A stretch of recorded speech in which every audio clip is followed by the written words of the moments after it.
All right. Well, looks like we be going live. Don't mind me. I'm just finishing up dinner, trying to. Delicious. Um, good times. Good times. So anyway, normally I do this about 5:30. It was actually a soup and cheese grilled night. I realized it was just after 7, so of course here I am behind the power curve. Was outside most of the day, messing around with my snowmobile. Hence, ended up having some things fall through. So yeah. So what's up, Ernie? John, what's going on, brother? How we doing? Don't mind me. I'm still eating. Y'all sit back, grab a beer. We got some Irish coffee here. We got some of the Irish mist on. However, I can't find the old mist, like Seamus was talking about. And hey, Mopar, what's going on? Welcome to the party. Actually, I did not get the parts. I'm going to end up probably going up there to get them. He ended up actually giving me a call on my way up there. And he had something happen at the house, so it's not a big deal. I mean, there's always tomorrow, but he works a regular job and does that at a smart time. So I know, John, you all got crap ton of snow. We got just a dusting. Excuse me, nothing serious. But yeah, I was going to get some new skis for the 500 VMAX, for the 700. Might have picked up possibly a fuel pump and other skis for that. I don't know. I still got to figure that issue out. I did some compression tests, and I think my compression gauge is just junk, but that's neither here nor there. So we also got some German beer in the house tonight. As imported, we got some Warsteiner and Franzate. Weiss beer, Dunkelweizen, dark beer, light beer. Well, actually, I wouldn't say light. It's just more of a Hefeweizen, but yeah. So we got our Monday montage, and I got mail, which is awesome. We got a couple unboxings. Well, I don't know if it'll just be at least a one boxing, our typical Monday montage. Just sit around, bullshit, and do whatever. So that's the one that I actually used. Opar is the one from Harbor Freight. Now, my sled is supposed to have like at least 120 to like 135 across the board. Well, when I'm sitting there and I'm yoking it over 3 times and I'm only getting 70 PSI, I went back through and did it again, granted cold, and then I did it again hot. And it was only like 2 PSI off from each one. So it's, it is what it is. So I got a buddy of mine who's got one. He's going to probably hook up with me tomorrow, and we're going to do some stuff tomorrow. Hey, Big Charlie, what's going on, brother? Glad you can make it. It's a pleasure to see y'all. Don't mind me. Like I said, I'm just running a little bit behind the power curve here. It was a soup and cheese grilled kind of night. I might actually try that and see, but because I did the same thing on the 500 results off the 500 that I am on the 700. So I think the gauge is just off, but I'm going to just to double check. I mean, because if not, I'll just rebuild the upper end and not worry about it.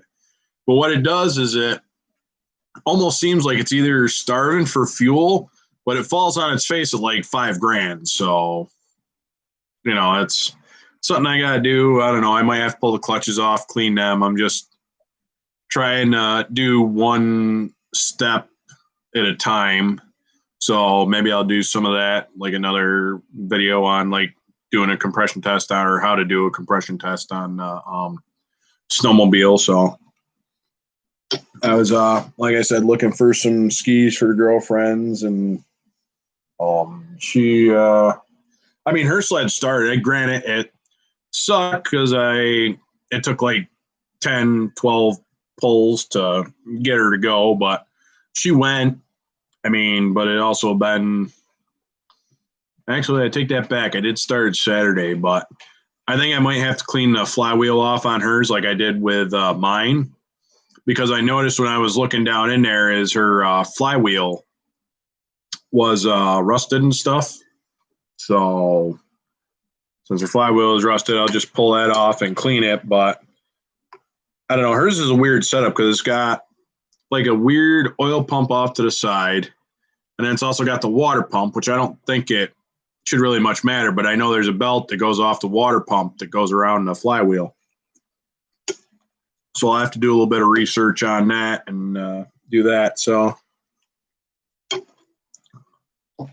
I've also got some poster board. So everybody's shop card that I've gotten so far is hanging up on the wall. So I figure I can just do that, and it looks better and a lot more organized. But yeah, I was supposed to go pick up some skis and some other stuff, but I got another sled that I might try to work with. It's not here on the property. It's over at my aunt's house, but the engine seized up, and it was a Polaris Indy 500 95, but it was actually 48 fan cooled. Okay, awesome. I'll be expecting a text message to come up any minute now. So, beautiful. All right. Well, it says checking, loading, it's doing something there. Well, okay, there's Zaz email. Oh, hey, just as an FYI, I just got a little thing from YouTube saying I'm live. Go figure. So, yeah. Beautiful. Now, like I said, I was outside doing a bunch of stuff today, so that's why I didn't get to everybody's comments, but I will go back through, check them out, and answer them because I ain't figured out how to do the live while also play around on the channel yet, so we'll just leave it at that. But, yeah, sweeter. When it comes up, I'm still looking for some of the resin around here. I might have to just order it online, and I'll just hey Fred, welcome, great to see you. How you doing? Don't mind me. I don't know if you ever been to the live stream, but it's GI Mechanics Monday Montage. It's a live stream, something I started a couple weeks, so buckle in and grab a drink if you drink. If you don't, whatever. So you know, like I said, I'm running a little bit later than I normally am. So, hey, Frank, what's going on? Good to see you. Good to see you. It's been one of them days. Hopefully everybody got a lot of trick-or-treaters. We got almost 20 here. Oh, okay. Hey, that's cool. Like I said, if I can make your time at work a lot better, then yeah. Yeah, no kidding. I don't blame you. I move stuff out of the way so I can prevent accidents. I definitely, yeah, that's always a good thing. Sorry. Chicken noodle soup, it's Campbell's. Like I said, I got a little bit of a late start, but most of my live streams are going to be anywhere between 5:30 just because, but if this time works better, it's, you know, I'm flexible. Like I said, we got a great group of guys here, and it's just great to have the support and stuff like that. And you guys are awesome. So let's see. Well, I don't know if I want to give you all of this, Bear, but exactly. It's kind of cool up here. So it was good, especially I don't think you need all the juice.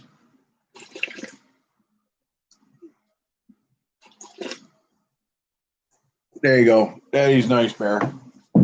There you go. Well, I know, I get that, but still, I just need something for it. I'll figure it out. Hey, Sean, what's going on? Not much. Just sitting here, running a little bit later than normal. So I just kind of choking down some dinner and had Campbell soup and, had the chicken and noodle. So,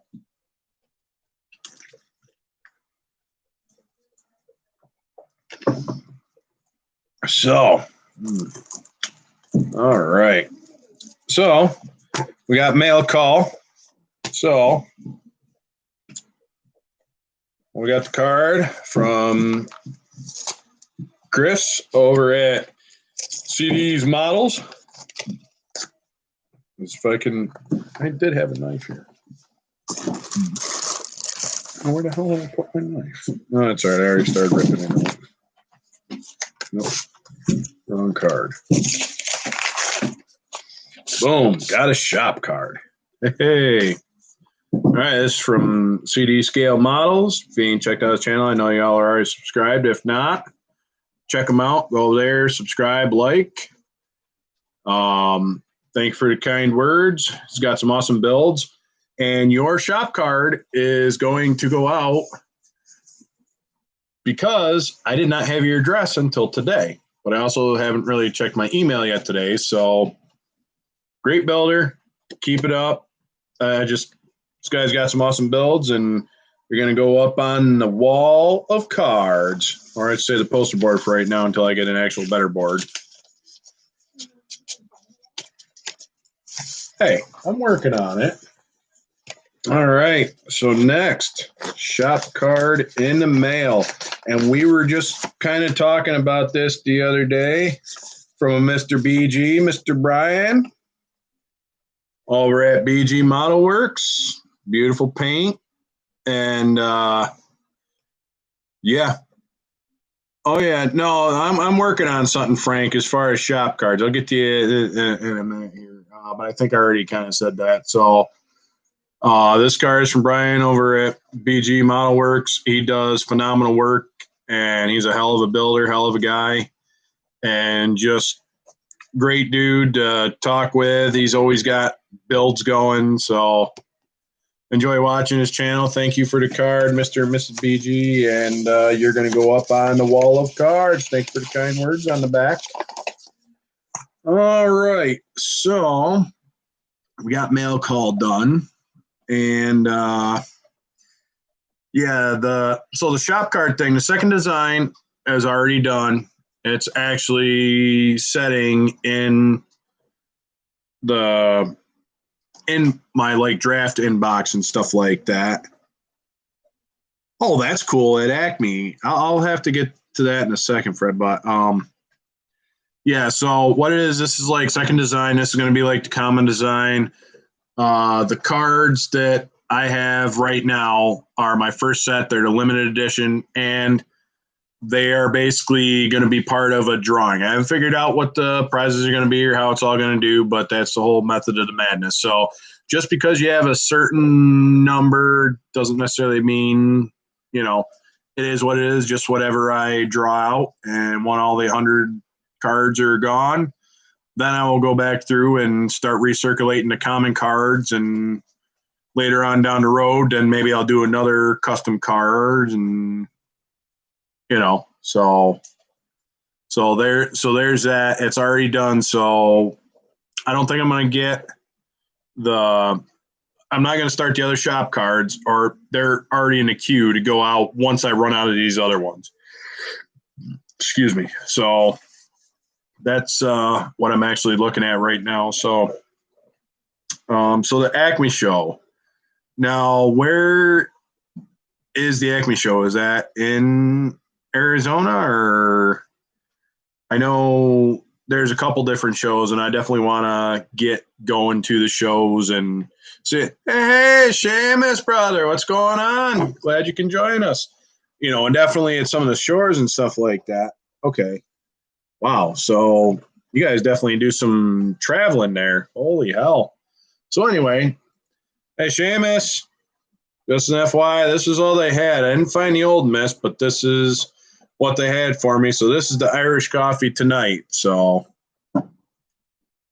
oh, really? Okay, so it's online. I'll have to check that out. But no, eventually I'm going to probably work on one or two of these as like eventually I'll build a show car. I know they got all kinds, but like I seen some of the apocalyptic build and stuff like that. This one was. Oh, is it? Oh, it's a honey liqueur. I was looking for the old mist, not Irish mist, but it's a honey liqueur. It's actually pretty good. I like it. It's nice. I like it actually. It goes well with the coffee. I just poured it right in the coffee. I'll just take it right straight out of the bottle. I don't care. It's got good flavor.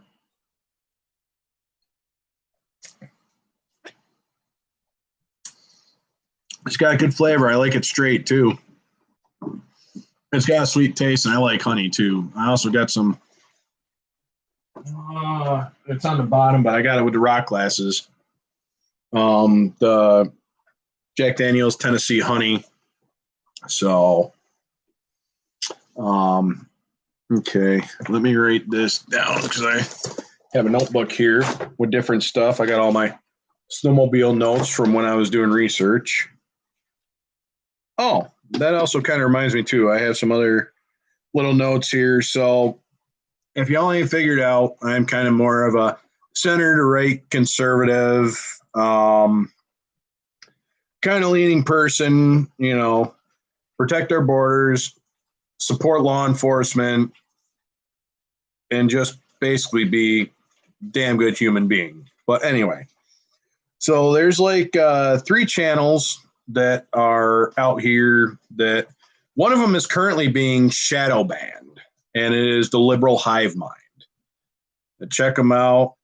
And then there's another guy. He's a comedian, stand-up comedian, does great work. He's working on trying to get on some other platforms because he was banned for a week.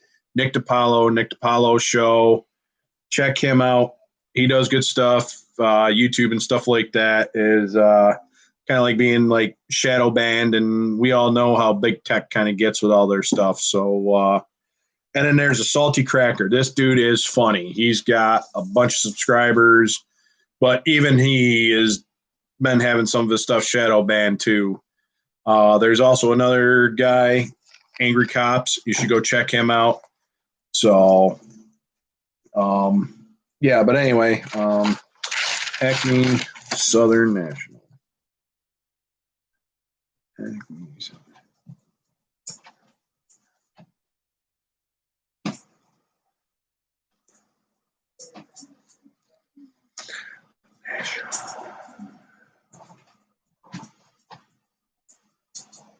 Oh, Southern National. Yeah, Acme Southern National 2020. All right. I got it written down and stuff like that. And yeah, Frank, you are an awesome builder. Oh, Mopar Nut. Awesome. You love Frank. Shit. Wow. I meant Nick DiPaolo. Yes. So you're a Nicka too. Oh, that reminds me. Actually, I got to check his out after I do my live stream and stuff like that. But Frank, you got some awesome builds, man. I mean, my builds ain't show quality, but I would still just run them in a show just because. I mean, because that's the whole thing about this is, okay. So I guess we are kind of on the same page there as far as some of the people that follow and whatnot. So never underestimate it. I mean, I ain't touched, like I said, vehicles and stuff like that. So, actually, I might actually do that. I might actually take, let's see. The honcho turned out all right in the tow truck. Maybe I'll take the girlfriend's 48 and enter that in a show. I mean, you can have multiple entries, right? Oh, I'll check it out on the website, but I'm pretty sure you can. So anyway, where the hell did I do that? All right, so we got that.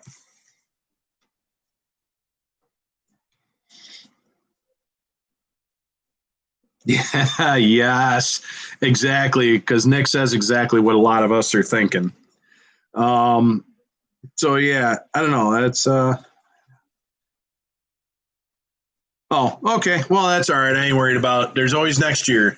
There's always 2020. Like I was saying, working on eventually putting together a bike build for 21. Just kind of like anything above 500 cc.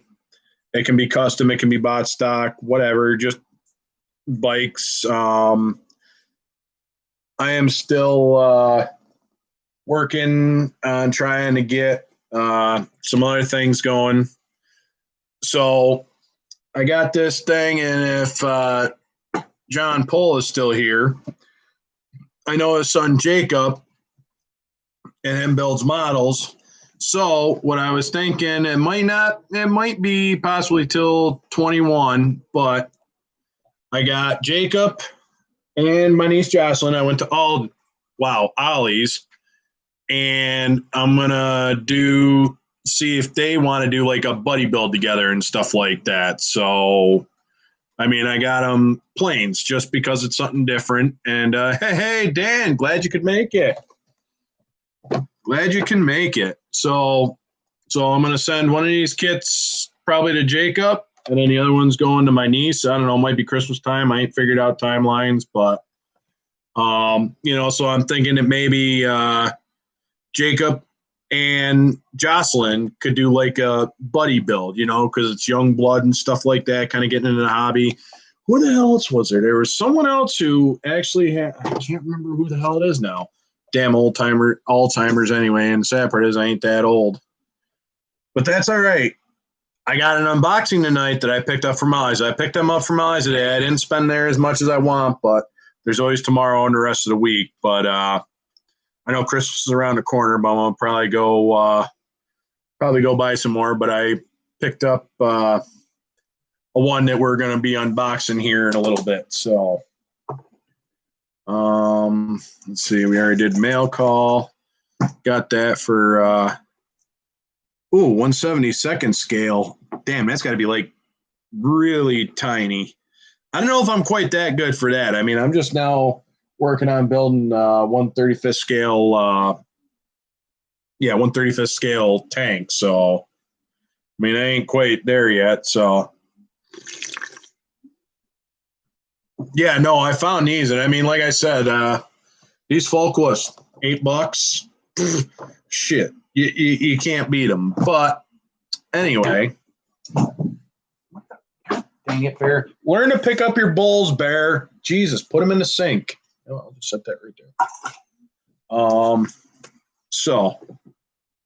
Well, that's all right. Because Seamus, I was thinking about sending, some kits overseas and stuff like that. So, well, they got flat rate boxes, so I could probably do that, send it overseas. I used to send stuff overseas all the time because when I was stationed in Germany, we'd mail stuff back and forth. Like the first month I was in Germany, it took about a month for the mail to get there, but once you had mail going there regularly, it was like 2 weeks to you can almost set your watch by it. Oh, yeah. So let's go with the later beer, the Franks.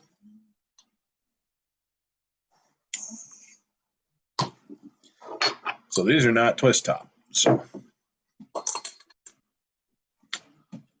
and these normally drink at room temperature / slightly chill. Trying a 1/16 scale. Holy shit.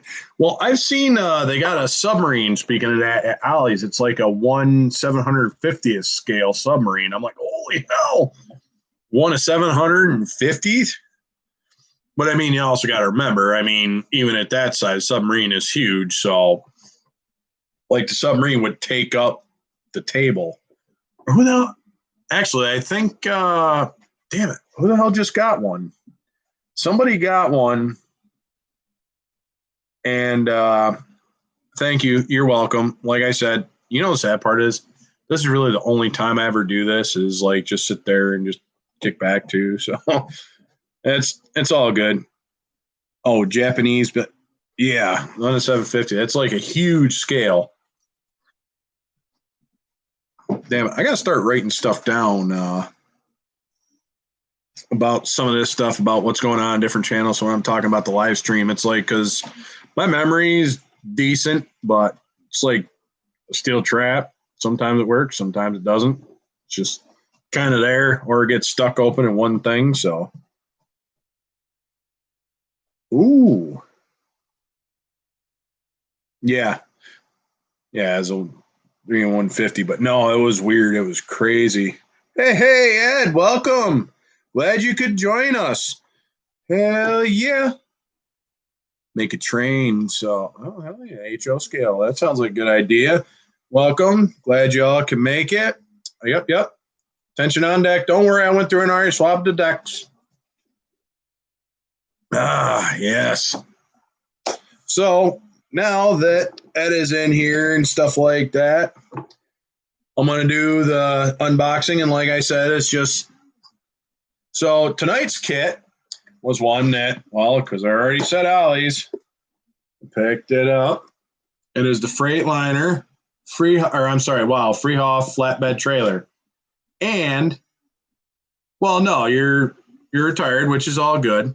But for that price, $20 for a flatbed trailer. And yes, it is AMT. It's 125th scale. It's got some other different model numbers on it, different ones. What's your favorite hobby center? Really like that Pete on there. I don't think it comes with reels, but gives you an idea. I don't know, maybe it does. I have not opened this, so we are going to open it. It's got the Retro Deluxe Edition on. Yeah, hey, well, that's the whole point. That's why I do the Monday montage. And like a typical AMT kit, it's got the. God, I got to do something different with the light because I am getting a hell of a glare. So, yep. So, all right. Well, we got this. We're going to open it up.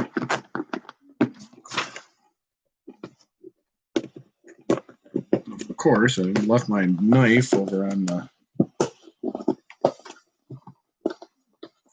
Ah, there we go. I found a hole.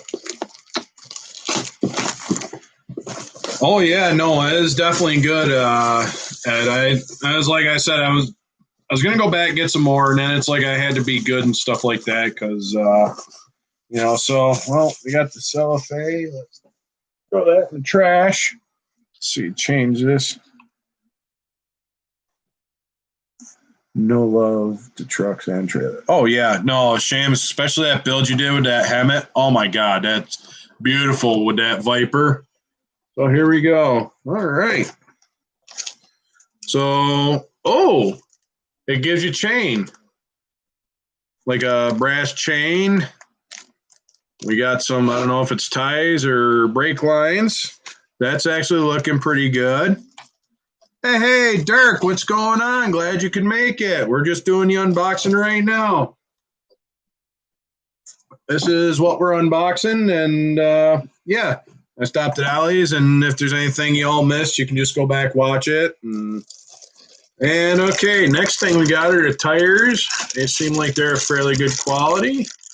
Nice and kind of squishy. They're typical, like, trailer tires. I got to really do something different with, well, they're Goodyears even, so.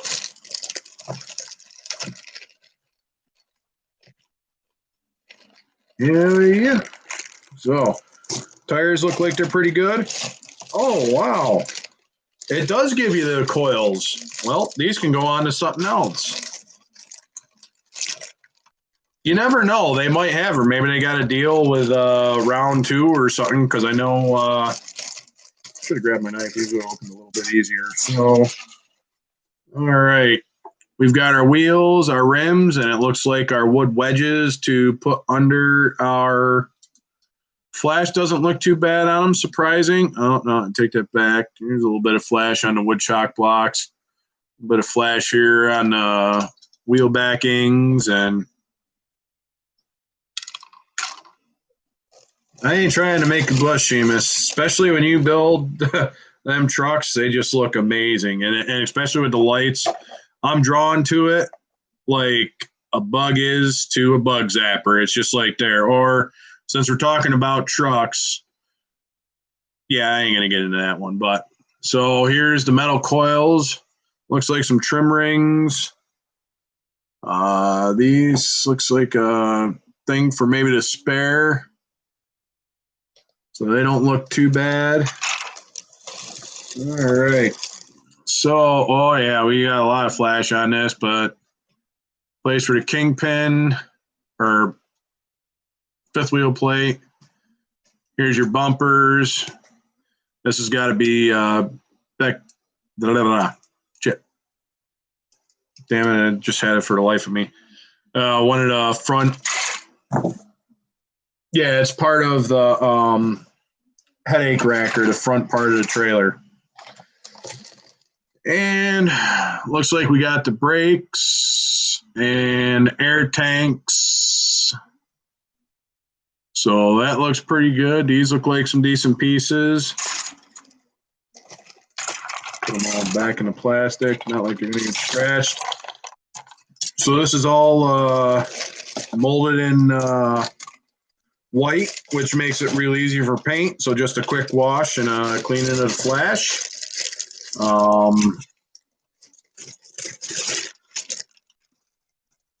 Let's see. Yes, longer pieces. Here we go.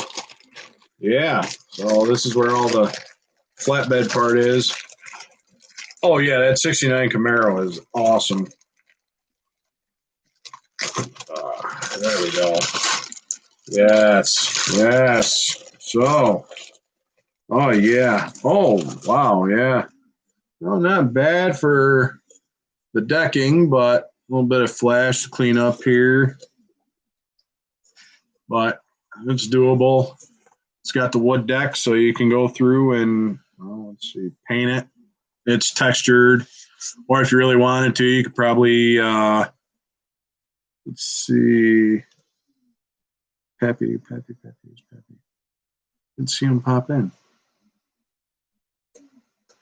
Okay, anyway, so this is the deck. Like I said, it's not bad. It does have the wood grain molded in, so like I said, you could paint it and do that. Or if you really wanted to do wood over the top of that, you could just cut it out and lay some balsa wood or popsicle sticks or build your own deck. But it all depends on how crazy you want to get with it. Oh, okay, gotcha.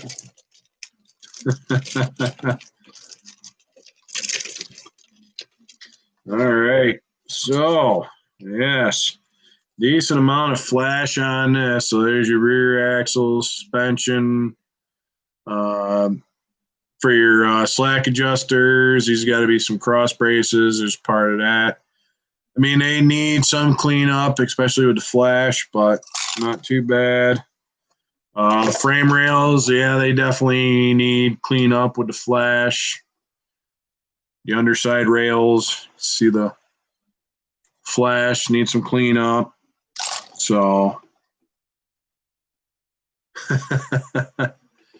mud flaps, looks like part of the landing gear. I believe, yeah, this part of landing gear. They look like some lights. A little bit of flash cleanup there.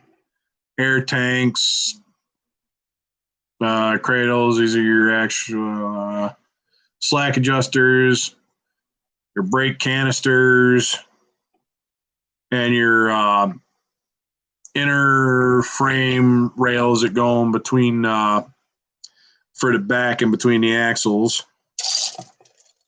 All right, so we've got that. And, yeah, I'm thinking about trying to get into that Pro Street because even though I don't know if I've got a kit that actually I do, I got that Z28 Camaro kit sitting right there, that muscle one I could enter into the Pro Street. Not like I've got, a lot of models going on, but I just got to actually quit trying to play Mr. Snowmobile Mechanic Guy and try to get my winter toys ready. But in my defense, I was kind of out most of the summer, so yeah. But thanks, so good, ready to puke while.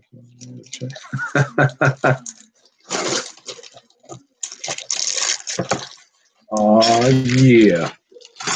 So we got that. We got decals. And you get a big ass AMT sticker, so you could probably just slap that right in the back of the cab and All right, thanks how to use that. Yeah, I don't know. Like I said, it's kind of toward the end of the year, and I don't know. I might try to get in on that Pro Street, but like I said, I'll save one of them models and stuff like that. So,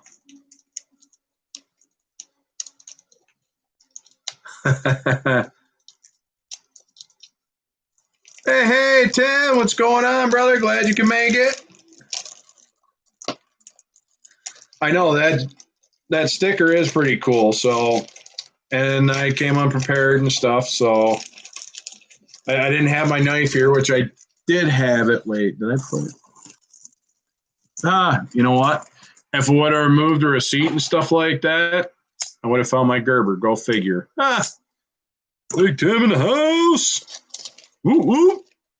So, oh yeah, that's a nice sticker. Hell, I could actually even put that on a 1-to-1, depending on what it is. But I'll save it. I'll put it in a drawer with everybody else's stickers. So the decals look pretty good. So colorful sheet. Got the universal construction. Got the cat.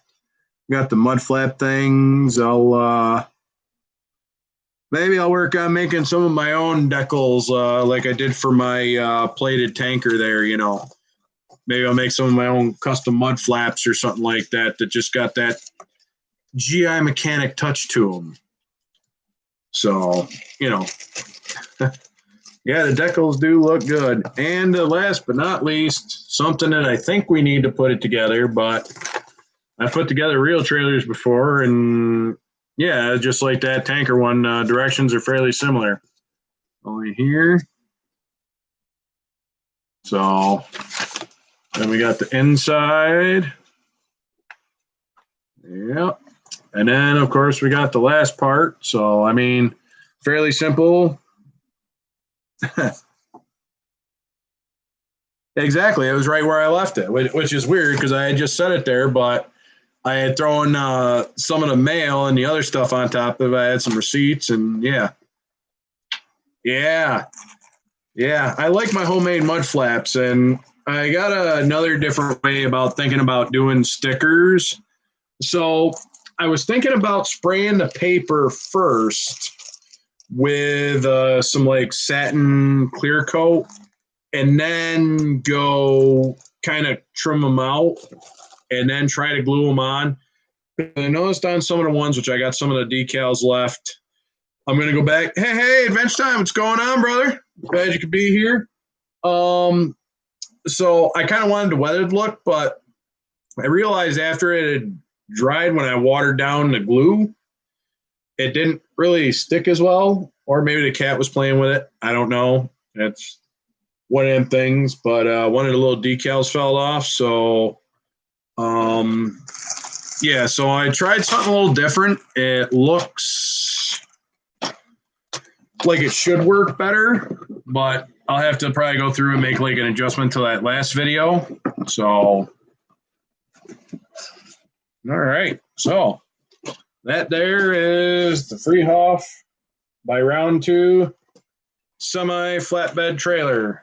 And it even comes with metal coils too. Oh,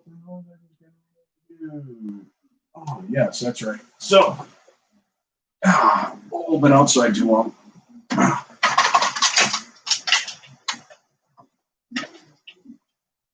So, we got that Camaro that I was building for, it's almost done. I got to do a little bit more touch up on the detail. But it's like a toy that I bought for $3 at the what the hell they call it? Real Deals. Painted everything, did the trim, made the decals, and this is where I tried spraying the decals down first with a little bit of the what the heck do they call it? The clear coat, and then I put them on. However, I kind of did a crap job on pinstriping, which I use that automotive pinstripe. So, I mean, maybe I'll have to try to do something different, try cutting something a little different. But I got same decals that went on cancer awareness build. Same decals going down the side. And with the base, I wasn't able to do a whole lot with it, but I did go with the red, and I painted the wheels aluminum and the brake discs steel, and I had to remove something out of the back, but I put a piece get in the camera there, kind of just hold the axle and to keep from pushing up. But I did the red lines based off like the Rick's the Hot Wheels, because I got like the 5-spoke and the red line, so I was able to do that. I just gotta finish putting it together and do that, but I'm just gonna throw it in a box for him, and hopefully he likes it. If not, then they can go down the road. Let's see. That's right. So I didn't really get a chance to do too much. I know Doug from Hensley's Hobby told me a little bit of something, try something different about the whole rusting and patina and the Texaco tanker. Yeah, Charlie, you're gonna enjoy that. Yeah, I know. 15. This is pretty good. I appreciate the support, guys. I'm glad it can all kind of hang out and just do this. So kind of getting back to that, Doug over at Hensley's Hobbies and stuff like that. So so I tried hairspray. So I went and got some dollar store hairspray and did it in a couple different layers, and this was the outcome. So yeah, the 57 kit, yeah, from Hobby Lobby, that's definitely a good deal. So it actually come out pretty good. It's got 2 different colors of rust, flat black, and then I put a darker one, the hairspray, and kind of layered it, and this is what I got so far. I might do a little bit more. I left the hood kind of satin black just to give it that, the hell do they call there, give it that kind of hot rod look. I'm going to probably build a different motor for it. I do a little bit of detail. It's going to be kind of a rustified build. I'm going to leave it this color, but I got the nice center line wheels, and the hood's falling off all over the place. So I got the outside of the frame. Drop it again. So I got the frame all painted flat black. I'm just going to keep the interior red. I might touch that up a little bit, but I'll do a lot more detail here on the bottom. So I got them Race Master slicks. So these are the tires that are going under that 62 Impala. I found them out of a different kit, and I had an extra set of tires left over from that package of the, I can't remember it now. Oh, the race pack tires that I had there that I bought, that I put on that post-apocalyptic build. Let's see, what else? I also had enough of a set left over. I've got to try to figure it out. I'm going to work on building the car dolly too, but I managed to find these and I painted them up. They're out of a kit, but these are going under that 72 Chevy Fleet side. So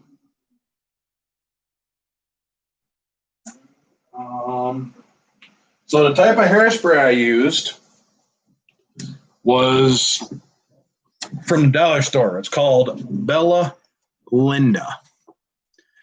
For $1, can't go wrong. Works good. I'll probably do a separate video on that. It was just one of the things I did at the last minute. Of course, I didn't have my camera, and I don't use my cell phone a lot. So, yeah, that's good deal. So, like I said, find a lot of good finds at the dollar store, and yeah.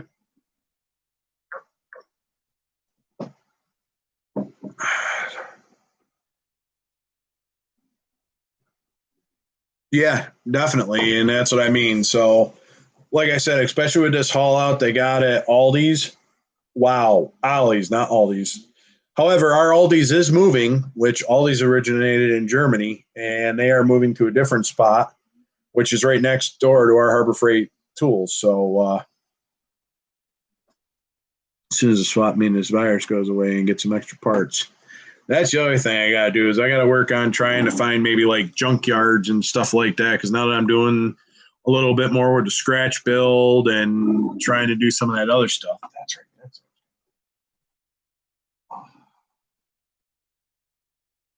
Got some parts that I was working to kind of put together with some styrene. I'm going to make a car dolly that pivots. So we got the axle. I got to figure out what tires I'm doing. So got some nice 5-spoke rims. I'll probably paint all them black. But I just took 2 pieces of styrene. I drilled the holes out a little bit. Probably put something different in there. No. Oh, that's right. I forgot I didn't glue that in, but made little for a car dolly. So I'm going to get some channel mount. I'm going to put them on the axle. I'm going to build a tongue. I got to drill some holes in here to make it look like they are real, like the real ones, how they got the holes in them. So I'm working on building a car tow dolly. So that's another small side project I got going on. Plus, I was digging through a box of parts, and I found some 1/20th scale Camaro wheels. So maybe that S10, even though it's, that GMC Sonoma is a 1/20th scale. I got these 120 Camaro wheels. I don't know if I'll build it as a lifted truck or if I'll maybe drop it down and turn it into a sports car, or maybe I'll just throw them one scale 20s on another car. So, wow, holy hell, I am, let's see, what do we got? As I'm doing this, I'm trying to keep up on everybody's conversations and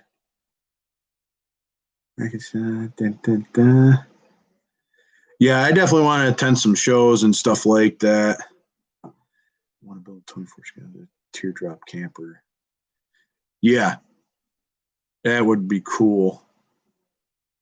Yeah, that's what I mean. And it's like just something that we would, just use. And I'm scratch building a car dolly. So, I mean, it's just something cool, something to experiment with. I've helped a buddy of mine build one in the past, and it worked out pretty good. To my knowledge, I mean, we built that. And I left to go to Germany in 2006. And when I knew was still going, we built it in 3. So, I mean, maybe he sold it to someone, who knows. It's probably still kicking around Fort Lewis somewhere, or Joint Base Lewis McChord.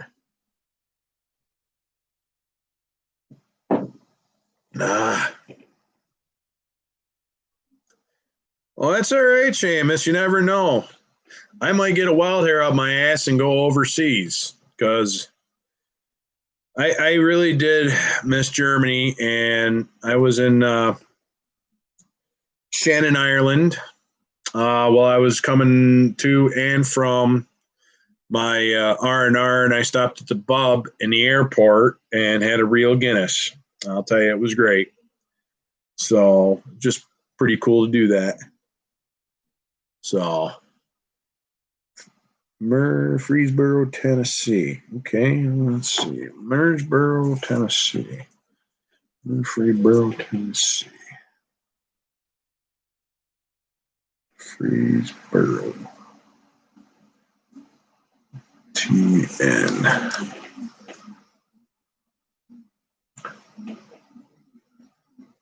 IPMS.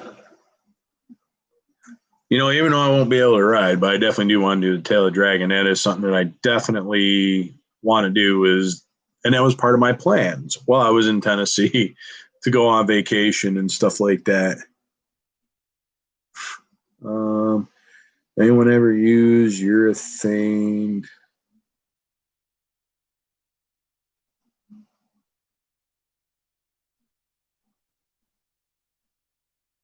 So no, I'll be honest with you, I don't have any airbrush. Wait, I take that back. I do have like a tiny bit, and it was from them little cans because when I was going through one of my boxes, I found like a little air sprayer and stuff like that. So yeah, so but no, as far as urethane, no, I don't know if it does. I'm sure urethane paint would work. I normally just use all rattle can for mine, Charlie. That's what I normally do. Um, but yeah, I definitely want to try to get some of these shows, and I know the novel virus or the Rona is really kind of screwing with things, and you know, so I think the actual car paint doesn't come off. Oh, yeah, true story. Yeah, purple power that works good. I've been using that. I've also been using oven cleaner. The 409 oven cleaner is what I've used for removing chrome. It also depends on what I'm doing. Also, like I said, picked it up at Ollie's. So, what else was I going to say? Let's see. That one. I haven't done anything to 72. Started that project for building the car ramp or the dolly. So,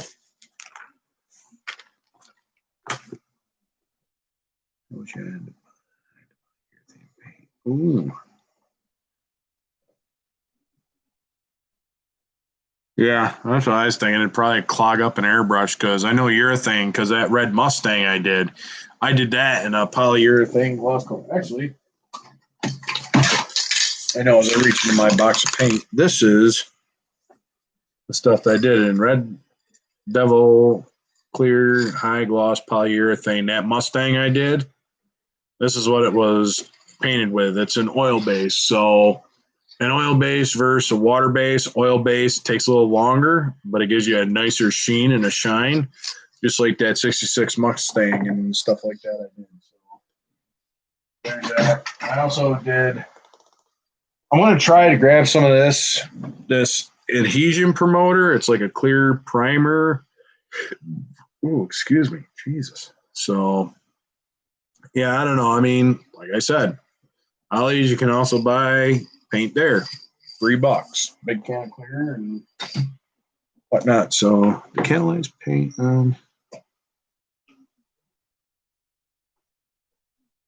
is absolutely needed.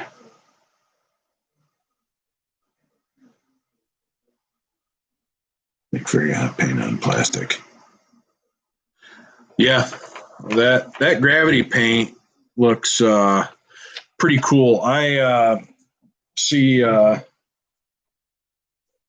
Dylan using that a lot. So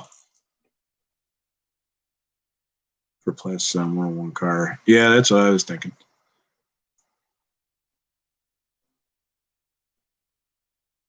This semester. Well, I mean, 4-hour drive, yeah. It's a hell of a long drive. Makes for a long day. The last day of classes this semester. Not sure the tests are going to be. Now, I know the COVID or the novel virus, the COVID, the China virus is definitely messing stuff up. So, yeah, definitely cannot wait. Got a urethane primer and a rattle can to use on plastic.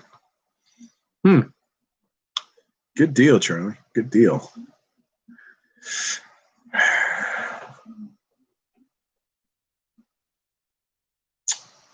Makes sense. There was that other stuff I did. I think it was the last live stream I did there. I picked up granite at Ollie's too. Some of the Meagher's carnauba wax or the liquid gold.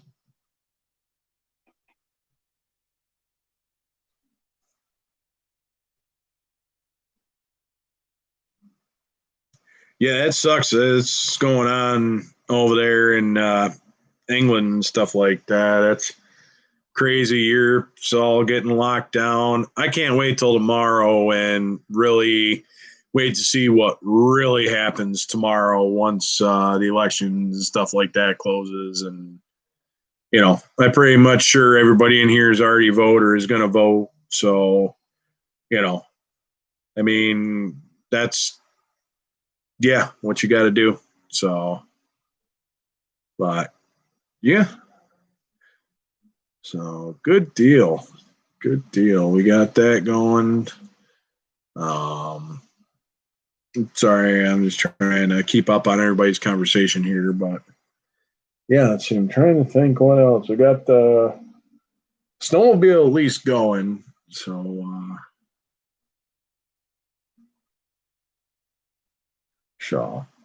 yeah, but I'm definitely maybe I'll save that Z28 Camaro, that 69 Camaro. I'll save that for the next Pro Street group build. And we should hopefully know the results by, I want to say, like probably midnight on the 3rd or something.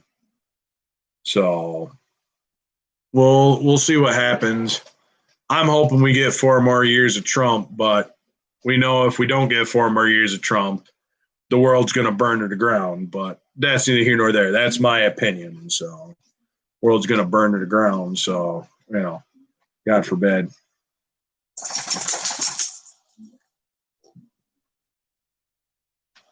So, yeah, so we got that hung up there. Yeah, I've really got to start getting some of these builds, just starting on them, painting them, but it sucks I don't have my indoor paint booth yet.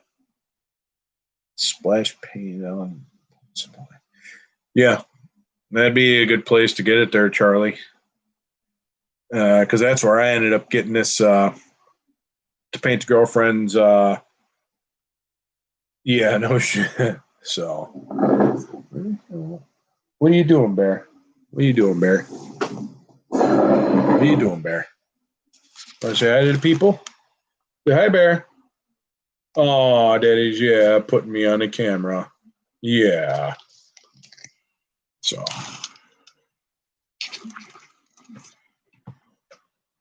Yeah, so. Fort Smith Car Show. Yep, that's Bear. He's a boxer hound mix. He's stubborn as hell, and he's just, yeah. His nose gets him in trouble. It's that hound nose with that boxer independent mentality, stubbornness. Get your nose out of trash. I know I just threw some cellophane in there, but I don't know what was thrown in there before. Try to take the trash out. Normally after we do something because he's got that nose. And the other night, what was it? Saturday night. That's true, Seamus. But Saturday night, didn't realize that I had my family over and stuff like that. Yeah, so they threw chicken wing bones in the trash, and of course he got in the trash trying to get the chicken wing bones. So yeah, it's anyway. So yeah, definitely a Sleepy Joe wins. I'm already kitted up, so we just regardless. So yeah, I'm actually kind of excited and stuff like that. So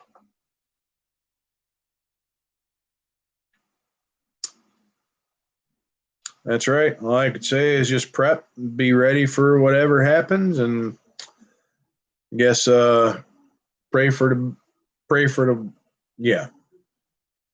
I just forgot what I was going to say.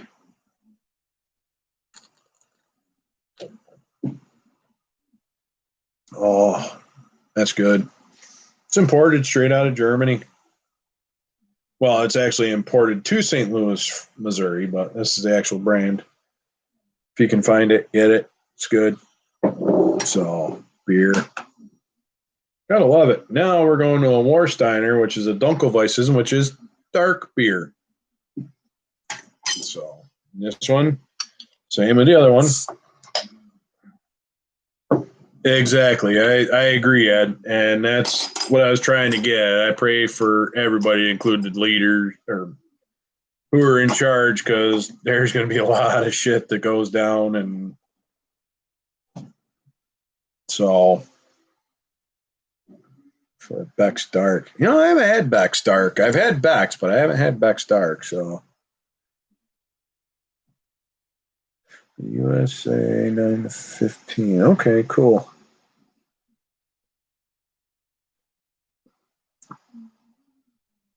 Yeah, that Grand National you did there, Dan, that looked sharp. And yeah, that Duplicolor is good stuff. Hold on. Oh, let me see. I know I just picked up a can of it. Here we go. If you got an Ellie's, buy it, Charlie. Or no, actually, I picked this up at Real Deals. If you got a Real Deals or something like that, I paid $1 for this can of paint. It's Duplicolor. Ooh, excuse me. It's an actual GM original color. It's a dark garnet red metallic.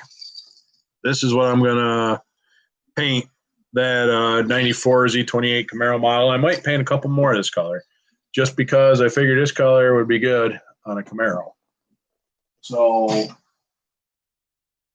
I think it was like a dark pewter metallic is the color of the tow truck that I had painted. I did that with a two-toned, and that looked pretty sharp. So it definitely looks sharp, and that's how. All right, so December 5th. Okay, got that. So, all right, so we covered the group build with Jake and John, or I mean Jake and Jossie. So that's going to be the Focke Wulf 190. And then I've got my own Focke Wulf over there to build. I got my VMAX kit, which probably Christmas time I'll be getting another VMAX kit, and I'll probably do a custom, and maybe I'll get another kit. Maybe I'll build a kit and do it as a giveaway. So, like I said, ain't really sure what's going on, but like I said, I still got more shop cards, and you know, and pretty much who's ever got one of the first 100, then you get entered in contest. Basically, you go do the whole number generator. Could be a model kit, could be whatever, but you know, we've got that. I know here I am changing gears, but you know, Atlantic Blue Pearl. That sounds like a beautiful color. That sounds like a beautiful color, Charles. All right, might be looking into the trip.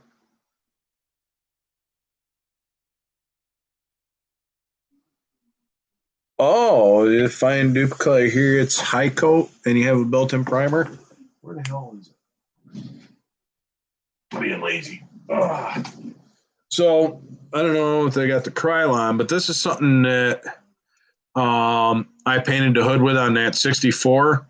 This is Krylon Fusion all in one. It's flat black, well, matte black, but it's a flat black. So, I mean, it's a Krylon color, but this says it's all in one paint and primer. And outdoor.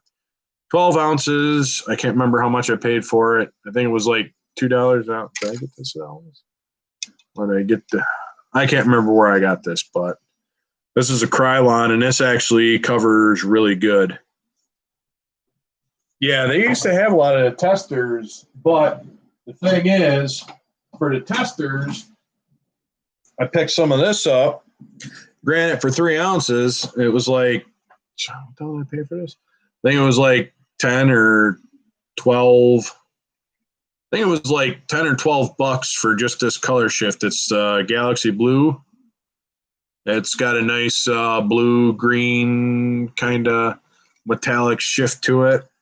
But this is the testers, but I'll tell you, it's expensive. What else is I going to do? I already showed that. Beer can's ready to go. That's Krylon.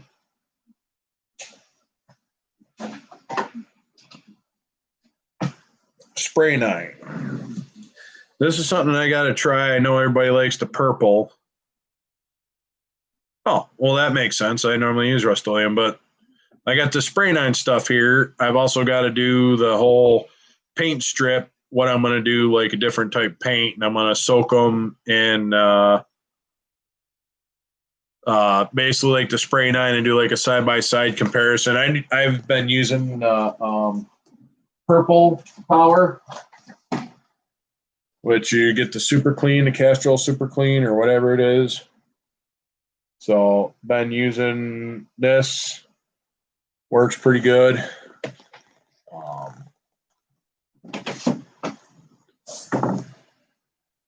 Okay, well, see, I haven't used it on that. I haven't used it on anything yet. That's brand new. I was going to do it.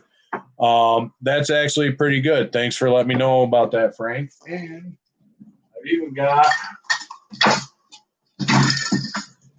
a can of brake fluid just because I know what it does to paint if you get it. So it's got to work pretty good. I mean, don't think it hurts plastic because, well, this is plastic, but it's just something to try. I'm going to try a couple pieces and stuff like that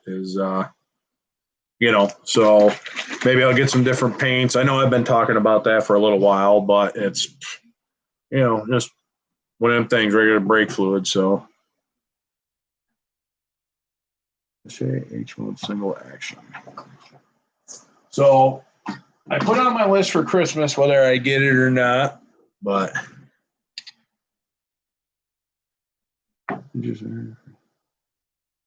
yeah, brake fluid is definitely scary, but I know that so yeah, I mean, it's just something to do, try on. Okay, so you have actually used it. Yeah, it was something I was going to do, is just try to like put like different containers with each in it and see how it works. But yeah, I know brake fluid does a hellacious number on regular automotive paint. So for scale model paint or whatnot, it's got yeah. So, well, that's cool. That's good to know, Ernie. That's good to know. Yeah, that Blue Angels build you got going on there, Ed, that is going to be sick. So,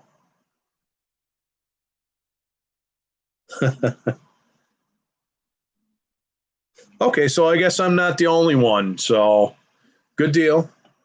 Good deal. It was just one of them things I was thinking of because I just happened to be there and I'm like, wait a minute, you know what? You know something that strips paint? Brake fluid. Because I know I've had it happen doing different brake jobs and you get a little bit on there and then it just starts eating away at the paint and it's like, ugh. Yeah. Decal bonder will save decals. Otherwise, I'll be shopping for a set of A4 decals. Well, I'm sure there's probably plenty of companies out there that make them. So, I mean, it shouldn't be too much. And I'm sure they might be a decent quality decal too. Shit, did I write it down, that place? It was in Pennsylvania. There's a place. Did I write it down? I wrote it down. Nope, apparently I did not. Shit, I did not write it down. God, I gotta quit doing that. It's like I think I write stuff down and then I don't, but then I write other stuff down and it's just I got other stuff here, but I just don't have any of that. I got the note for Ed's live stream and some of that. Yeah, I gotta get different notebooks and stuff like that. So all right, we got that. Actually, he said November 5th. So we got that. Man, This is awesome. I'm just glad y'all can come in and hang out, and this is a good time, and this is what I enjoy about the community. We all got that common bond of the styrene and the plastic and all the different skill levels just kind of combining to make awesome builds. Love it. It's great. Yeah. So, gotta remember something else I was going to cover. I covered some of the snowmobile. I already posted the video. I already did the unboxing. I did the mail call. Group build with Jacob Pole and Jossie. We covered the German beer. I pointed out my signboard. Don't mind me, I'm just thinking out loud. So yeah, it's great.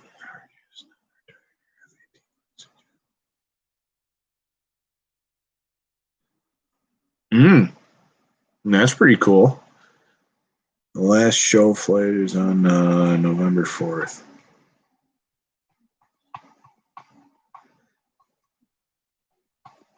Actually, I don't remember Magazine Plus Fantastic. The only thing I remember, and it was just in small spurts I would occasionally see, is Scale Model Magazine. And I didn't really see too much of that. But I just seen a couple of them, remember all the builds and stuff like that they had in there. It was like pretty cool. Shit, that reminds me. I gotta finish up that Dale Earnhardt model too. I've only been like putting that off. So Plastic Fantastic. No, I don't remember that magazine, but yeah. Yeah, so I basically working on stripping it down and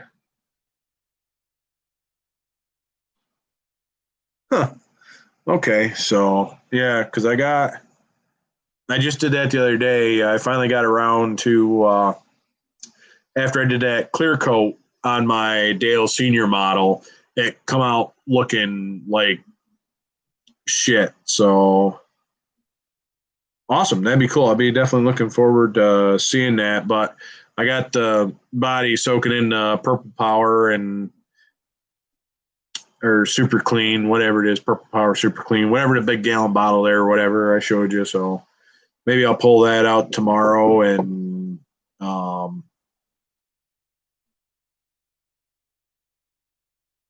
ooh, Cutlass 442 Pro Street build. Damn. Definitely going to be looking for that. That's going to be sharp, Ed. That's yeah. Okay, so I got that. So I'm going to try to throw some more black on that, and then I'm going to try a different clear coat. I'm hoping tomorrow the weather's a little bit nicer. It should be, but it's still going to be cold out, so we'll see how everything lays on it. We'll see how everything lays on it. I know my phone did go. Hey, cool.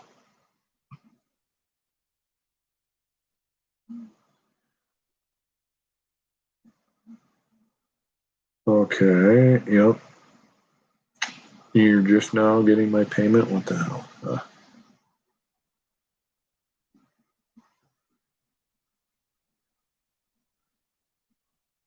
Hey, cool. Ernie, your email show. Oh, man. Those look phenomenal. They look awesome. Oh, my God. They will look awesome. I think I want to put them on my Clone-A-Toy build. I think they're going on my Clone-A-Toy build. Very nice.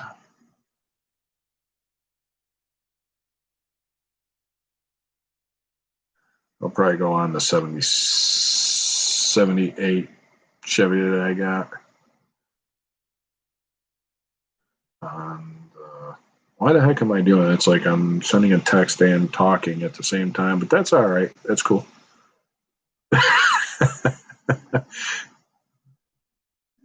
Elfoost is that's pretty cool.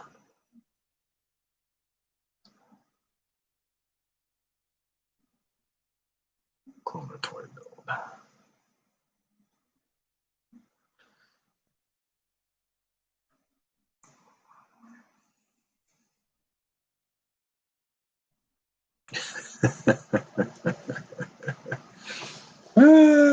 Yes. Oh, I don't care about that. And I don't care about the Giants or the Buccaneers. So, anyway. Yeah. Like the mixer, got to get one. The mixer. Mixer's that? What did I miss? Oh, the cement mixer. Wow, never mind. Holy hell. I'm sitting there thinking for a mixer. I'm like, a mixer? I'm just drinking. Yeah, that six-legged walking tank is awesome, Tim. That's pretty cool. That might be another one that I might venture out into after I get my buddies. Actually, you know what? I think I'm going to clear this shit off and give you a little bit on that one. Set this aside.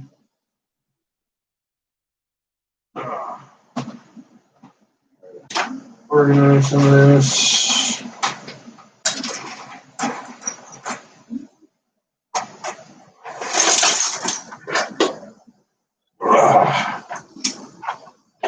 So I might as well do it just for live. We're going live.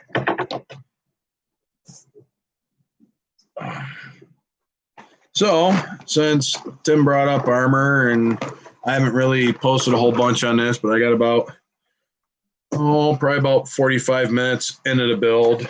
I gotta probably edit it on it.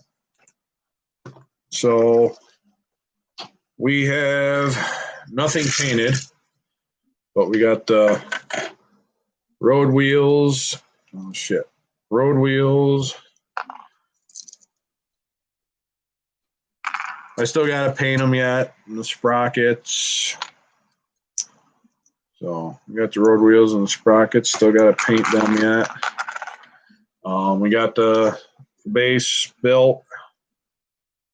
I'm at step where I built the tracks. Like I said, all the flash has been cleaned up off this. So yeah. The next thing is going to be building the tracks. So still trying to figure out if I just want to build it all in one and then paint it, or if I want to paint it as I go. I'm not really 100% sure. Hey, Charlie, it was a pleasure hanging out with you and stuff like that. Fred, thanks for stopping by. Sorry it's so late. They'll normally be done, like I said, about 5, like 5:30 or 17:30. So have a good night, Fred, Charlie. Enjoy. Thank you. Appreciate you stopping in. So that's pretty much all we really got done with that. Still trying to figure out if I want to put it all together and then paint it, or if it's paint individually and then just worry about assembling it. So that's what we got on that so far. It shouldn't take long. I mean, I only struggled 45 minutes just to get that far on it. So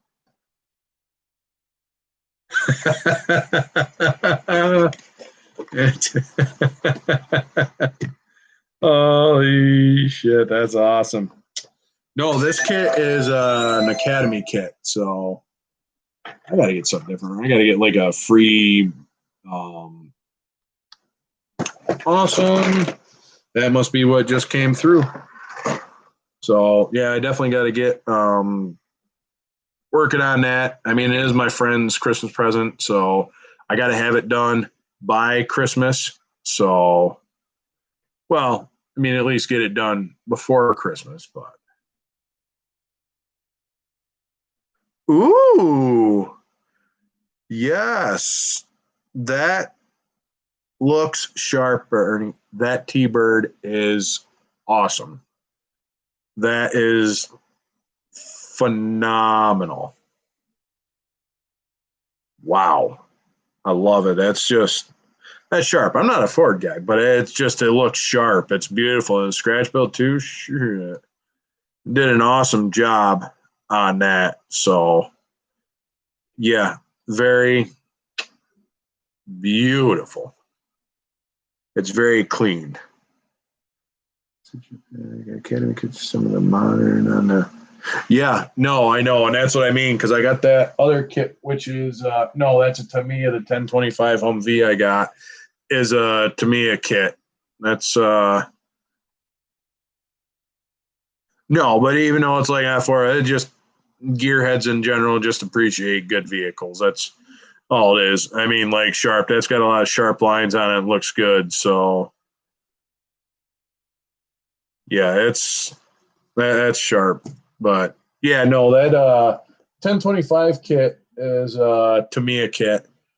And I think it's at Ayashima for the VMAX kit. And so I'm trying other different kits, eventually work on getting into hey, Brando, what's going on, brother? How we doing? Great you could join us. Kick back, relax, have a beer or drink of some sort, adult beverage. I am enjoying a little bit of Irish coffee, and I'm on a little bit of Warsteiner Dunkel right now.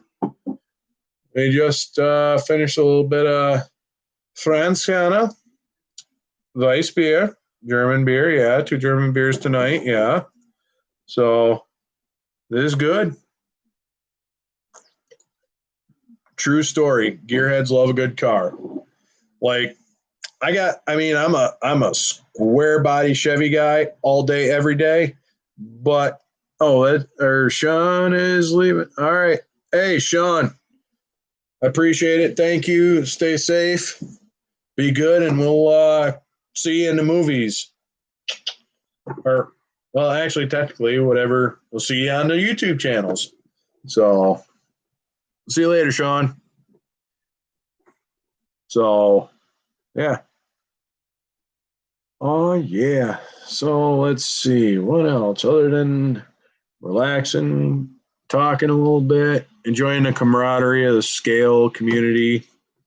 This is great. It's just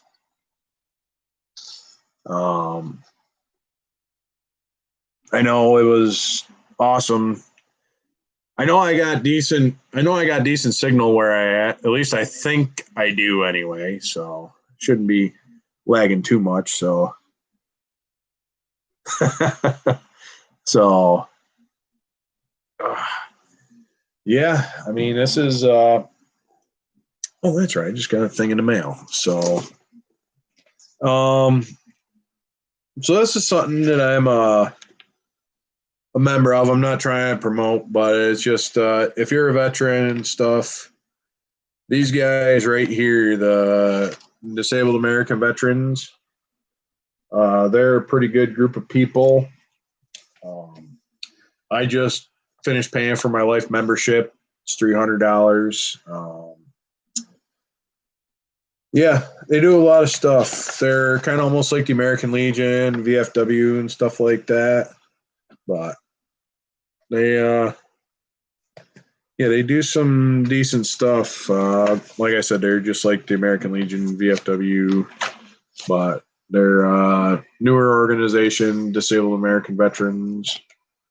So their email address is can I put stuff down in the comments? Shit. Damn, I can't remember. Anyway, it's dav.org is the email address. I was going to try to put it in comments or replies, but that's all right. It's all good. But it's dav.org. So, but I really like the early 90s Ford, especially like their 1 tons and 3/4 tons. They had a solid truck. Now, don't get me wrong, IFS is nice, but I was really disappointed when they decided to do away with the solid front axle. I wish Chevy would still keep a solid front axle. So, yep, they do. So, Yeah, I'll have to figure out. I'm still just messing with the live chat a little bit. I haven't really. I mean, I've done already like 3 of these, but I'm still trying. Um, yeah. So, oh, that's right. I'd probably edit after instead of just dismiss. But I'll definitely put a link in there. It just something to check out if you're a vet and stuff like that. If not, I believe they are not for profit, which I believe they are. Um, they just do donations. They do good things. I just became a member probably December of last year. Or no, I take that back. September of last year. September, not December. Um, so part of the Combat Vet Motorcycle Association uh, group that I ride with, they had a thing where it was like support DAV and stuff like that, just to kind of get out there and kind of like Vets Helping Vets. And it's a great organization. So I signed up, fill out an application while I was there helping them, raise money, handing out poppies and stuff like that. So, well, that's all right. It's a steep learning curve because you know what? We can, just learn together, just ride the waves, adapt and overcome. So, but yeah, it's pretty decent. Yeah, that's also another thing for a Dodge. Them Ram Chargers are pretty cool. They were like comparable to they were Dodge's answer to the Bronco and Blazer. But yeah, it's just you can't go wrong with a solid axle. You can't, and it's just I love it. They're a little bit more to maintain than a IFS, but the IFS does offer a smoother ride, but you just can't get the articulation with the IFS that you can with the solid axle.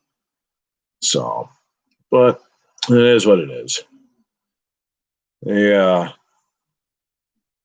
What else was I going to say? So, let's see. Something about me.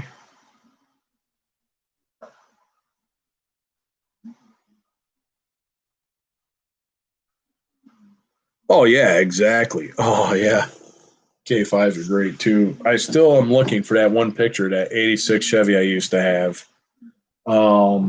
It was blue and white, two-tone, except they had white long rocker panels, white top, and then like blue along. I mean, it did have some minor dings and scratches and stuff like that, but it was a truck, so.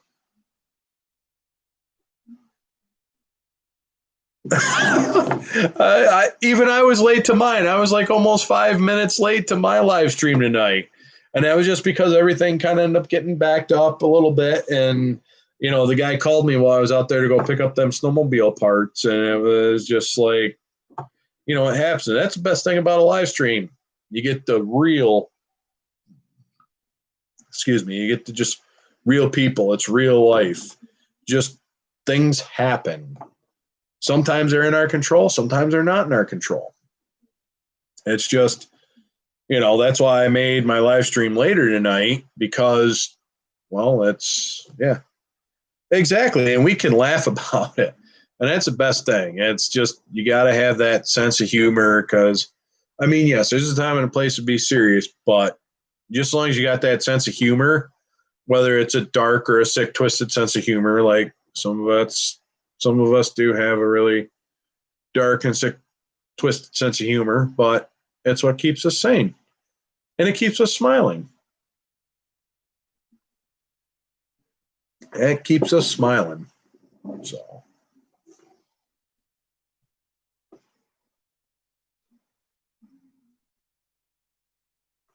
Yeah, definitely. And that's same thing with that 86. It didn't help that I was on a military installation, and right before I went to Iraq, my first deployment, I ended up selling it. I didn't want to sell it, but the wife wanted nothing to fucking do with it at the time, so I'm like, eh.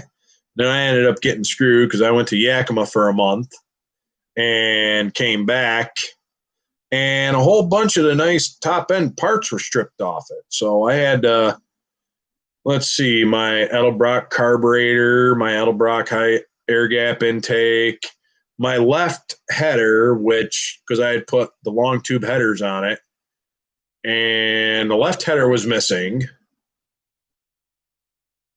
And what the hell else was there? They stole my roll bar out of the back of my truck.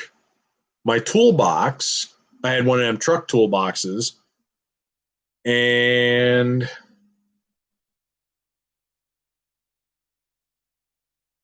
they had managed to jimmy the sliding glass window. And yeah, let's just say it wasn't fun. I was pissed when I came back after being a month in Yakima. No, actually, I don't know why. It was just like those are the only parts. But I mean, it was just weird. I'm like, well, that only takes one header. It's like, but yeah, what ended up happening was they ended up, because I had the sliding glass window in that 86, and they just jimmied it up. And so they must have been doing it like a piece at a time, because I come back, the intake was missing with the carburetor on it, and it was a nice Edelbrock setup. I basically, when I redid the engine in that truck, I ended up going and buying, they had a package. It was a $1,700 Edelbrock package, but it came with the cam. It came with the cam, carb, lifters, everything. Basically, it was just a top end kit for like $1,700. It was an Edelbrock one, but it had everything. Everything was matched, machined. It was a kit. And that was gone. And then they took the left header. Why you wouldn't take only one, I still to this day don't know, but 79 Monte Carlo, those were nice. They were a boat. They were beautiful cars. Oh,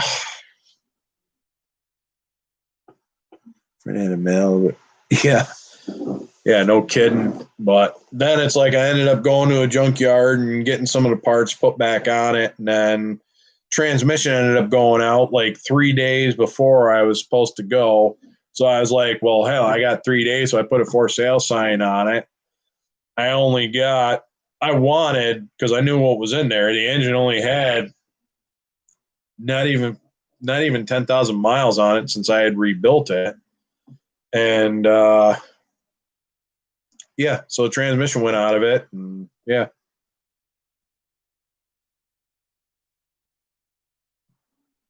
Evans,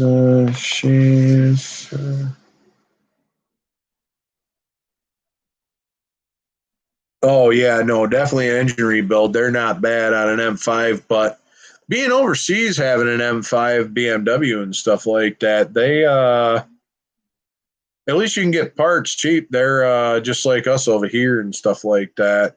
Just like the Chevys, Fords, parts are plentiful. You can't really get Chevy parts overseas too well. I had ordered parts for mine, and while I was overseas, when I had my crew cab over there, that 2003 ton crew cab Chevy with the 454 I had in Germany. It took 2 months just to get parts. So yeah.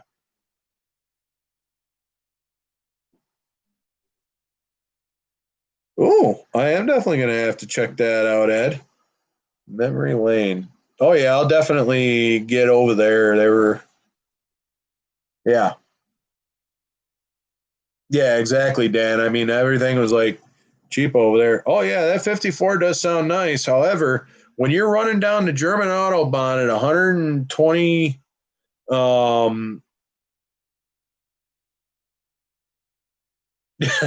yeah, 500 bhp, yeah.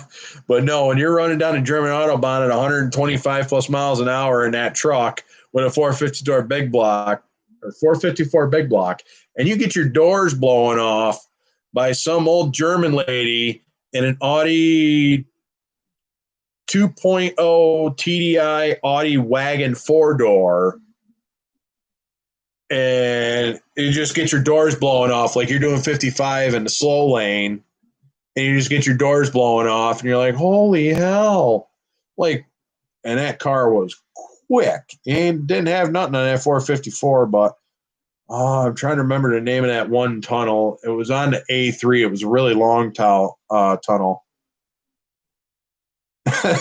Yeah, true. It was a brick, but I mean, still, it was a good truck for what it was. So yeah, 86 Monte Carlo. I'll have to look. Or you know what, Ernie? 86 Monte Carlo is a 1-to-1. You know what you might be able to do? You might, since you do the what the hell do they call it? The resin printing.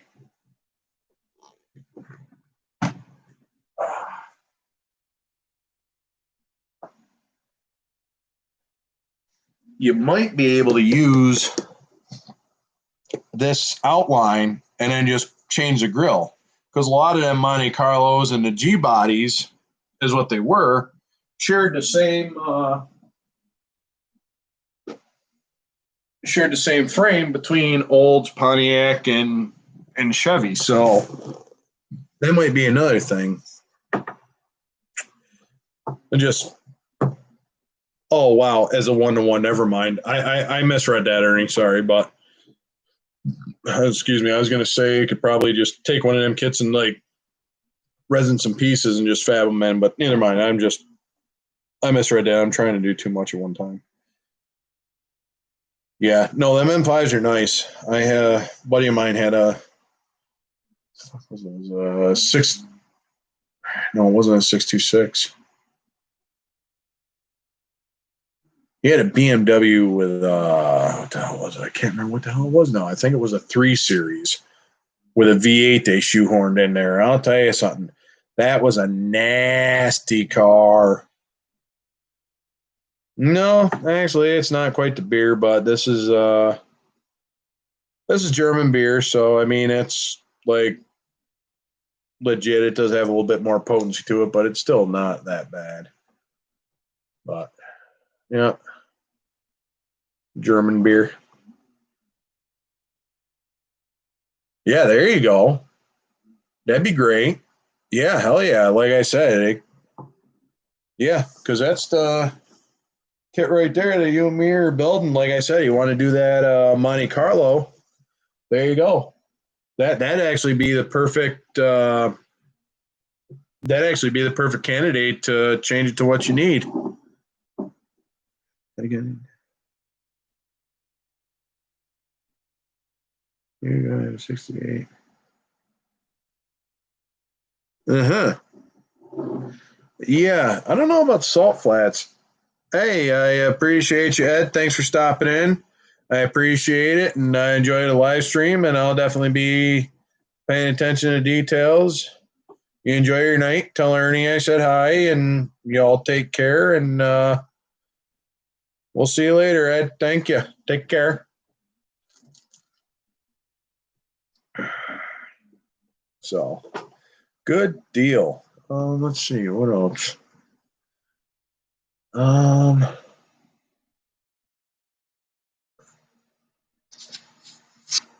so yeah, that's one thing I didn't really do a whole lot of. Is like I've always wanted to kind of go out to the Bonneville Salt Flats, but part of my thing, I'm thinking it's like I'd probably get stuck out there. So I don't know. I mean, it's good, nice fly doesn't, but yeah, the money they had in the Fast and the Furious, yeah, that that's cool. Actually, you know what? That could be. No, I don't know if they might have it. They might not. I don't know. Might have to find something close to that. Hmm. Ugh. Yeah. 572. Yeah. Well, that's a hell of an engine right there, and yeah, that's definitely. But them old Monties, you had the room. I mean, you could put a big engine in it and still have room in there, even putting a big engine in it. Some of them cars, it was weird. Always like look at the hood and you see a 350 and there's like so much room on each side of the fender wells. It's weird. So easy to get around in there.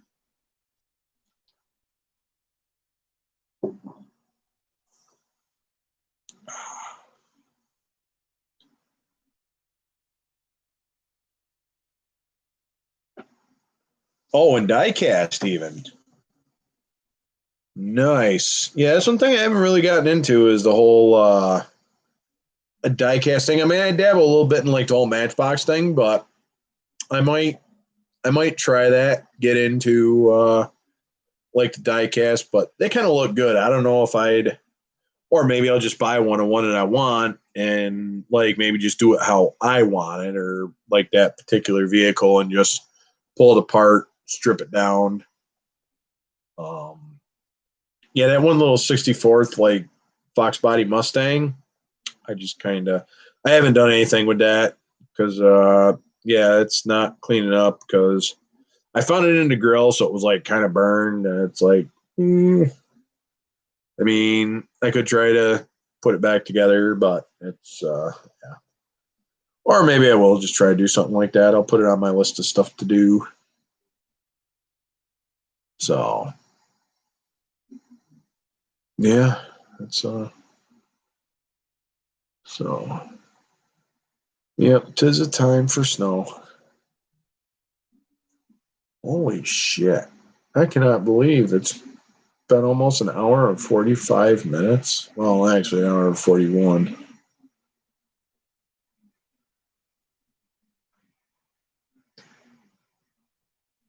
Nice. Apocalyptic build. And that's pretty cool right there. Like I said, I did my first post apocalyptic build on that 48 scale, like GMC Cyclone, and I made the body for it and stuff like that. And kind of love the diecast. Oh, exactly that it does. Yeah, I really like how it's like you can do the LEDs and that 64 Impala model one I showed you with the rust. I do have some LED lights. I picked up like that string of like Christmas lights from Ollie's. I just pulled the little balls out of them. I just gotta get some smaller wire, and I gotta remember how to do the whole power pack thing. I know there's a diode that's supposed to go in there, but I got to figure out which way the diode's got to go. I think it goes out of the comes out of the battery and goes toward the light, so that it's actually there. But I got to figure out how these lights are wired, if they're wired in like a series, or if they're wired, or if you just hook them up to a battery, will they light up? No, I don't have them out right now. So yeah. Let's see.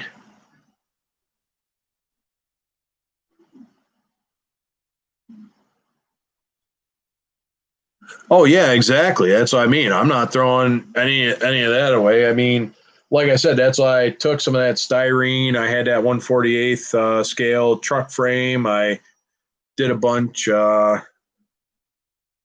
Okay, 3-volt battery will be safe as long as you keep them in line. Okay, all right. So you got to make sure the diode's going the right way so the power flows. Got it. But yeah, no, I don't blame you. I mean, that's yeah, and yeah, no, that post apocalypse build come out right. I could have probably done a little bit more rust on it, but I just wanted to do something kind of decent just to get the feel for it. So yeah, actually, I normally hook the LEDs up to 9 volt. So when I did the lights on my motorcycle, like my 1-to-1, my VMAX, that's how I tested out my LEDs. I just took a 9 volt, took the red and the black, and put it on a 9 volt, and it lit up because LEDs don't need much to light up. So yeah, we got the trailer. We talked about that. I talked about Doug's hairspray technique, which that hairspray technique works really well. Oh yeah, that's right. So here's one of the skags, or yeah, skags that I picked up a while ago. I've got 3 of them. I got an extra one. So I was gonna go get some plastic skis for a girlfriend's snowmobile for Yamaha. Oh, Okay, that's good to know that a 9 volt will burn them out a lot quicker than a 3 volt. That's good to know. Thank you, Seamus. I appreciate that tip. So I know what to look for when I'm at there. I'll get 3 volt batteries and go that route. Thank you. I appreciate that. Like I said, I know a little bit about it, but because that's how I had to do the LEDs, I had to wire a diode in line with a signal switch to keep it from having a four-way effect. Yeah, that's the other thing too. Is like with the modeling, it's great.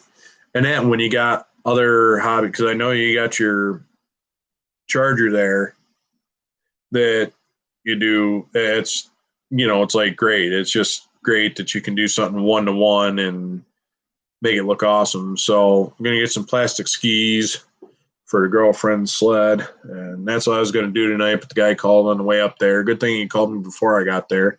So these are some dually skis, but they're actual Yamaha part number skis or skags, I mean. And they got 6-inch carbide. So something else that I gotta mess around with and put on my list.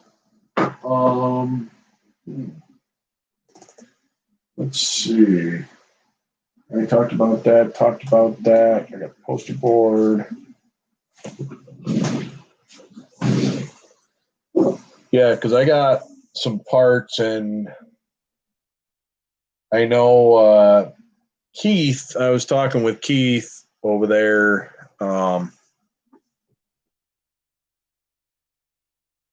That would be awesome. An F4 Phantom. Hell yeah.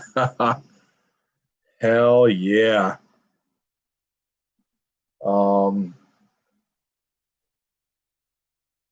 Yeah, so I got a Camaro body that was off the Rain-X car. So I got to figure out, because I know Keith over at Keith Scale Modeling and Unboxing was saying I got to try to find some of the rest of the pieces, but I might actually send them. Oh yeah, that definitely detour thief. Great depth deterrent.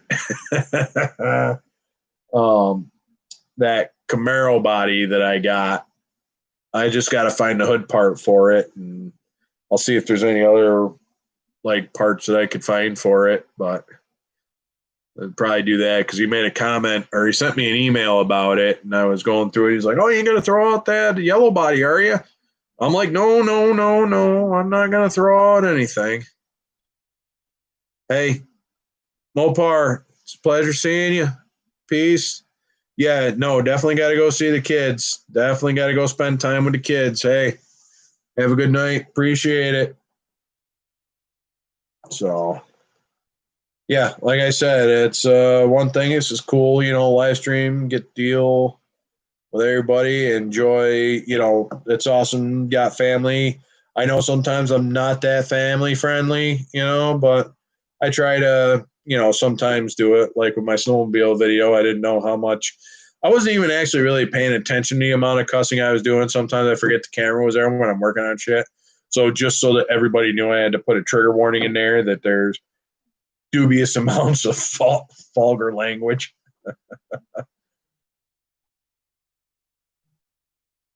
So anyway, yeah. So that's what's going on. So it was kind of a busy weekend. Had about 20 trick or treaters, but like I said, I sat out on the porch, and I got to start doing more. Like if I could try to do more on like YouTube, but if I do anything on my phone, I try to do it on like my Instagram. And then it's like I'll eventually try to get videos up later on YouTube, because I found out that using a laptop or a slightly larger computer works a lot better than trying to do everything from your phone. So, but man, this is great. I can't believe I had 15 people in my live stream tonight. That's amazing. And I'm just glad that I got y'all's support because, like I said, I support y'all and appreciate what you do because you guys do some hellacious builds. And when I mean you guys like build the shit out of some stuff, it's just awesome. And I'm just happy to be a part of it. All right, so there's that. So back to the Irish coffee. Ooh, that's sweet and smooth. I like the bite of the coffee because I do a dark roast, or Folgers calls it a French roast, but it's dark roast coffee to me. So I've been spoiled. I got spoiled when I used to drive truck for McLean. I used to work for McLean Northeast as a driver, and I ain't gonna really get too much into that one, but we used to go to 7-Elevens, especially down in New York City, and I am not a big fan of New York City. For all I care, New York City can LMB. So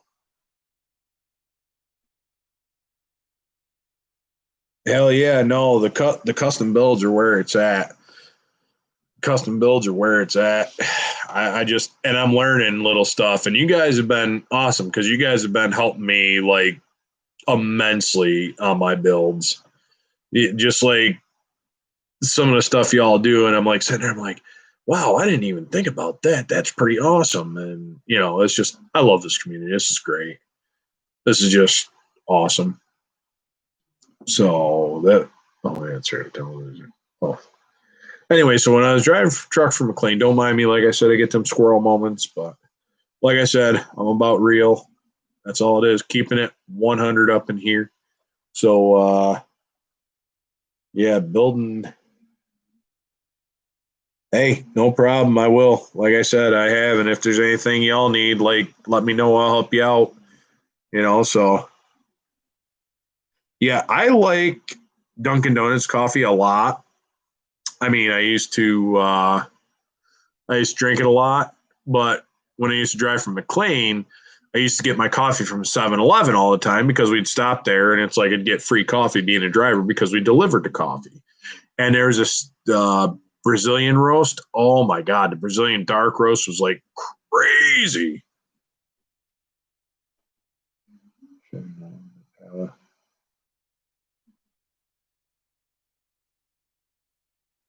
Oh yeah, Seamus. Them cars you've done are awesome. I've been trying to go through like everybody's videos like here and there. It's like weird. I get up in the morning. Oh shit. I'm normally up by 7. I do a little bit of my physical therapy, like self physical therapy, and then after I get done my physical therapy, I'll sit here and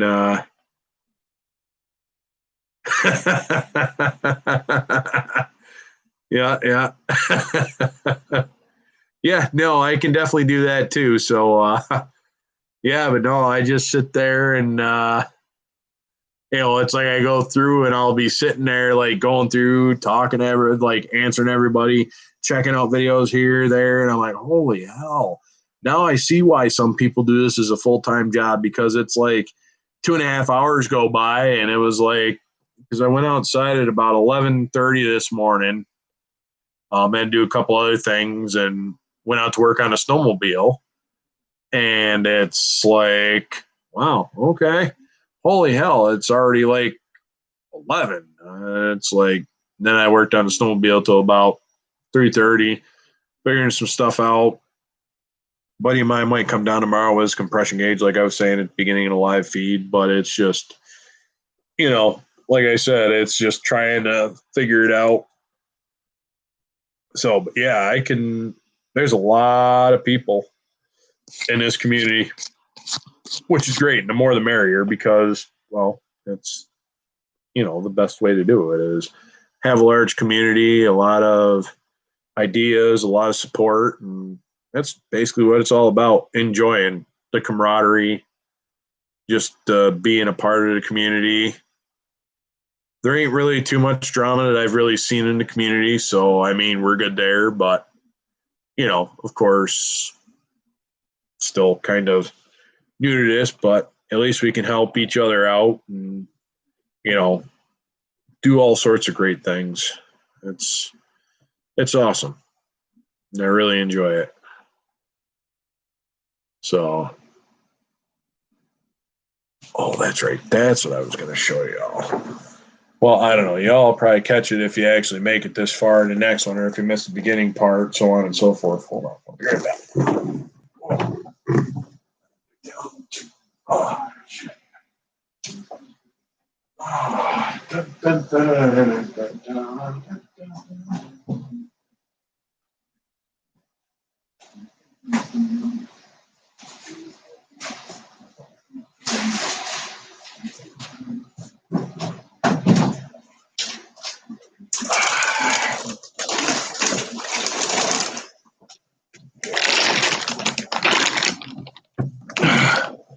Don't mind the package, but Bear decided he was going to try to get in here. Granted, it was that hound nose. So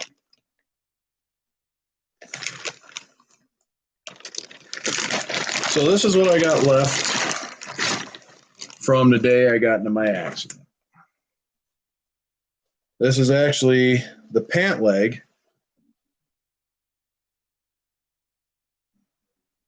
And that's a beautiful thing. Now they get rid of the people who like to cause drama. So this here was a uniform that I was wearing when I got into my accident. I'm not going to post pictures of the accident, but one or two people knew what happened, but they cut this off. And this here is where, yeah, I know I should probably put a graphic trigger warning, but that's where my tibia and my between my tib and my fib bone had actually kind of come out. This is the bottom part of the leg. So the boots would have been here. So it was just like above the boot. So yeah, definitely some blood and stuff like that in there. That's why Bear was like trying to eat it out of the bag. But as you can tell, mechanic pants all full of grease, and yeah. So that was the inside. This is the outside. So yeah, I just thought I would share that, so just a little bit of a keepsake from my accident. And yeah. So yeah, that was from my left leg where I broke my leg between my tib and my fib. So yeah. I don't know why I'm trying to squeeze the air out of it. Bear chewed a hole in the bottom of the bag, so it ain't gonna like work or anything. But yeah. So considering this happened in the beginning of June and stuff like that, have you worked on the M911 shot?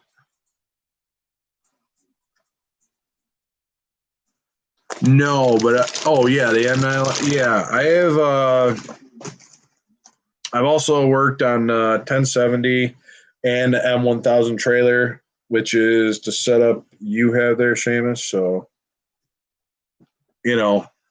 that's a beautiful kit, and yes, I've driven them, worked on them. So that's why, like I said, when I seen your Iraq diorama, and I agree with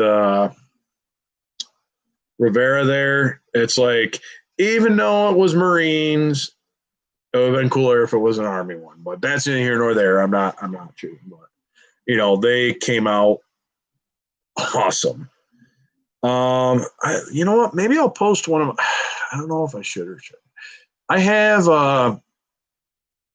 well, it was the one with the turkey run. The turkey trot video I got, granted, is for over 18, partially because it was overseas in Ukraine. And it was just me escorting in the Hemet Wrecker, which would be the 984.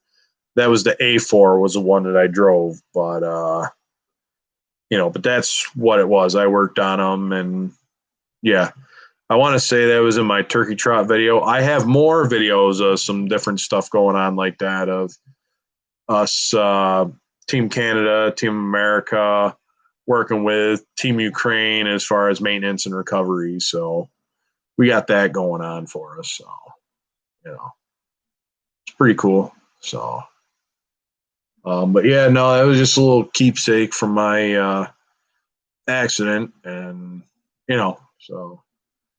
But I'm just happy to be alive and happy to be walking, and yeah, it could have been a lot worse. So yeah, no, I was just trying to keep everything going here and want to get back to some sort of normalcy. Oh, okay, it's just Gigi getting on the couch. I seen something moving, and it was the cat, so he's just doing his thing. So, well,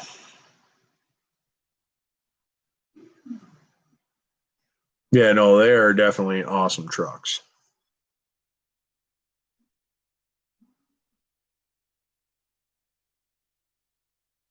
Oh yeah, definitely. I'm not saying anything bad about it, Seamus. No.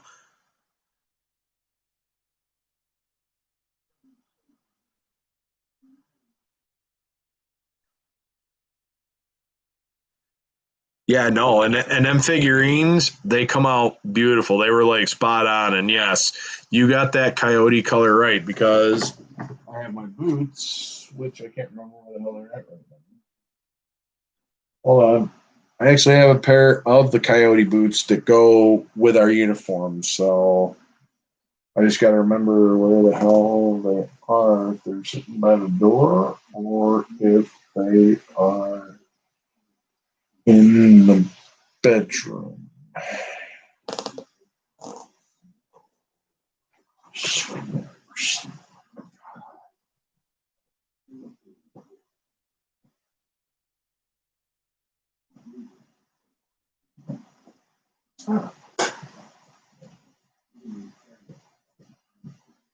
They are by the front door where I left them. So these are the coyote boots. You got the color spot on. Spot on. So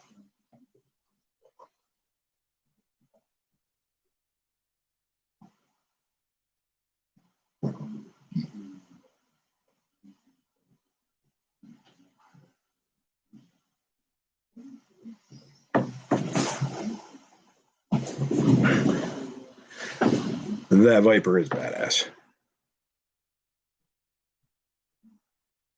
That works for me. Like I said, I can help you out with that and stuff like that. So you got the color right. So hey, Marines, Army, Navy, Air Force, and even the Coasties, you know, nasty girls too, but they fall into their own little subcategories.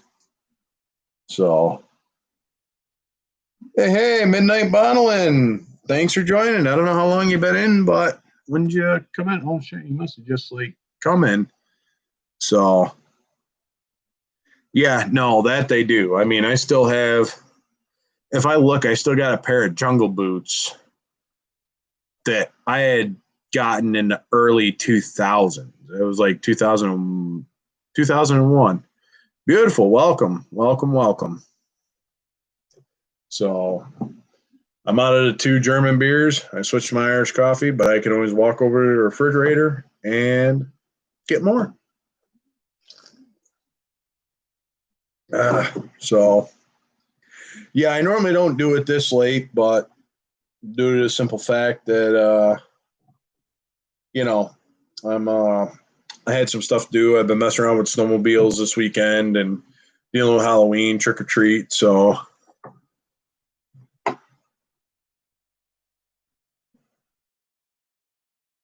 oh, yeah, them C-130s, those are fun to ride in. Yes. Hey. Yeah, them C-130s are fun because it's like you're like sitting there and it's like you're all just kind of like sitting there, a little two people, and you're like sitting there facing each other. There's probably like 100 something soldiers on there, and you're just all sitting there in a C-130 facing each other, and you can feel the turbulence, and you can hear the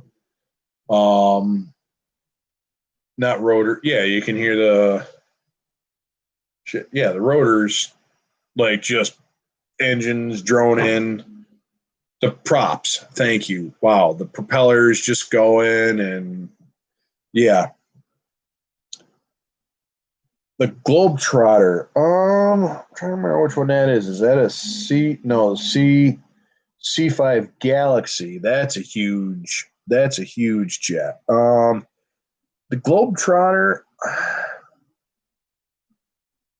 I don't know if that's any better. I don't think. Yeah, I don't know about the Globetrotter. That might be the C-17. I know the C5 is fucking huge. The C-17s are no slouches either. The C-130s are definitely your props. They're the Hercules. They move a lot. They can move quite a bit of soldiers. I wouldn't say they're great for creature comfort, but they're just meant for moving stuff.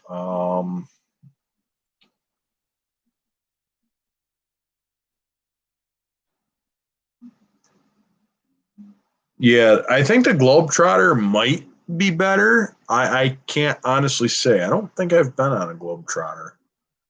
But I know, like I said, the C5 Galaxies are huge. Oh, there's Gigi. Yep. What are you doing, Gigi? Yep. What are you doing? Are you chasing a fly or a bug? Hey, leave mommy's diamond dot alone. Hey, Gigi. Yeah, don't give me that look. Leave her picture alone. Don't give me that look. Yeah, anyway, so. Yeah, that they do. They'll take like, I want to say it's like 3 or 4 of those Hemet vehicles and move them. And yeah, they move a lot of vehicles with that way.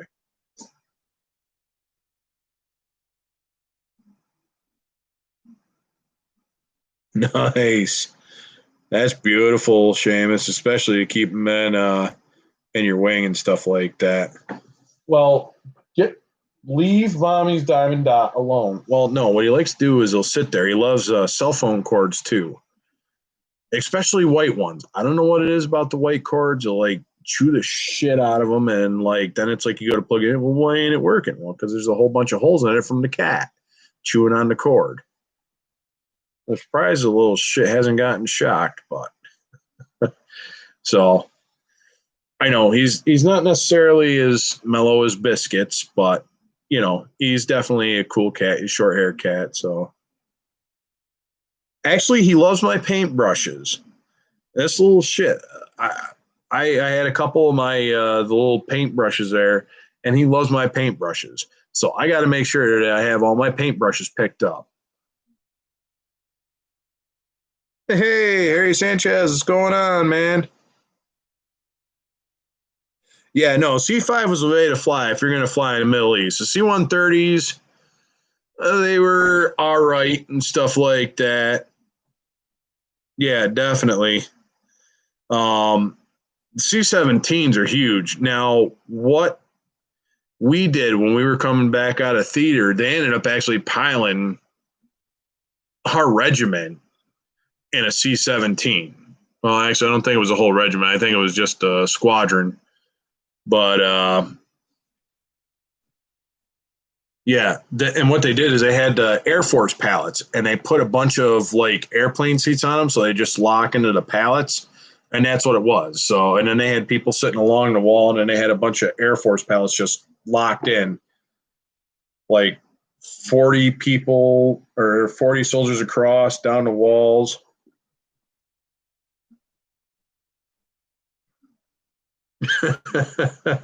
No, the only reason why I kind of called her, well, it was originally supposed to be a she, but let's just say after about 8 months, the cat had a lump back there. His balls finally dropped. He was a late bloomer.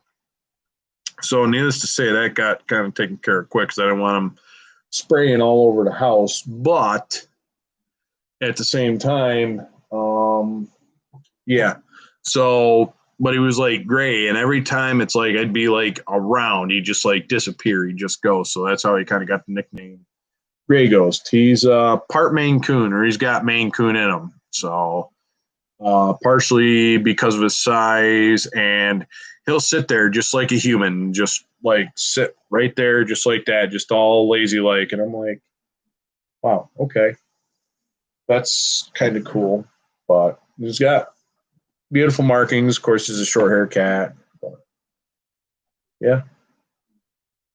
Um, yeah. The other thing about, especially flying over in the Middle East when you're going to different bases and whatnot, especially in a C-130, is when you go from like 25, 30,000 feet to like 1,000 feet in like 3 seconds.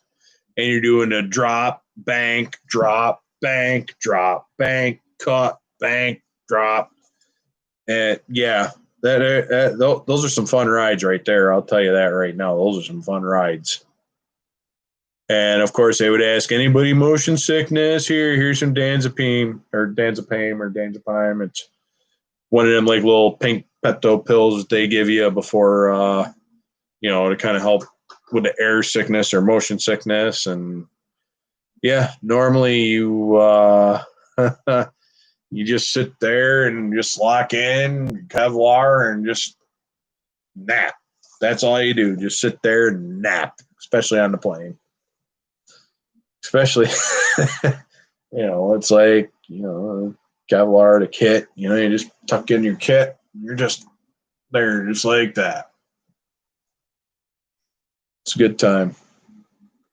So, yeah, I know this live stream and stuff like that is kind of going a little long, but I don't really care. Most of the model stuff was kind of like in about the first hour and stuff like that. Hell yeah, Harry! Holy shit! What year were you overseas? What year were you overseas, Henry? I mean, that's pretty cool. Maybe our paths crossed. So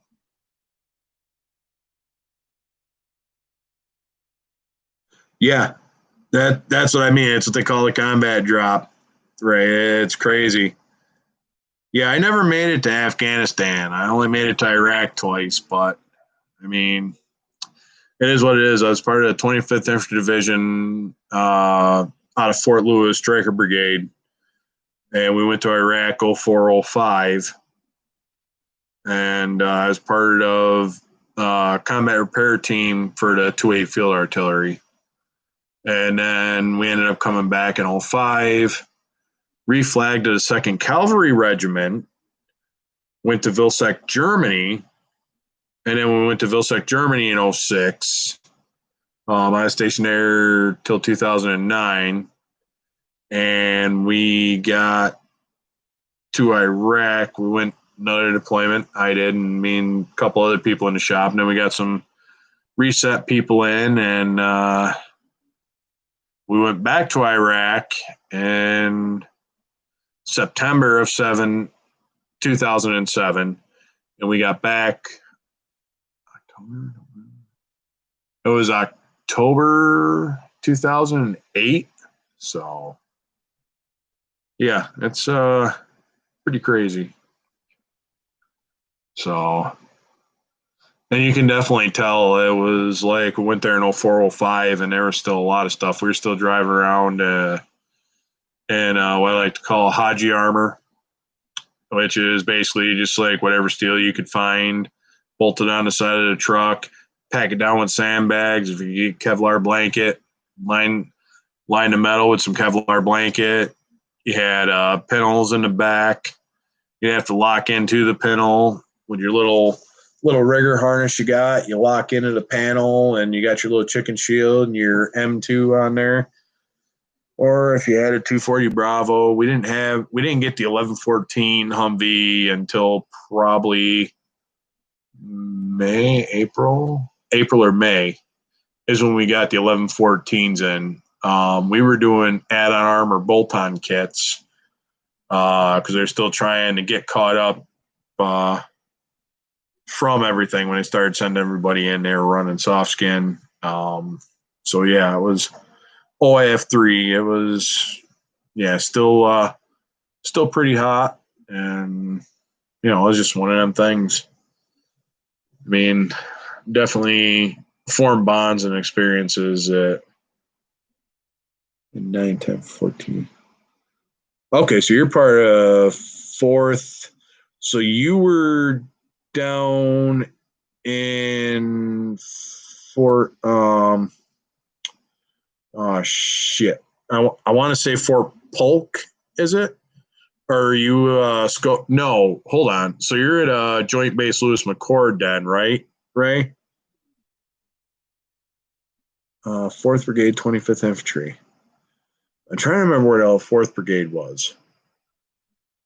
Oh, wait, no. You were Alaska. 177, because I know when we, shit, because I was part of the 1st Brigade, 25th Infantry, and that was light, and then we changed over into a Striker Brigade. So you were 420, and that was a Striker Brigade, right? Or were you guys still light at that time? Because that was about the time I got off active duty in 2010 and joined the Guard. Yeah, that Hummer replacement that Oshkosh got, that's a nice vehicle. It's definitely a lot different than the Hummer, but at the same time, it's, it's pretty good. I mean, Oshkosh does have some pretty good products, so I can't really bitch about it. I know 2001, 2003. Okay, all right. So, yeah, Fort Lewis was my first duty station. So, yeah, okay. Nice. That's pretty cool. I was there in 2001. Oh, so you were like, wow, okay. So you were there for one. Oh, you were the shit. Okay, I got you, Harry. Okay. So you were there. So we replaced you when you were there in '04. Were you part of 1st Cav? Or what unit were you in, Henry?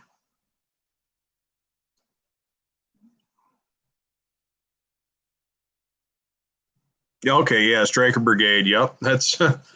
I'll tell you, you missed the other live stream. I was showing some pictures when we were doing some drivers training down at Fort Polk and stuff like that. Getting used to the strikers, and yeah, it was a good time. I got actual 35 millimeter photos of it because this was in '03. It was in 2003 when we transformed. U.S. Air Force. Okay, all right. So SFS as a Station Force Security. What is the 150? Oh shit, USA. I know that's U.S. Air Force 150th SFS. I'm trying to think Special Forces Service or yeah. Okay, so that's cool. No, that's awesome because yeah, I mean, we had everybody over there when I was there. I was actually in. I was at Fob Endurance, Q West Base Complex, but it was Fob Endurance when I was there.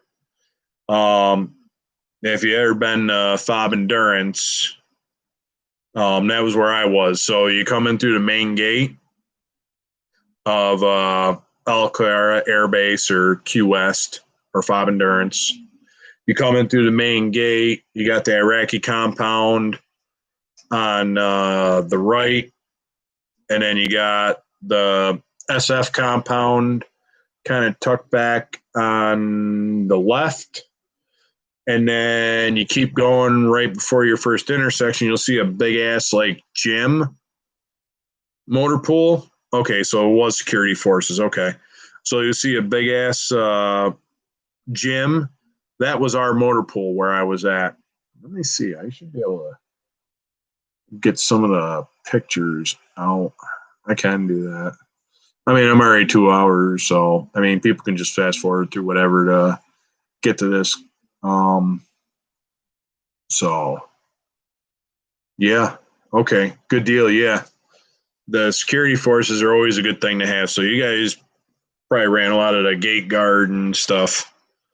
That's always good. Convoy security, yeah, convoy security, QRF, yeah, yeah. No, that you Air Force guys did quite a bit.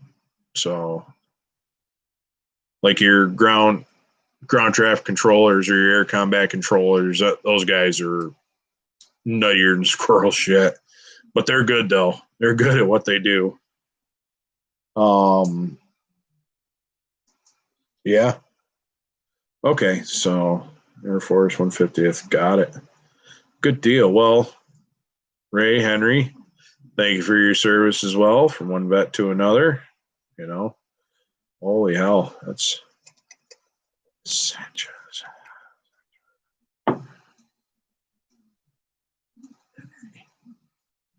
Yeah, it was good times. Hard times, but it was good times. You were there in 2001, so you were part of the initial air campaign and whatnot, doing a lot of the hard ground pounding stuff, and then yeah. Yeah, the guys who were in OIF 1 and 2, yeah, whew, life was hell for them. Shit, when we got there in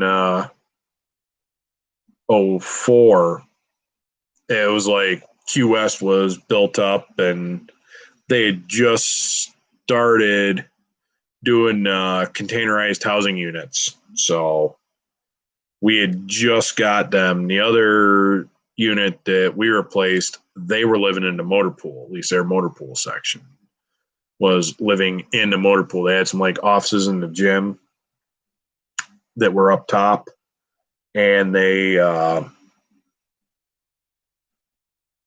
like lived there. So it was like pretty much that was their thing. And then we moved out of the motor pool once we got the containerized housing units to choose. That was pretty good. Let's see if I can find a picture of that. Shoes are pretty nice. They're like that Connex that I got, 20-foot Connex. But they had a bunk bed in there, 2 wall lockers, a table, and like 2 chairs. And then if you're in a 40-foot Connex, they had 4 people in it, which was 2 bunk beds, 4 wall lockers, 4 chairs, and a table. It did have an air conditioner, which was nice. So, I mean, that was like high society right there, having an air conditioner. And Tent City, Kuwait, Camp Buring, Kuwait, where everybody's got to go through for the in process. Hey, Seamus, I appreciate it. Until next week with the live stream, I'll catch you in the channel and stuff, and I'll be checking you out, Seamus. All right, take care. Have a good night. I appreciate it. See ya. Oh yeah, the spiders there were nasty, especially them camel spiders. We had one on. Well, we were on staff duty. Sitting up there at the ops in the office. Oh my God, that was, ugh. We had a camel spider. So me, who was on duty? I think it was John Whalen. We were on duty. We are just like sitting there. He had his laptop up and was watching a Haji Burn DVD, which you could buy their DVDs there for like stupid cheap, but it was like shit that was just released in the theater, but you were getting it over there because they were sitting in a little movie theater with their little camera, just like recording it. And then you see somebody walk by, and all of a sudden it's like you can see it like go dark, and then But anyway, so we were on staff duty, and I heard like this thing, and it just sounded like kind of like something scraping on the floor and moving, and we're like, "The hell's that noise?" Like, I don't hear anything. So it's like it's sitting there, and like I hear it again. I'm like, dude, something is moving. Shut the movie off. So we shut the movie off, and he was kind of a workout kind of guy. He always had a 25-pound dumbbell on him. Would always be like curling it and doing exercise with a 25-pound dumbbell. So like sitting there, and we heard it again. So I stood up, and I had John go over and turn on the light. Well, he turned on the light, and I'm like, holy shit, this is a camel spider. It was probably about that big. It's probably like about 3 inches. I mean, it was small, but I mean, it was a good size, and they get pretty big. So about that big. They're like, holy shit. So I grabbed our SOP book, which was sitting right there, and it had all the how to, all the SOPs on how to do like SIRs, UXOs, how to take reports for like, it was just our big SOP book. So I took that, threw it on top of them, and then I grabbed his 25-pound dumbbell and then threw it on top of the book. And I sat there and waited for a few minutes. I didn't hear anything. And I'm like, okay, did we kill it? Did we not kill it? So it's like, John was like, what the hell, man? Fucking. Okay, so we grabbed a broom. And I'm like sitting there, like poking at it with a broom, trying to get the 25-pound, dumbbell off the book. And then kind of moved the book. And then all of a sudden, it's like as soon as I moved the book, it like reared up and it started coming at me. I'm like, oh shit, what are we gonna do? So I took the broom handle and just beat the shit out of it, stabbing it down with the broom handle. Oh, I wish I would have got a picture of that. Oh my god, it was crazy. I mean, we finally killed it after beating it about like 20, 30 times with a broomstick, but they are resilient. They are resilient spiders. I'm not going to lie. They are resilient. Oh my God, them camel spiders suck. Oh, yeah. And then the scorpions, those are always fun. And then occasionally what we do is we get the scorpion and put it in there with the spider and see what would happen. And camel spiders would fight pretty good. But these are just little baby ones. They're only like that big. They ain't that big. And put them in there with the little baby scorpions. Yeah, the baby scorpions.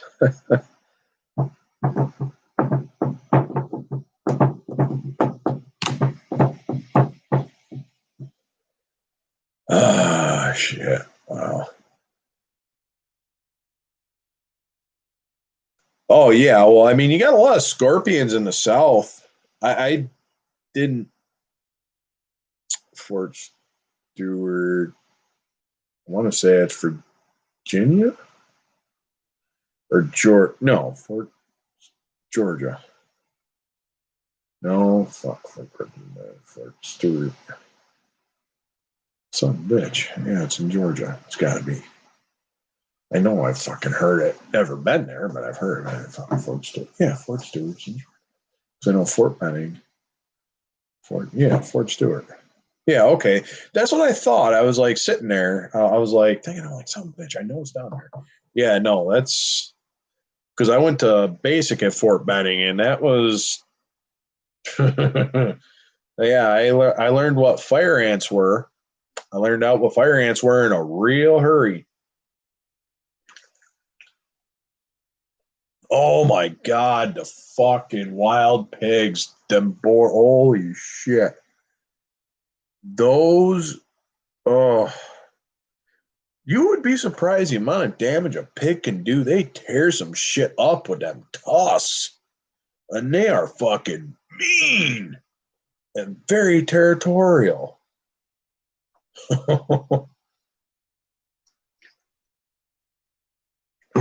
But they are good eating, though. They are good eating.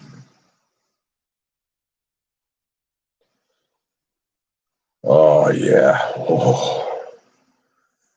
Yeah. Kind of miss Fort Benning a little bit. But at the same time, it was Georgia. I come from up here in north, and that heat just tore my ass up. I wasn't used to that Georgia heat. That's a different kind of heat down there than what I was used to up here. Holy shit. But we did have a couple of nice, cool mornings and stuff like that. Yeah. They don't care. They go after just about anyone, anything. They very territorial. We didn't have too many run-ins with him. I think we might have only had like a couple of them at our bivouac site that we had a run-in with them where it's like Joe Sargent's like, don't fuck with the wildlife. I'm like, fucking pig is charging at me. I'm gonna take out my fucking bayonet and fucking stab him. That's what I'm gonna fucking do. But no, you couldn't do that. God forbid. So, but it'd be good survival training, though. But them pigs are definitely good eats. Yeah. Oh shit, that's right. That's what I was gonna do. I was gonna go grab my German Schützenschere, but I'll save that for the next one because then I'll probably run out of stuff to talk about in my live chat. So, yeah. Shit. I'm trying to think what else I could do. Shit, we're already at 2.5 hours. That's going to be an awesome, awesome live stream when everybody has to go through and stuff like that.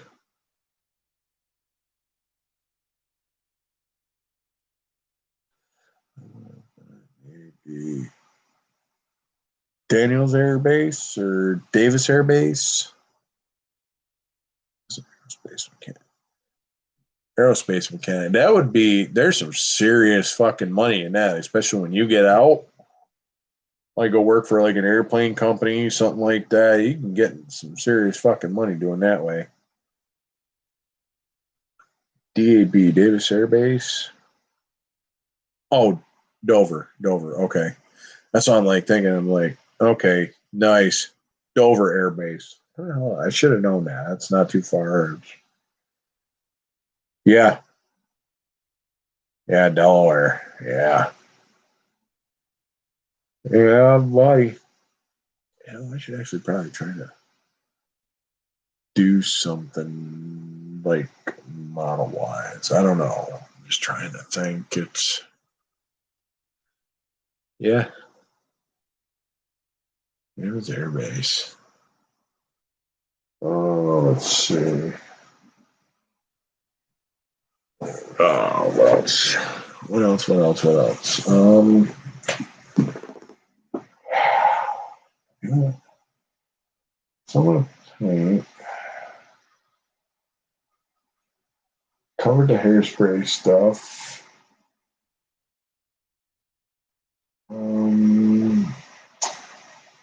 Yeah. I think I went over to pill bottles for the monster truck tires.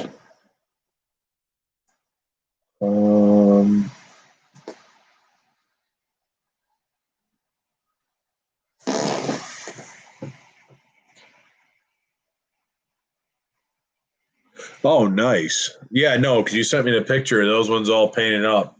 They look sharp. I really like them, and they look spot on for what I had for the A6. I gotta find that picture. Did I have a? No, was it? No, I had a hard copy picture of them, but where the hell? I went through a bunch of pictures when I went through all my photos there on that last live stream. Different places and stuff like that, especially being up there at Fort Lewis.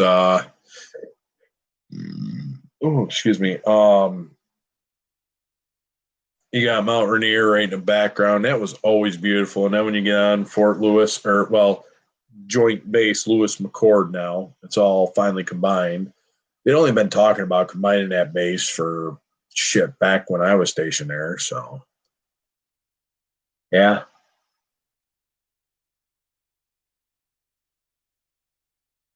Oh, beautiful. You didn't have to paint them all for me. Shit, I could have painted them too. But no, I greatly appreciate that. I mean, those wheels and shit like that look sharp. I really like them. Yeah. Yeah, it was. Yeah. Fort Lewis. God, those some times. Let's see. Hey Ray, you still in, or did you get out, or you still at Lewis?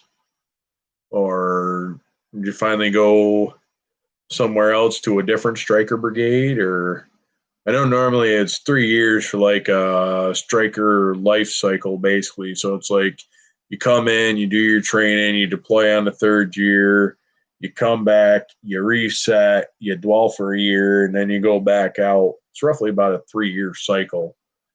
So on or what they call a life cycle management program for the strikers or in the striker units.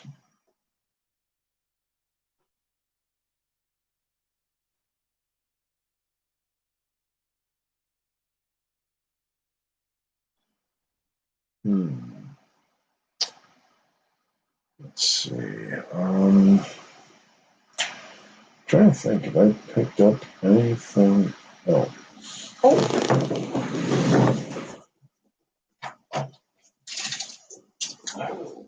So this is something else that I picked up. I got some thin rod, almost like guitar wire. I don't know what size cord it would be, but I got some of the smaller stuff, and then I got this other rod. It's precision metal, stock number 503, so I could make axle rods for some of my builds. However, this was just found in the girlfriend's truck tonight, and I bought it like 2 times ago when I was at Waltz. So yeah, I had actually been looking for this wire for probably about the last month and some change. Actually, no, because I bought this when I bought my niece her model. So yeah, it was over a month ago. So now I finally actually have the wire that I was trying to do. It was in the girlfriend's truck. Go figure. I don't know why or how, but yeah. So that's what I got there. Just something different and decent. And because of guitar strings or music string, stock number 498. So you can make all sorts of stuff with this.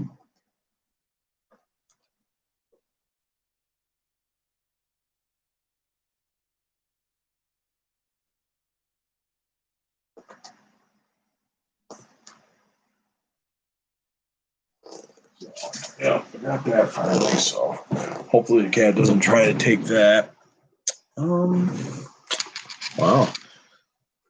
This is awesome. I got the 7 people watching.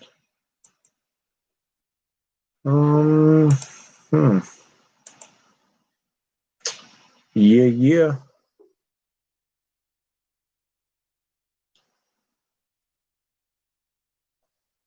No, Frank, thank you for your support because we just do it because it's one of the things to do. Reason why I joined is around my area. I didn't have a family farm. We got a lot of them because I live in a rural part of New York. And then we have a big prison called Auburn Correctional Facility. And yeah, it's yeah,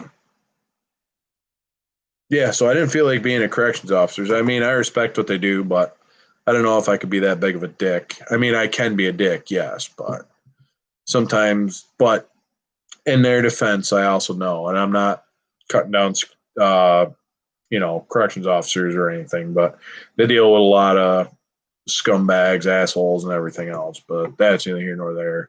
So that's why I joined the Army, plus my grandfather, who was in Korea.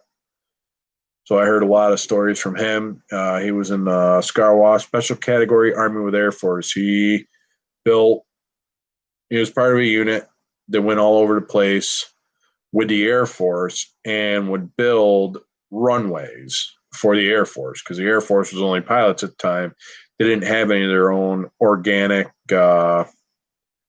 construction. So did that. I heard the war story. Well, I wouldn't say war stories. Yeah, a couple of war stories, especially when he was in Korea. But just some of the shit he did. He got traveling around with the Air Force, and he was a Tech 6 at the time. He was a hard stripe D5, and it was just crazy. Just some of the stories that I heard about how they used to requisition new equipment. So they would take their old equipment in, right? And then what they would do is they would take the old hood off and swap it with a new hood. Take the old hood and put it on a new dozer. And then they would load the new dozer up and drive out with it. So when the MPs and stuff like that, oh, yep, okay, serial numbers match. That's how they would acquire new equipment. There's this book, Fruehauf, that was written by Jim Foreman. He goes over it, and I remember my grandfather telling me stories of this. And then I now read it in a book, and it's like pretty cool, actually. Jim Foreman, he also does, he's got a channel on YouTube. It's called Jim Foreman Country Cowboy Country Cooking or Country Cowboy Cooking. He does a lot of good stuff. He's got some cool videos, and yeah, and it's cool. Like a lot of people who are the old school Army dads, just they're just like cool as hell. They're just like laid back and just they're definitely a great people. And they're the ones who help pave the way so we can do what we do.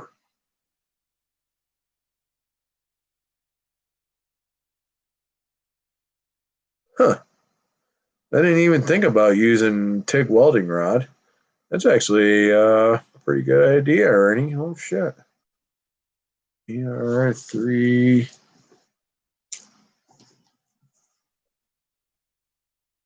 R4043. 30 seconds. Got it. So, yeah, that's crazy. There's good times. But yeah, he's actually got his own YouTube channel. Jim is 94 years old. He's sharp as a tack, and it just he lives in Texas, and he's just phenomenal. I mean, he at 94 years old, he's still sharp as a tack and still got it all up there. It's great. I mean, I've talked to him a couple times, but I ain't really actually met him. One of the things I wanted to do was, go meet him sometime for breakfast. And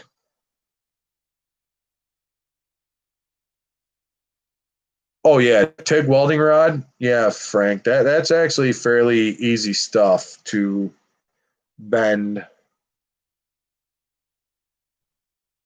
because it's TIG. It's like solder.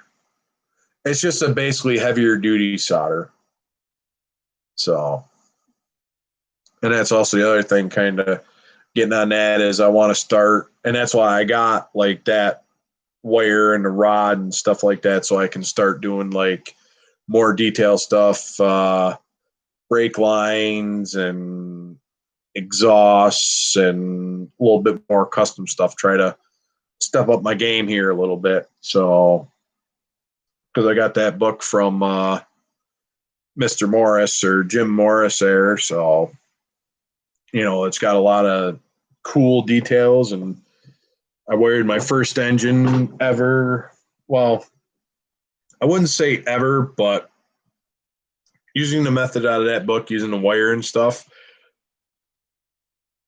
Now, how I used to do it when I was younger, I would just take colored like thread, and I would just use thread. I just take a little bit of dab of glue and then just put the wire on there like that. But it's cool when you actually get that really small gauge, like real wire, so that when you touch it, it's not like thread, it's actual wire. It's really cool. And yeah, it's real easy to bend. So I'm gonna check that out. And yeah, because you can get the tick stuff kind of cheap too. So what was I gonna say? There's something else I was gonna say.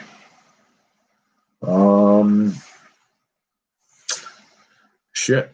I know if y'all got ollies, and that's something else that I know I kind of covered it in the thing. And some of this I might be reiterating. It's, just because I see my numbers like fluctuating here and there, and sometimes I'll see it kind of go a little quiet over here, and then I'll just kind of get like a deep thought, and then all of a sudden something will like pop up, and I'm like, oh, hey, all right, must be there's a delay or something. So it's yeah, it's a good time.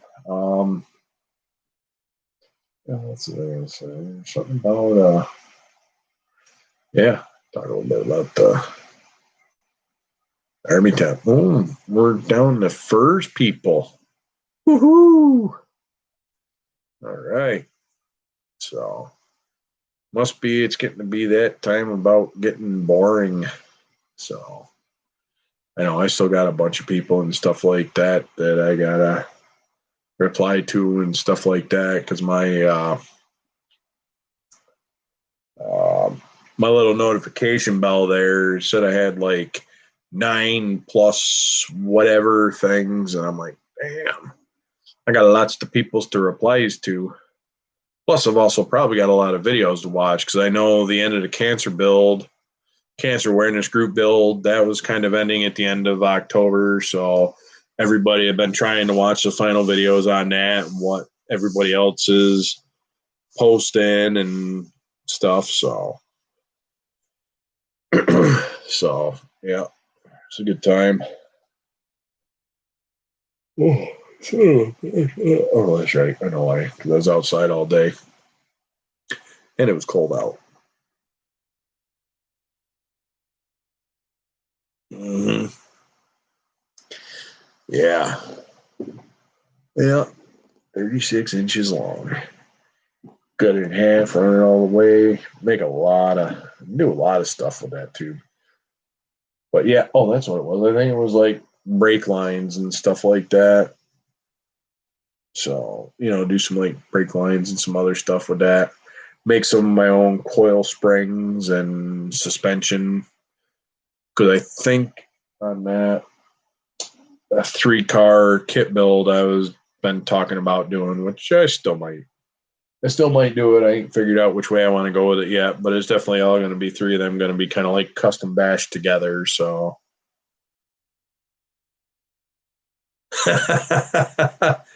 hey, that works for me. Like I said, it's the sad part is it's not like I really got shit to do. I mean, I do have stuff that I could do. I could be going, doing stuff and whatnot like that tomorrow, like working on the snowmobile. But unfortunately, at this time of night and the place that I live, if I'm working on a snowmobile out there, I'm going to have a lot of neighbors be pissed. And then they're going to get all poopy, and then they're going to call the landlord. And then when they call the landlord, and actually, you know what? I think I might just grab more beer, because I still have almost half a cup left of my Irish coffee. So, yep, it's a honey, it's a lager. Seamus was telling me about it. I thought it was Old Mist, but it's Irish Mist.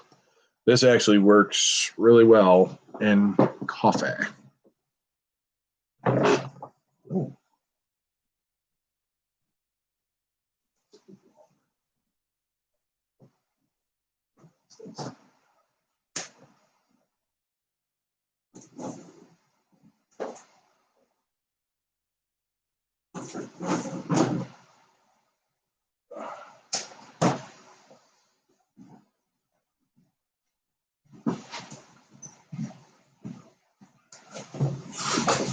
I really should set up my workbench area where I can actually, or maybe I'll get a free whatever webcam, so that when I do my live stream, I can sit there at my bench because I'm sitting here at my, well, dining room kitchen table, and the table that I am doing this live stream from is over 100 years old. So, not going to do any painting or any sort of thing on this table because, yeah, this table's over 100 years old. So, I mean, it was handed down from my grandfather, and it was, what was the date of the build on this? It was like 19 something, 1920, or I can't remember what date it is, and I'm not going to crawl under it and look at it again, but it was like, I think like from the early 1900s, like 19 teens or somewhere there, but this table is 100 years old, so it's got a little lock on the end. You open it up, and it's got like 3 leaves to kind of pull out of it, so... No, I definitely did not buy this table new. This was a hand-me-down. This table's old. It's over 100 years old. It's an antique. It was a hand-me-down, but yeah. So I definitely don't want to. Now, the table where my bench is right now, that's my old dining room table. So, yeah, no, this is awesome, Ernie. I like this. And, and that's why I kind of do it on a Monday. I know it sucks that everybody doesn't. I know a lot of people work and stuff like that, and I try not to make. That's why I try to do my shows like between 5:30. Try to keep them like only like less than like 2 hours, but this is what it is. It's just group of men in the community, and I'm pretty sure we probably have ladies too within the community, but it just group of men in the community just sitting here and doing what we do, talking, and well, yeah, that's what I mean. And try to. I mean, this is one of the things. It's people either love me or love to hate me. I keep it 100% every day, and that's the only way to do it. It's just a great thing, and especially with all the support within the community. I mean, I know I keep on circling back different conversations, but it's good. So let's see. I almost kind of want to do another unboxing, but I'm going to probably save one for next week. But yeah, no, the sad part is I'm doing this from my laptop. So what I might do is I might try to get one of them webcams so that I can still because I know there's a delay from what I'm saying now to it getting to y'all.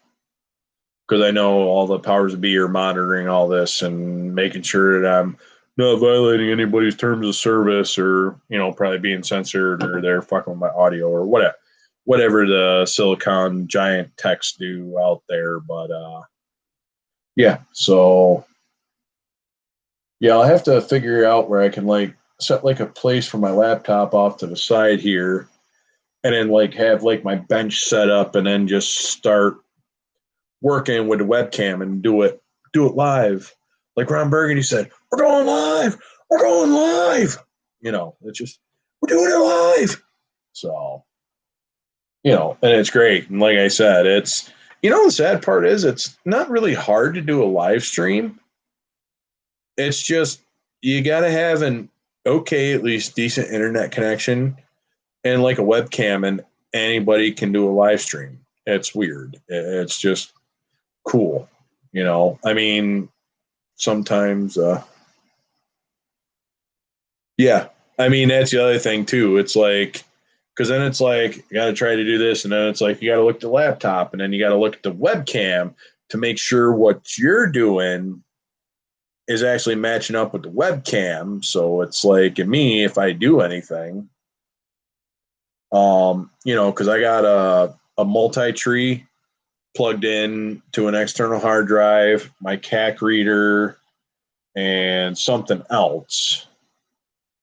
Oh yeah, my mouse. So,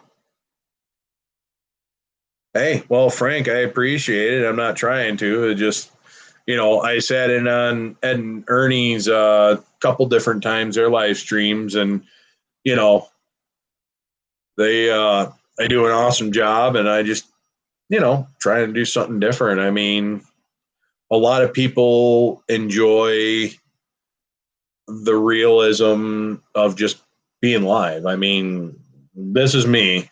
There's no makeup. I didn't even shave today. I got that 5 o'clock shadow thing going on here. I didn't even shave today. I mean, this is going to be for my next drill weekend. This is going to be coming off, but, still.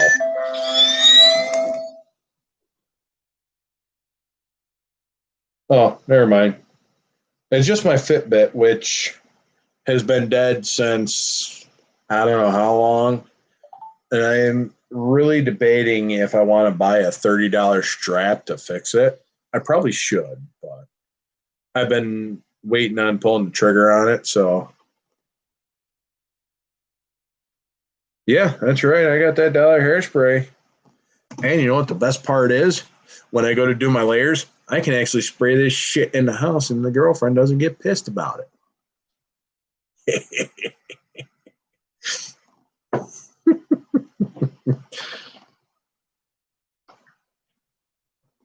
So, what the hell was I going to say?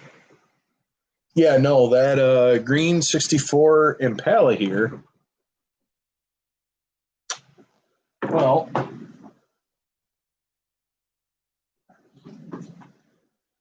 this I got bored, which is something I should have probably done live stream, but I might actually just do a tutorial video on how to use the hairspray. So this is dollar store hairspray, and this is like 4 layers of paint. So first coat was a flat black. Second coat followed by a red primer, like a rust red primer. Second or third layer. Hey, Dan, I appreciate it. Thanks for stopping in. It was fun as always. Be safe out there. And yeah, no, I hear you as far as the whole work thing, even though I'm not necessarily working really right this minute, but at the same time, but I just take care and stuff like that, gotta like having the schedule there. That's a good thing. So Dan, is always a pleasure. Take care. Thank you. And be safe out there at work, especially tomorrow because, well, tomorrow's the 3rd, and we all know that the world's probably going to go down. The world's going to go down in flames.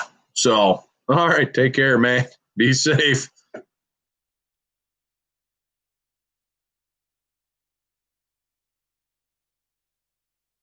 Nice. That Baldwin Motion Camaro, is that the full bumper one or is that the split bumper? That's pretty cool, Frank. I mean, I've just been sitting here talking, just doing whatever. So anyway, and then on the third coat, I had sprayed like a light cinnamon color, like a satin cinnamon. And then I put Oliver green top coat on. So in between the different layers, nice. I built that Baldwin one. That was my modified green car. I did like the custom vinyl top on and, left it green. And yeah, no, that's actually a pretty solid build. I like it. Plus, if you build it the more performance end of it, you get a couple of stock parts left over, so you can just kind of throw them in your little bin and use them on other builds. Like the steering wheel I used out of that kit and put it in that S10 kit. So, yeah, I mean, that's just one of them things. So it's like, I was like, I needed a steering wheel. I'm like, shit, I got an extra steering wheel. I got a stock Camaro steering wheel. You know what? It's going in this this GMC Sonoma that I built for the post-apocalyptic build. I'm like, good, that's steering wheel. Boom. Put it right in there. Works great. I love having extra parts of that. So I try to focus on the two-in-one kits. So I don't know if I want to go a little bit deeper with this. I mean, I might probably spray a little bit more of the hairspray. And in between coats, what I did is, so I had it black and I sprayed a couple shots of hairspray and then I put the dark primer on it, or the red primer. Sprayed it on, waited a couple minutes. Then I came inside and then I rinsed it off. So the paint where the hairspray wasn't stuck, and where the hairspray was, it just rolled off. Or an actual convertible top for model cars. Ooh, a convertible top. Like when it actually like folds into pieces and actually comes up like mechanically. That is pretty awesome. Damn, that's going to be awesome. That is cool. And then, so then I sprayed again, some of the dollar store hairspray, and then I sprayed it with the lighter cinnamon color. Then rinsed it off, and the paint where I didn't put the hairspray, it stuck, and then the other hairspray kind of rinsed off. And then after I put the light cinnamon on there, I put a couple different spots, as you can see, and then you can make that with a 3D print. Well, anything's possible with a 3D printer.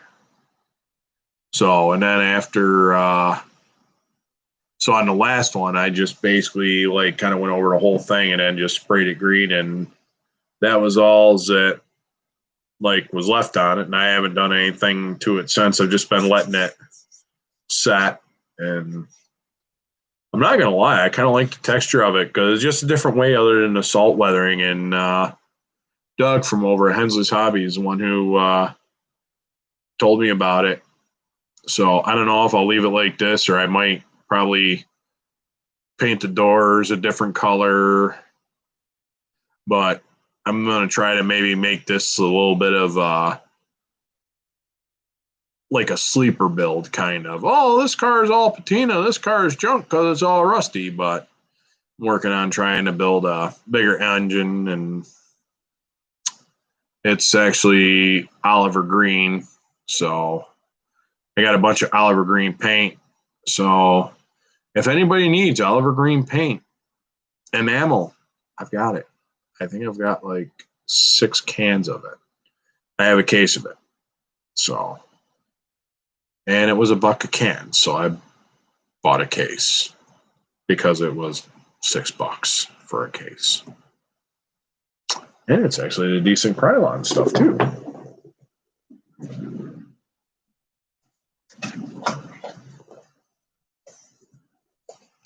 Kapow.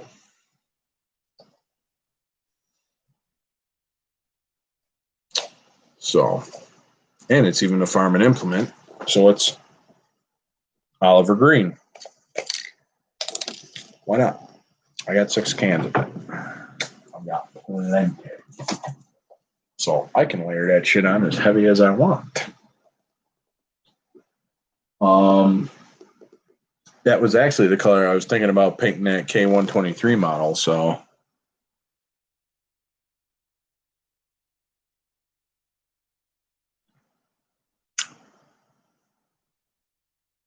that's actually a good idea right there.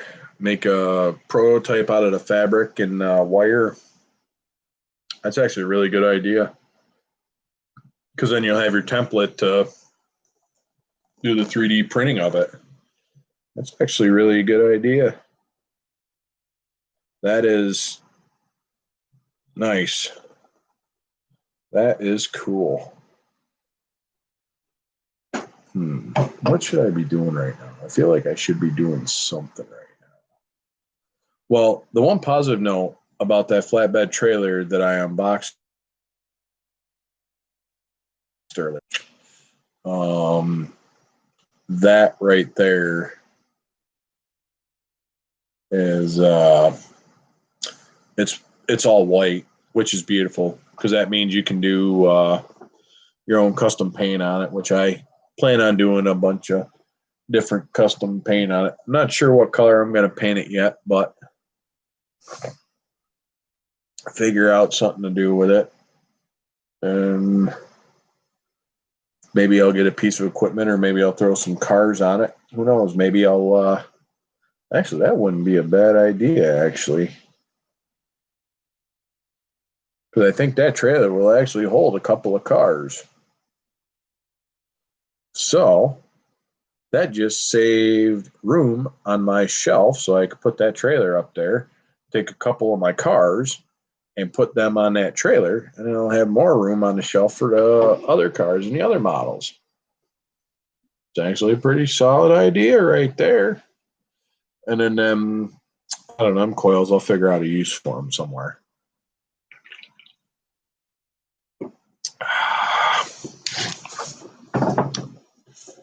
Oh, let's see. What am I gonna do? So I got my 72 all kind of done up in black. I got the interior kind of done. I'm doing like a gray with black on the inside for the interior because the gray will go with anything. I should technically be sitting over at the other table and doing stuff, but no, I'm not. Got to work on doing that Focke Wulf, and so I think tomorrow I'll pull my Dale Senior model body out again. I'll wash that off really good and maybe try to throw some new paint on that. Okay, yeah, I'll definitely check out that 359 Pete. I gotta definitely go through and go back through some of y'all's like earlier builds, because I know there's a lot of them out there, and it's like, holy hell, there's a lot. But yeah, no, I got that Kenworth cab over 123 cab over, which I might, next time I go to Ollie's, I might pick that kit up again, or I don't know if I want to do another cab over, if I want to do a conventional. I ain't figured it out yet, but I'll get there. And just, like I said, was with snowmobile season kind of around the corner. I've been kind of slacking in my models and just trying to get some stuff done around here, trying to get snowmobiles going just in case, because we had a light dusting of snow, but at the same time, I don't know. So just trying to keep the channel interesting. You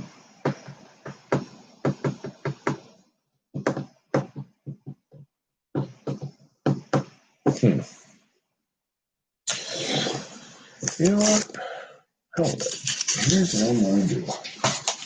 I'm going to take the shop cards that I got today, and I'm going to hang them up on the live stream just because I can.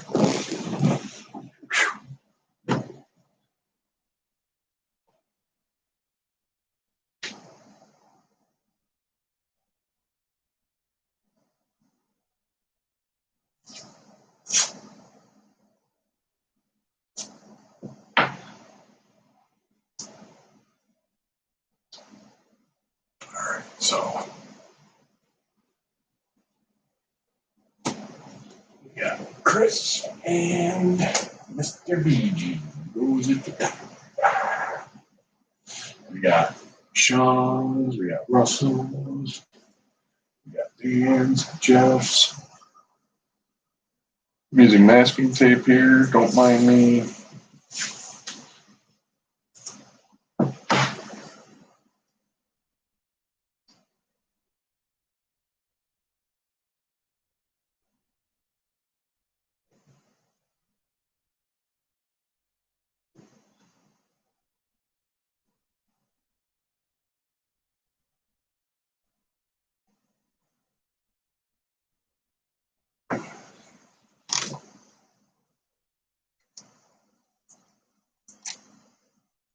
Beautiful. Well, that looks good right there. That looks good. So I went to Staples, so if I fill that one up, I've got plenty of more to do. So picked up 2 3-packs. So I got 6 sheets of that size. So if I fill up that section, I'll then have to figure out another way to hang up the other section.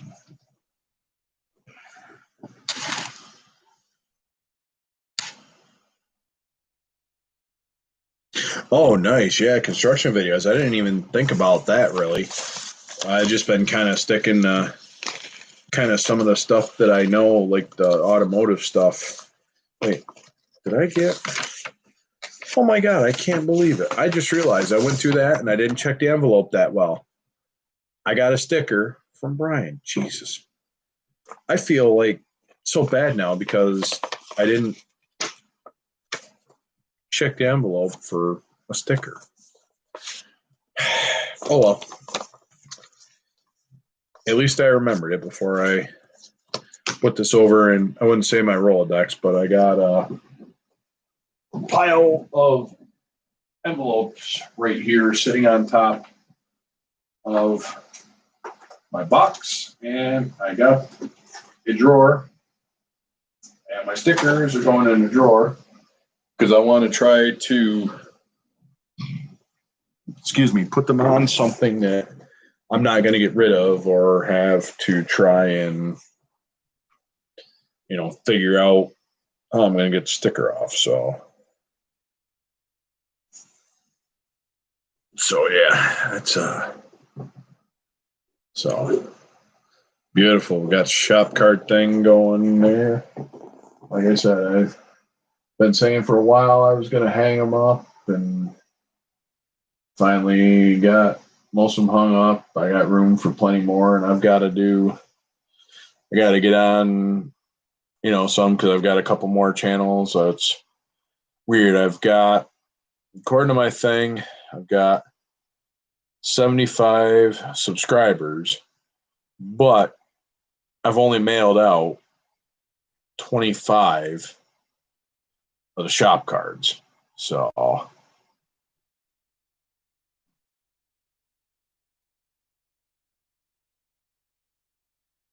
yeah, that might be something to do too, like an actual metal sign. I know I've got a couple of them I have acquired, so I can always just cut a piece of that to put the stickers on and do that. So I'll actually have to look and see if I can find the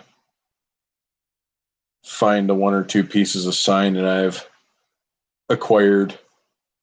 So them speed limit signs, stop signs, and some of them other signs, they make really good floorboards for vehicles. Just saying. Don't ask me how I know this, but and that 69 Chevy I had, I ended up having redoing the left side floorboard in it, and let's just say 35 mile an hour speed limit sign works phenomenal.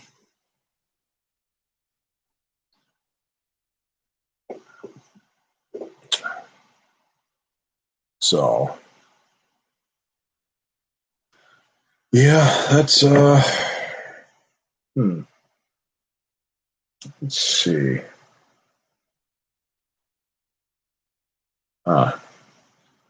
So I'm not trying. I did get in a little bit of trouble at one time, and hence why my end of tour / leaving the unit award has a different rank on it due to different things. But I'll have to pull that out.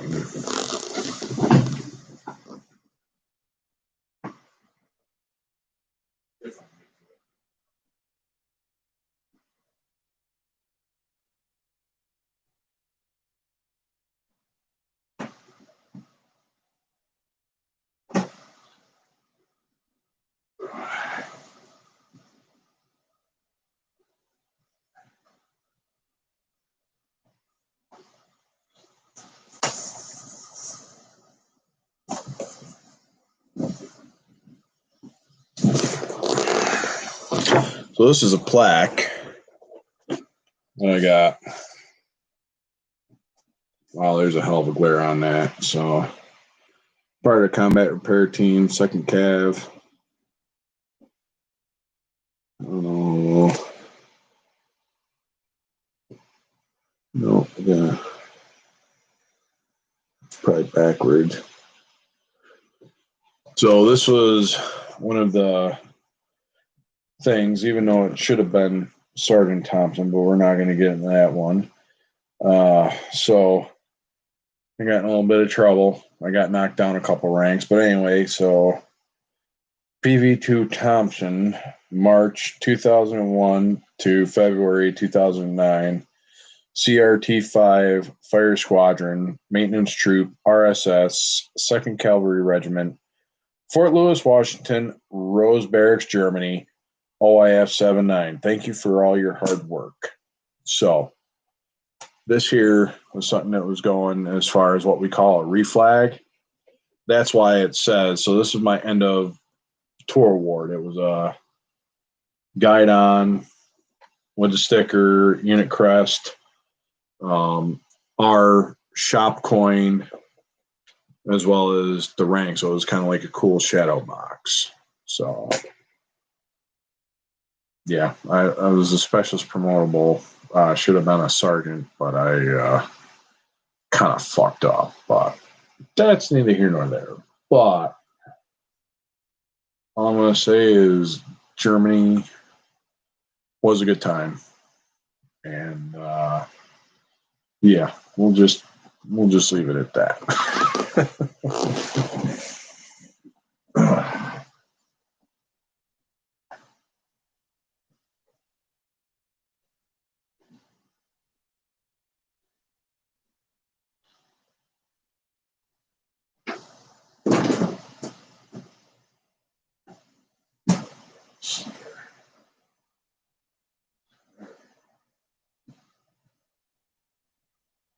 There we go. Get you back now.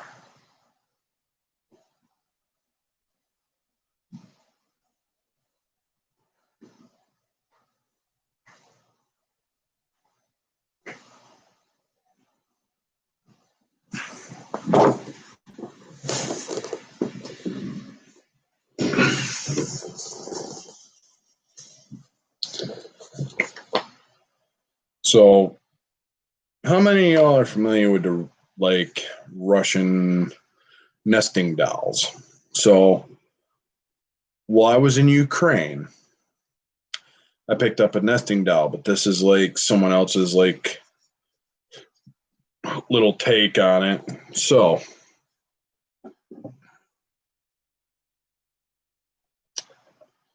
we got this. That's probably worth some money. So then, oh, yeah. Crack it open.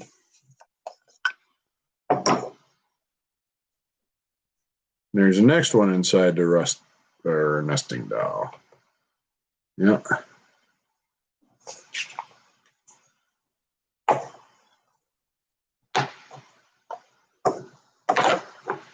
And then there's the next one. Of course, you got the Melania Trump. Yep. First lady. And then you can tell the date on this, but Trump 2016, Make America Great Again. And then last but not least, boom. It's like the little baby. It's like the mom, daughter, but whatever baby. So yeah, it's like a little crybaby, and it's Hillary Clinton. So yeah, I think I picked this up for like $5 while I was, I'm trying to remember what it would be. No, not quite that much. But yeah, it was definitely a cool little Russian nesting doll. I couldn't, I couldn't pass up the deal. It wasn't like super expensive, but it wasn't like cheap either. They had one that was a lot bigger than this, so wow. That's what I've got to do. I've got to learn to multitask a lot better, or actually just not get squirrel brained and just like go off and do random stuff like working on snowmobiles and other stuff, and then just actually like pay attention, just doing like scale modeling. So, okay. I got a little care package kind of set together. The only thing I'm having trouble putting in the care package is the resin, but I got a little care package for you, and it's kind of like a belated happy birthday, but it's en route. That's one of the last things I was trying to find was the resin. So I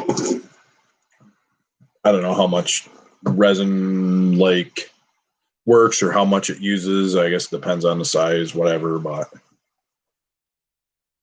it was yeah, so should be going out here. Well, like I said, once I find some resin, because I'll send you a nice thing of resin, or I'll just send the resin out later, and I can send a package out tomorrow or Wednesday. I go out, we'll send it out. So, you know, it'll be good. It'll be good. I'll send it. It'll be like a kind of like a birthday present. So, yeah, it'll be good. So, it'll be good. You'll love it. I know you will. So, a little bit of that. Just some stuff from New York. We got like in the general area of school. Yeah, pretty much. I could probably put you on the list for sending a surprise too, Tim. I've thought about doing that too. Is like some of the guys that got shop cards, and this was just something that kind of hit me like yesterday, and it was weird because when I was working on a sled, it hit me, and I didn't say anything. But as in like sending surprises, yes, I'm kind of good at that shit too. So, oh, don't worry, you'll love them. They're great. It's just I've been known to do random stuff like that every once in a while. So I can't remember. I think it was Mike. They didn't have an Ollie's by them. I think I might have sent it to Mike, I think it was, over at Mike's Miniature Models there. And they sent him the huge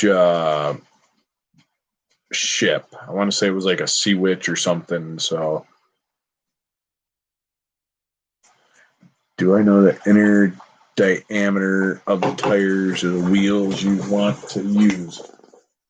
No, I did not break open that kit, but I will break open this one.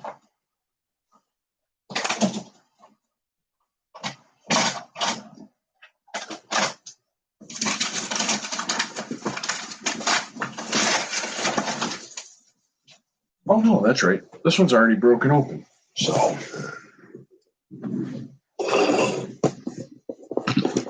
inner diameter of the tires.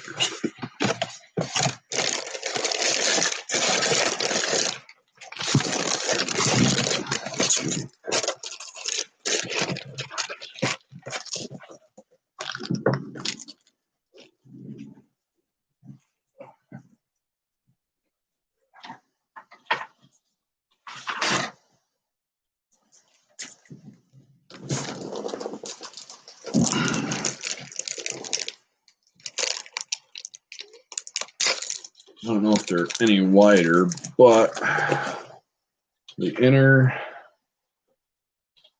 diameter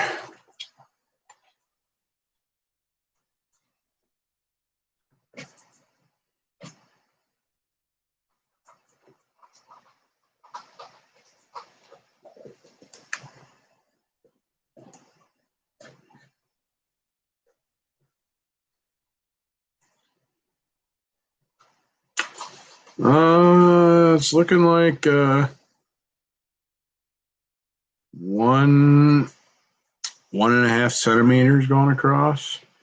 Or I can actually go to inches. So middle to middle.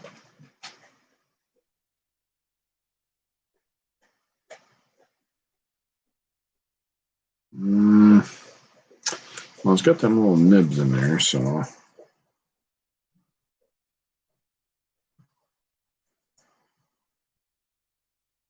So 3/4, like 11/16. About 11, maybe about like 11/16 diameter. So there are tires off the 77 Chevy or GMC plow truck. So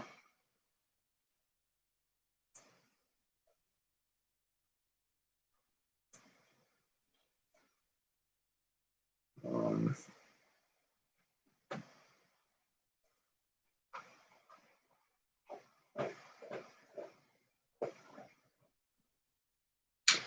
so yeah, I should. And then as far as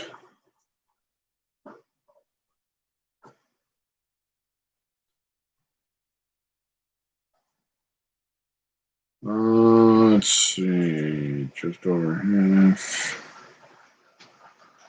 almost half an inch. So like 3/8 of an inch. Yeah, like 3/8 of an inch wide. Or a centimeter wide. So all right.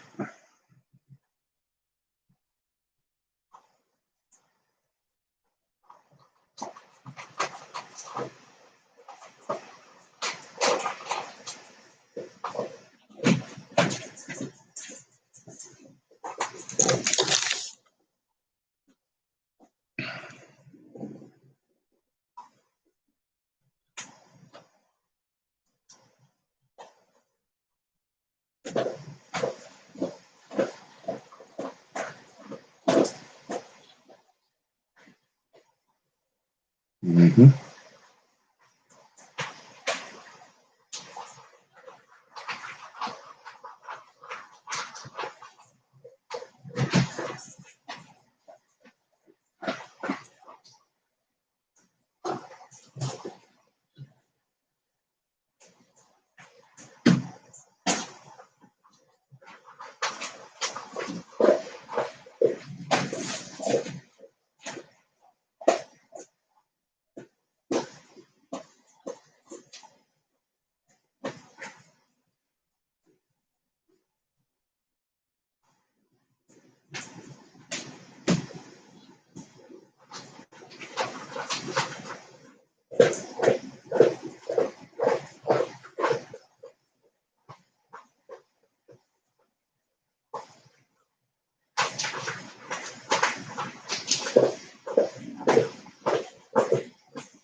I'm pretty sure I got the measurement right.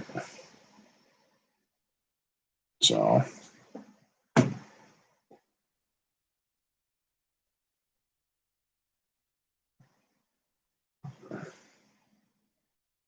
Which I don't, so I gotta get a different ruler.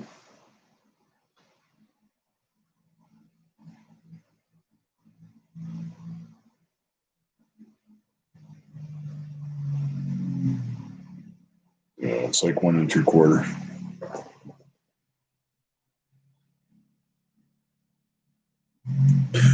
Okay, good thing I sent you everything in centimeters. So, yeah, because I don't have a millimeter on this ruler. All I got is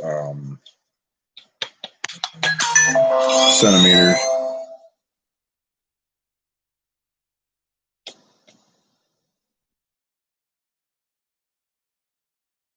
Nice. Ski, what's up, brother?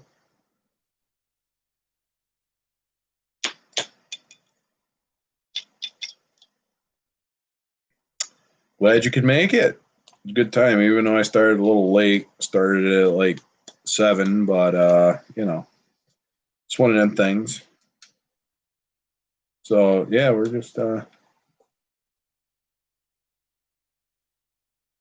oh yeah, why didn't I think of that? Instead of measuring a tire, I could just measure a rim. Fuck, I'm retarded at times.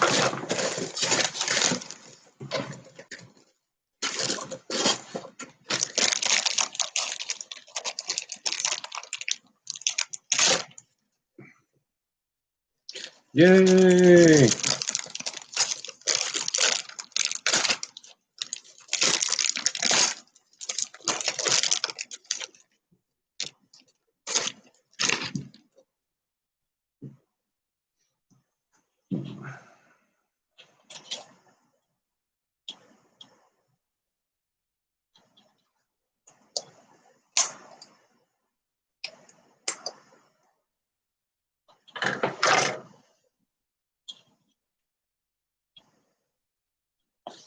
Would help if I was on the right side of the.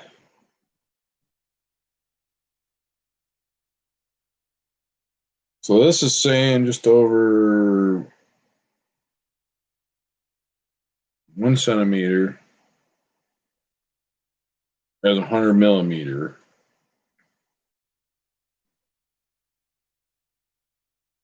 So like 70 millimeter.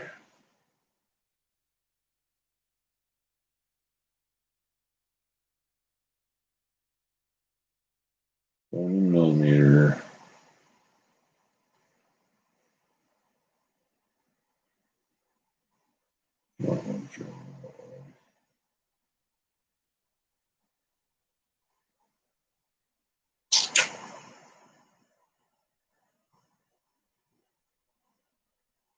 So 100 millimeter.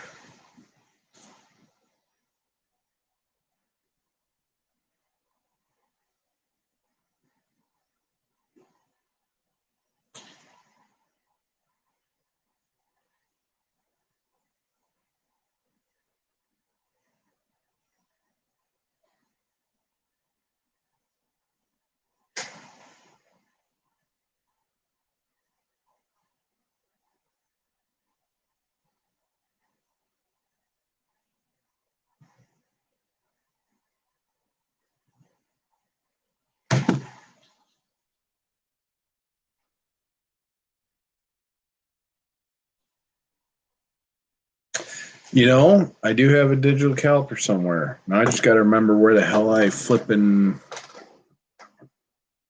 Right, 10 millimeter. Okay, got it. 100 by 170. Where the hell did I know I bought one.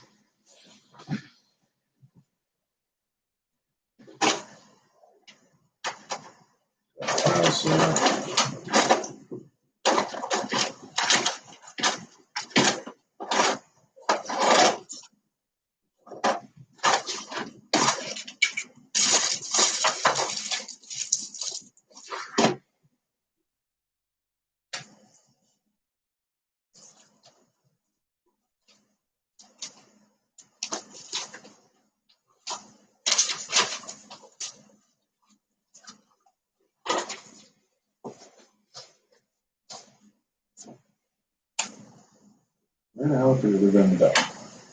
A nice ship.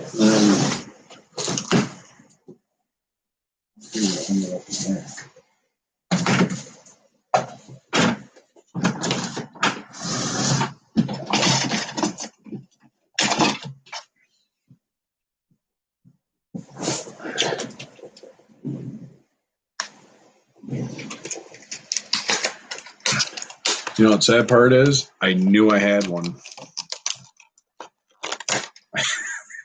I can't believe it. You know, and the sad part is I've made a video about like tools and tips. And yes, I actually have a flipping caliper. Go figure. I have stuff. I buy stuff. I make a video about it, and then I forget about it. Go figure.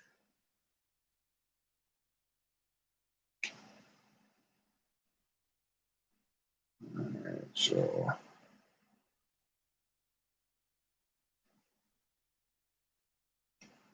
make sure I'm reading the right scale. Millimeter. So 10, 11,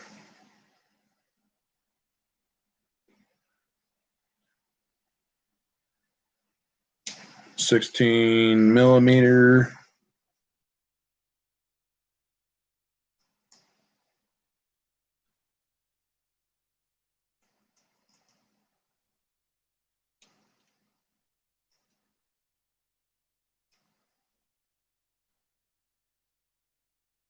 By 6 millimeter.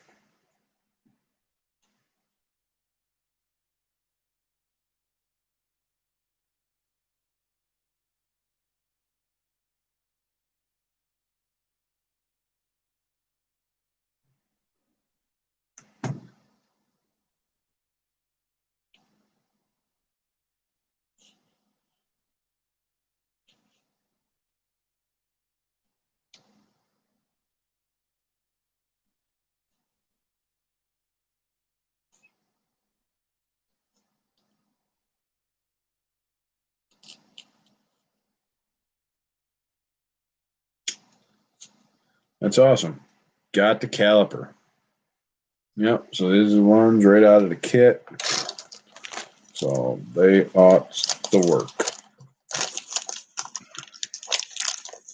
Beautiful. I didn't realize. Awesome. Like I said, I didn't realize it was working in millimeters. That's why I gave it in centimeters. I was going to give it to you in inches. I'm like, wait a minute. I got to remember the size scale we're working with here. And good call on the caliper, Tim. I can't believe it. You know what the sad part is? I bought the caliper so I could do stuff like this. But like I said, it's a little different. I sometimes forget. I buy stuff and then I have it and it sits there. And the nice thing about stuff being cheap, it's Harbor Freight. So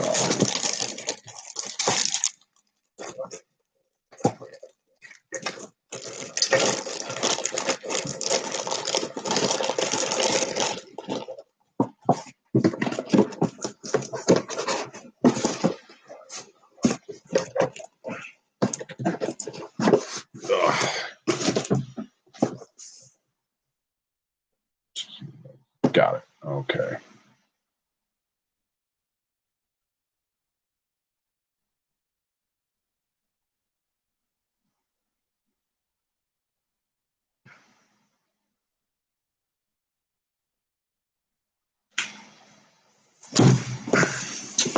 Oh, yeah. Yeah, exactly. And that's what I mean. Because I think I bought this. I know I did it in one of my videos. Like I said, at Harbor Freight, just trying different tools that you could use in the scale modeling. Thanks for bringing it up, Tim. I totally sometimes just get on that one track mind. This is all I got. And then I forget I buy shit. Oh, shit.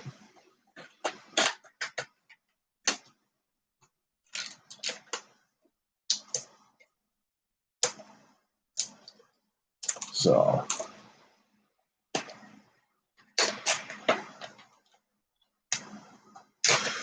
yeah, no, that's the other thing too. You know, the sad part is it's like to get some of the scale stuff down. I got to start using this stuff more often. Like I said, I talked about it, made a video about it, but I just gotta set it there. There.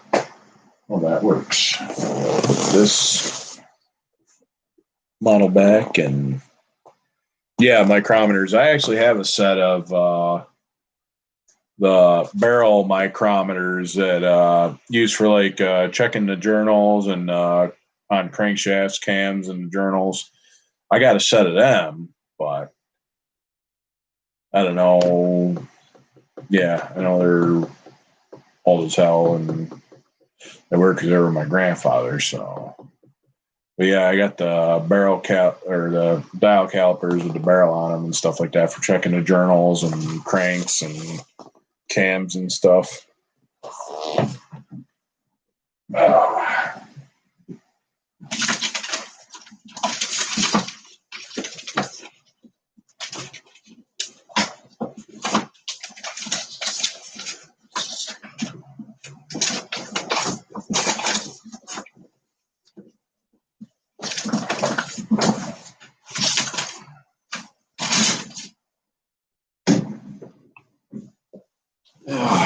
Yeah.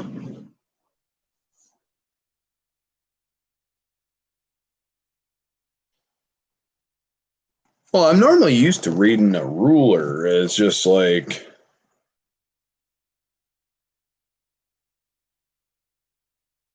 right. Well, that's the thing. I mean, I know some of the math stuff like how to use a caliper or how to use a mic, but it's sometimes I don't use it as much as I should. I just go with the old school ruler, and then sometimes I got to make sure I convert over to metric. So,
yes,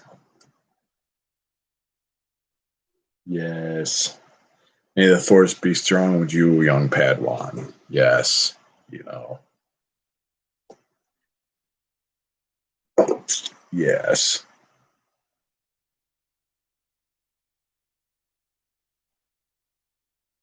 Holy shit.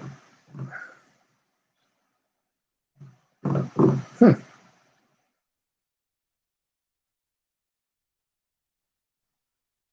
Damn, that's cool. Holy shit. Can't believe it.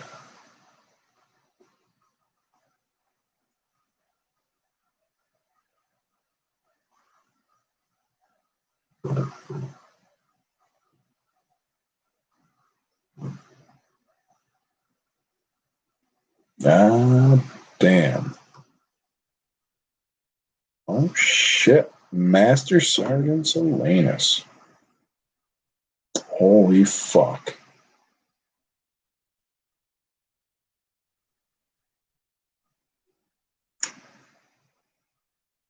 Fucking A.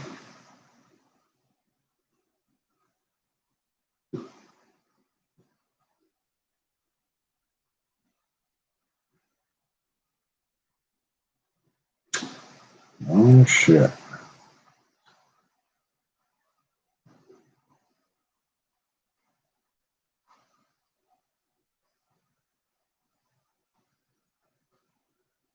Wow.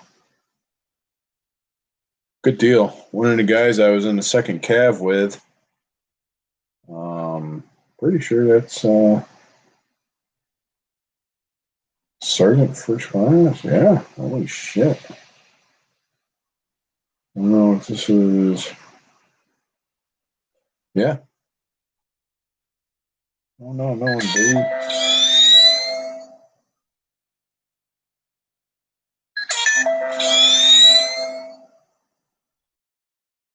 Oh shit! I think he might have got his. Nah. Fuck! I think my buddy just got his master sergeant. Holy shit! That's a good deal.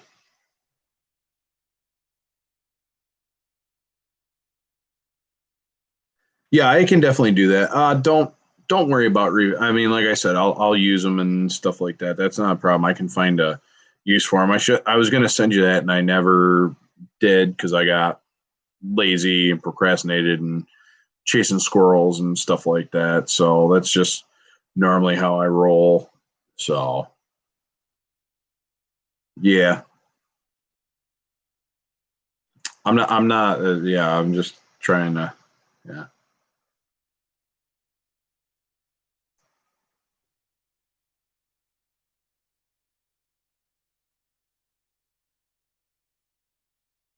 So yeah, I know. I can't believe it. It's just crazy.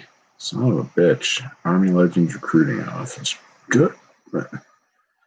God, that's awesome. Oh, cool. I don't know. New York State modeling. Oh, 1,000 followers. Okay. Man, that's crazy. That's awesome. Wow.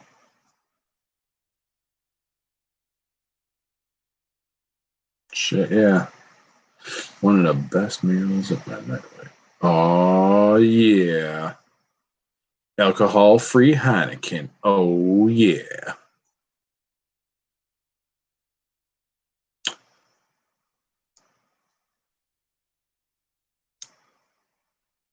Oh, Pinterest is sending me stuff. So, yeah, I don't post anything on Pinterest, but I did get on it a while ago, but I deleted a bunch of apps off my phone. So, but I still get the emails from them. God, I gotta find something fairly interesting to do, but I don't know what. Oh, I know I could actually and should be working on models, but I'm just here kind of trying to entertain because, well, that's what I got to do. Got to hang out with the peoples and what they got to going on their bench. And, oh, excuse me. I've got to really clean up my bench. Holy hell. Well, that's all right. Because I did find a set of shelves at BJ's on sale. But the only problem is the sale's not for like another 2 weeks. What the hell kind of shit is that? Why do corporations do that? They're going to advertise, they put something on sale, and then it's like they don't have the advertisement until like or not available for like another 2 weeks. I don't know. I never understood that. Oh, it is what it is. But yeah, well, I might try to do. Okay, so I don't think you can really see. Maybe I can do it with the computer. So I put all of my finished models in here on a shelf. Actually, you know what? Let me try something. I'm going to try to disconnect power, and we're going to walk into the living room. Okay, stay.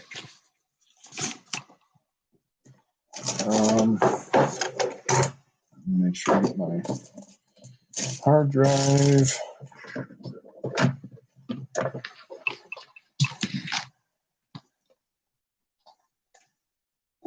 The hell's more people borrow shit, man. All right, so we're gonna walk. Okay, so this ain't too bad. Just walking in the living room.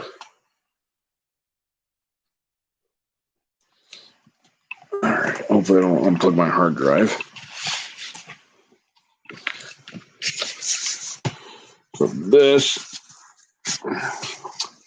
is where I put all my finished builds. I know I probably can't see because the hard drive is, or the laptop is probably create, or I'm creating a shadow with the laptop. Hold on. So there they are, just sitting there collecting dust. I got a couple of these ones up here. There's that box rat split bumper. A couple of Kenworth die casts that I've got.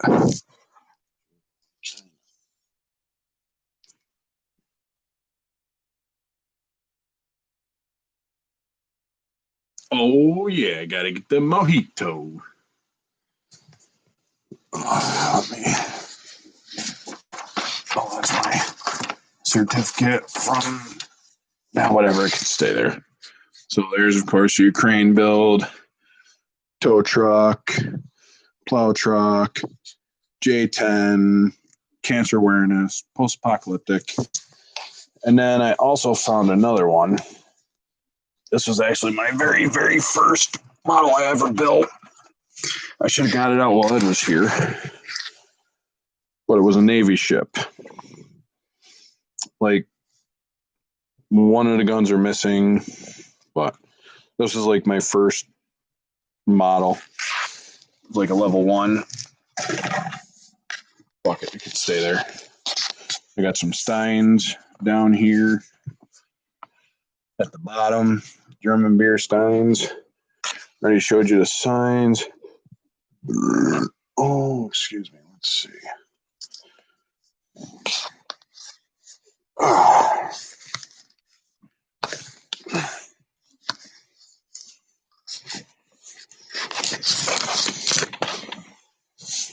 And I'm going to probably embarrass the shit out of Jossie.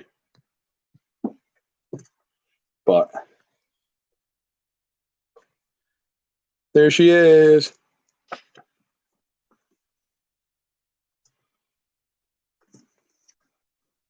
And then this here was taken up at the Little Sodas Inn. That's unfortunately Teresa wasn't with me because she was working. But this is buddy Jim Wolchek, buddy Owen, his fiance Tracy, his brother Jerry, and his girlfriend fiance Terry, and myself. This is when we were out on the snowmobiles and stuff like that. This was taken last year at the Little Sodas Inn. It's a great place to kind of go and do that. It's an awesome picture.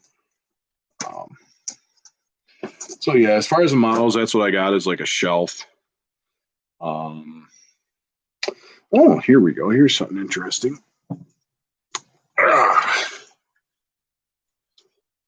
7-Up. Good times. Oh, wait, look at it. It's Haji. Or I'm sorry, Arabic, Muslim. Baka baka durka durka. And yes, it is unopened. So we've got that.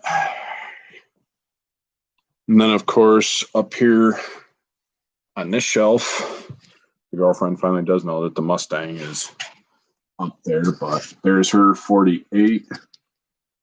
And the Mustang sitting up there on my cool little horse table. So basically we have the two bookends. And this is her side. And this is my side.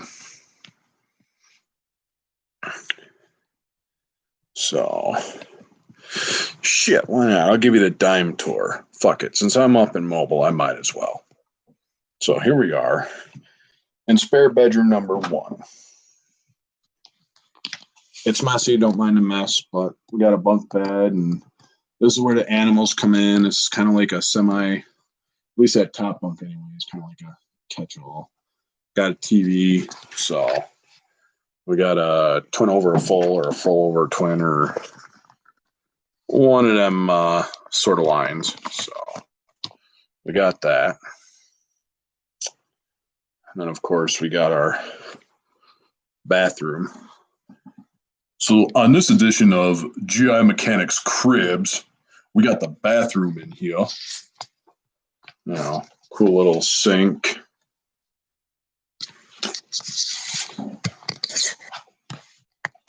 Tub.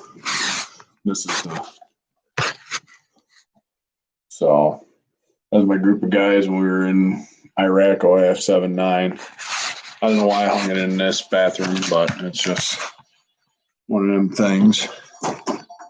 Shut up, alarm. So I actually gotta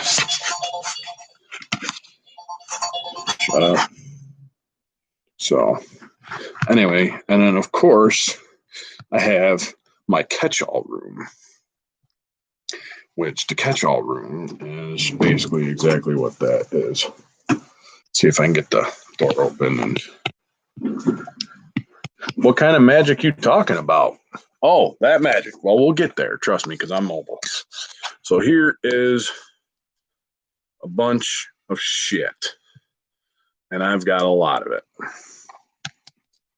So, like I said, there's motorcycle helmets. There's like all sorts of stuff. And I also got a drawer, which I had found one of my other models. If I can get the goddamn, I got too much shit in here. That's in the other bedroom. That's on the other end of the house. Come on. Come on. Don't be a pain in my ass. So this is the kit that I had, and I can't remember. I think Dylan did it or somebody did it. The 65 step side pickup, 2-in-1. I have this particular kit. So that's pretty cool. So yeah. And now, shit. Are we still good? Are we still good? What happened? Okay. All right. Good. I was going to say, I'm like, shit, I just moved the hard drive and just threw it up here on the screen, and I think I touched the screen. So I know she's going to bitch at me because I'm going to show the kitchen too, but here's the kitchen. Here's that BJ's book. So these are diamond dot things that she makes.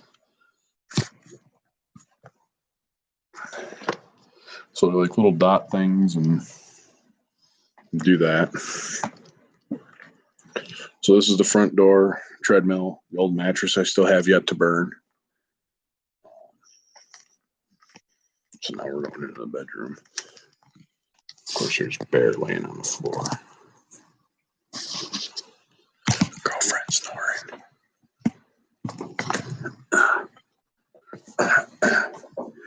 Now we're in the master bathroom. So this is where some of the happened. All right, let's turn on some lights. So we got a big ass walk-in closet, which is jam-packed full of shit. And of course, we got the big, nice master bathroom handicap shitter, which is awesome.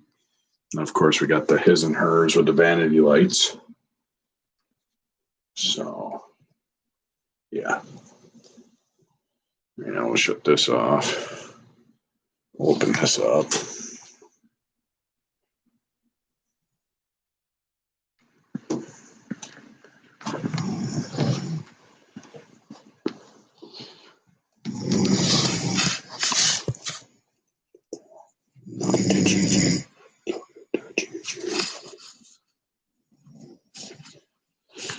There's Bear. See how you Bear? Yeah. Look at you, Bear.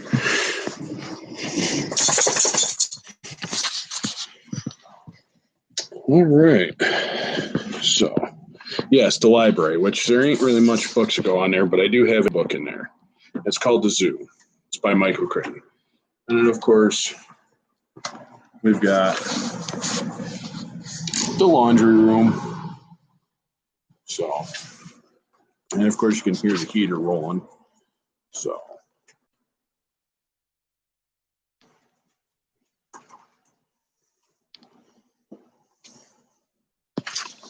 yeah, so that is Casa de Cliff / GI Mechanic interior adobe. Plus, I might as well do this, even though I'll probably have to make a separate video, because I know Ernie was asking about like people's benches and work areas. So here's my work area. It's kind of messy. Looks like a bunch of styrene and other shit threw up. But at the same time, I've got easy access to a liquor cabinet. So, and yeah, so there we go. We got all sorts of stuff to do. I can't, holy shit, this is going on like 4 hours. Fucking day. This is actually kind of awesome. This is actually kind of awesome. So let's see what we got. Oh yeah, let's plug back in.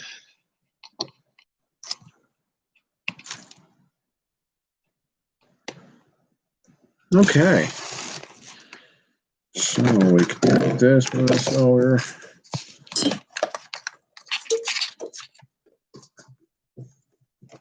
Hard drive's going. So I know it's not much, but it's home, and it's all that matters. I got a place to do styrene. I ain't got a place to paint inside yet, but I got to get a little bit better because I'll have to post some pictures on maybe Instagram of what my bed used to look like. So, yeah. Anyway. What do you want? It's about 1,200 or 1,250 square feet. I mean, it's not bad. It's nice for what it is.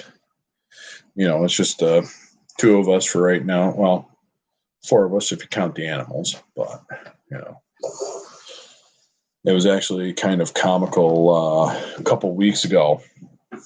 I was talking with one neighbor. He's an older gentleman. And he knows I have motorcycles, snowmobiles, and shit like that. But he didn't realize that when I got into my accident, when I was in a wheelchair for a while, probably like little over 3 months, I was in a wheelchair. He didn't realize. He thought I built a ramp to get my toys inside. And he's like, I'm sitting there thinking as they were kind of building the ramp while I was in the hospital, because that's one of the things I had to have when I came home. So it's all done to ADA spec, and that's where I painted one or two of my models and whatnot, and had a girlfriend bitch because, why the hell did you paint it red? I'm like, okay, whatever. So, you know, just saying, hell yeah. Anyway, so he thought, he's like, that lazy, you lazy son of a bitch. You're building a ramp to get your motorcycles and shit like that in the house. Why can't you just bring them up the stairs like fucking other people? But he didn't realize I was in my chair until later. But we'd actually got talking because I just wheeled down there, and his brother was down there, and he's got a 62. I want to say it's a Ford Futera, or it might be an old Futera. No, it's a Ford. It's a Ford. It's a sharp little car, but it's not bad. I was down there checking it out, and you know, the only reason why I didn't really go down there too much is, you know, because of the whole big COVID thing. I know it bothers like old people, and I didn't want to like be responsible for killing my neighbor. So, you know, I mean, I have no trouble taking responsibility. What there? What? So, yeah. So, shit, I can't believe this is like going on 4 fucking hours. Jesus. So, anyway, I do have a new mattress, so. Yep, exactly. Yep.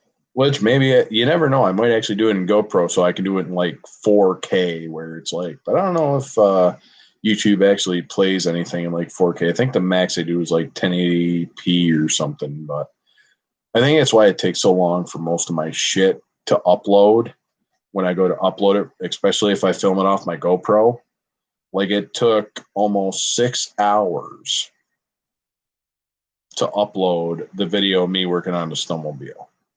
Because like I said, I just recorded everything in 4K. So that's basically what it was. I just recorded everything in 4K.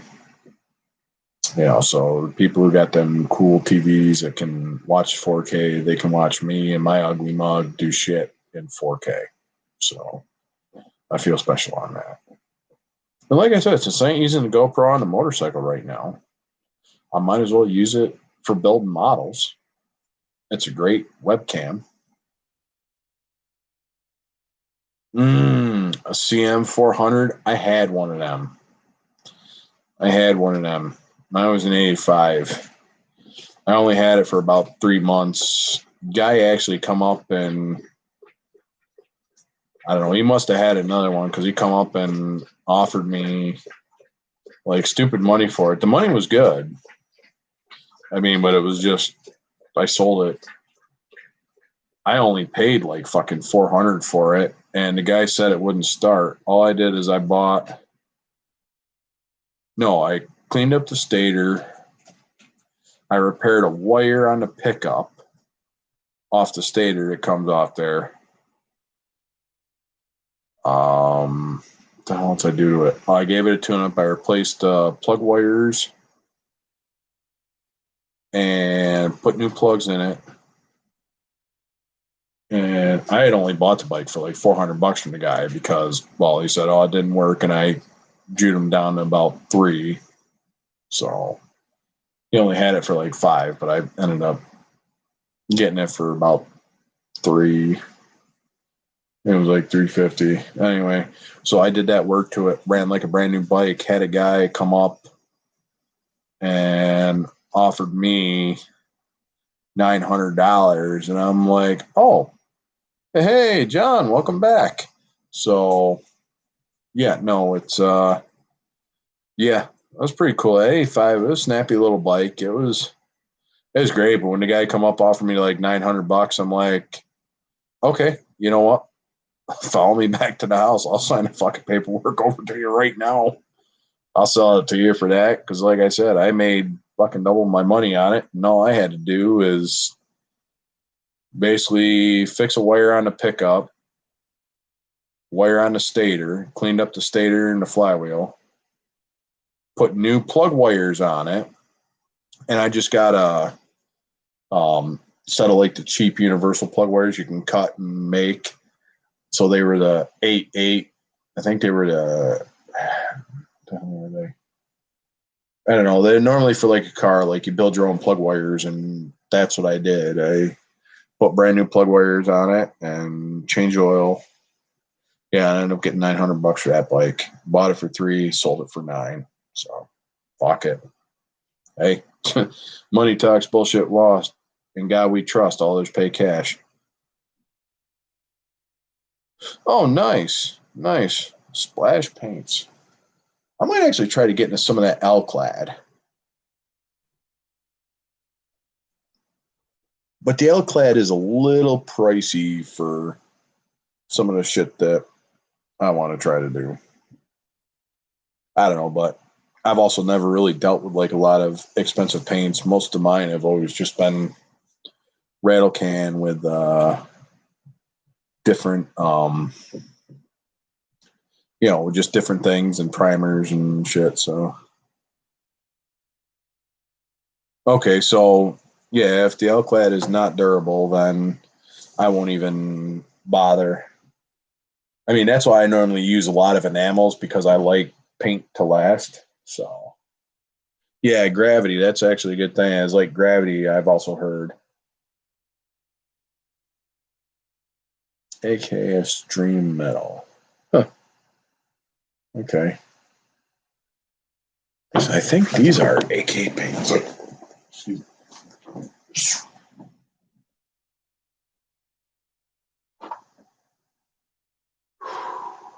Oh no, they're life color acrylic. Never mind. I thought that set of paints was life color, but it's art. But they're an acrylic. It's Life Color, not AK.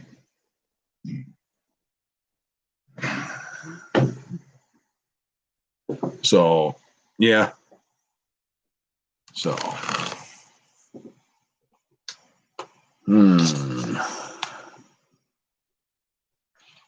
nice.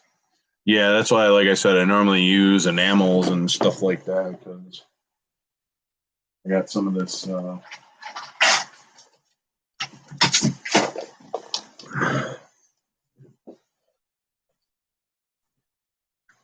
Krylon, Oliver Green, Farm and Implement. So, like I said, I know this is durable paint. Oh yeah, see, I don't use airbrush, so that's not saying that I can't, but I've been going back and forth. I kind of want to get that Harbor Freight one they got for like 60, $70, but I don't know. Like I said, it's like I got paint, so I mean, with the paint, I got enough paint to patch out like 20 miles to do enough models. I could probably build up enough coats to make the model weigh a ton if I did it right, but I don't know if I really want to spend that much time trying to sand and go over it just to build up a nice heavy coat. But I like the way them Farm and Implement enamels lay. So, Pache H. I seen one of them in where was it? Hobby Lobby, I think it was. It was Hobby Lobby. I seen one. And the only thing I would really, I don't know, kind of use I don't know. Like I said, it's definitely something to do. I don't know. I know Christmas is around the corner, but I'm going to run out and just buy one. I've thought about it, but I don't think I am. So, oh, it's only 50. Oh, okay. I thought it was a little bit, I was a little bit more than that for some reason because, I'll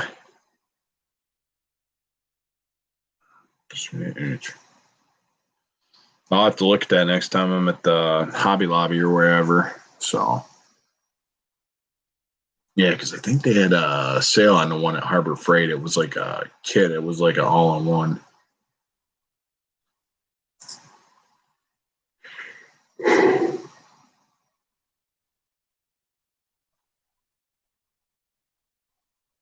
Oh, nice. Okay, so yeah, I don't know. That's something like I said, airbrushing is something I might eventually want to get into. So that's just one of them things. But yeah, that's a pretty good idea. I've been going, like I said, I've been going back and forth and stuff like that about getting an airbrush. But the other problem is I got to build a place to, well, I would like to build a place where I spray inside. So.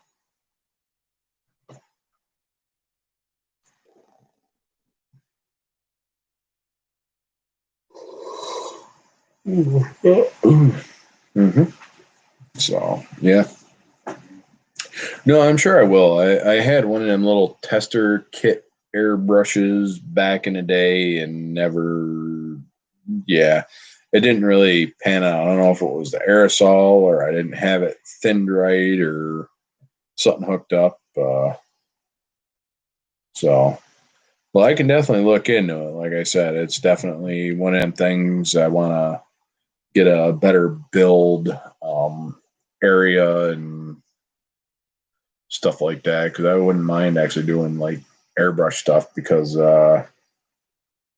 as Dirk said, there's what do they call it? Nail polish.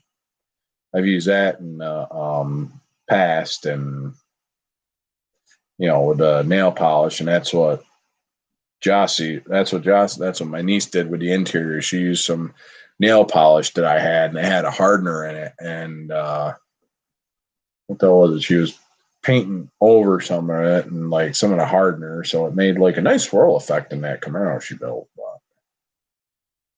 So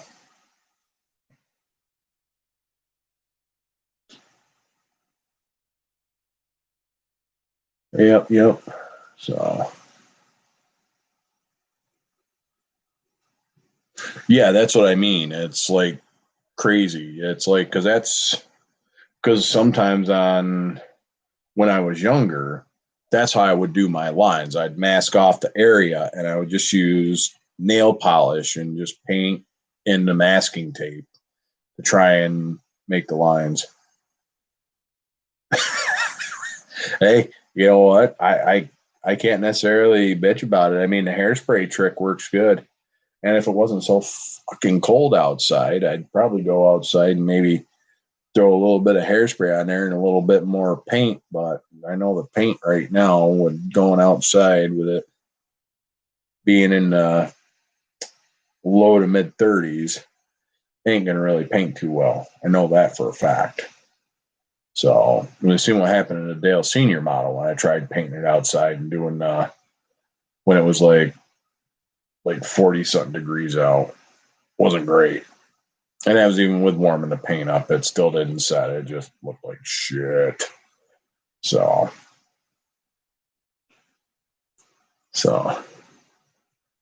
yeah. No, I'm definitely gonna do some more stuff. And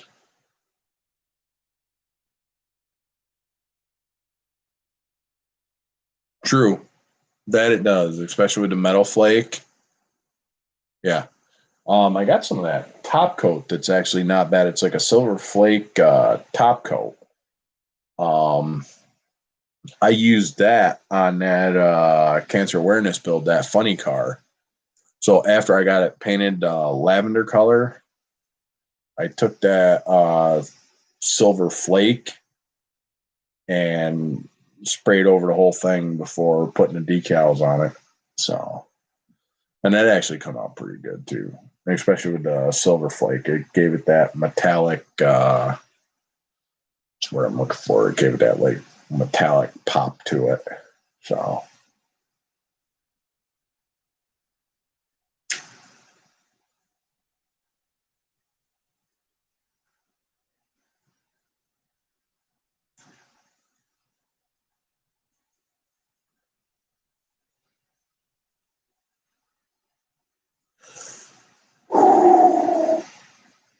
Oh shit!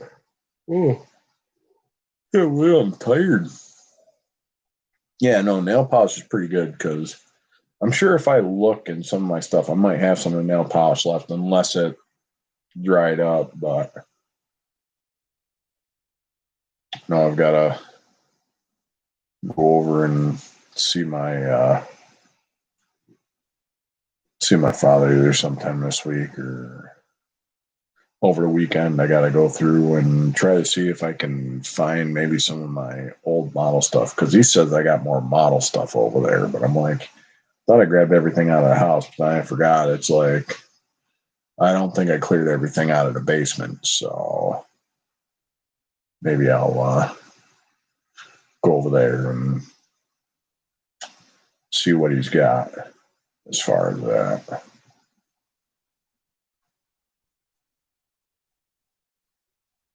So, holy shit, I can't believe we're at 4 hours and 4 hours and 19 minutes and 35 seconds. Holy shit.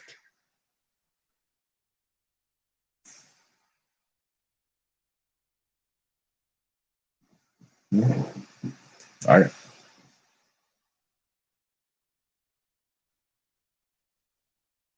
Oh, I was gonna say, I'm like, I thought they did.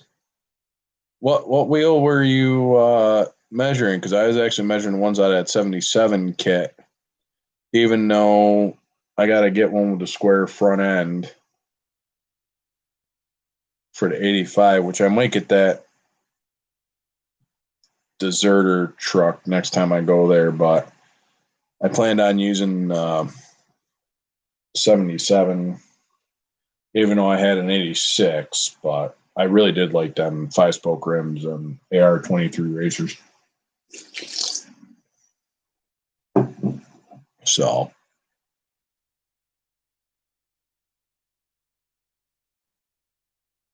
Oh.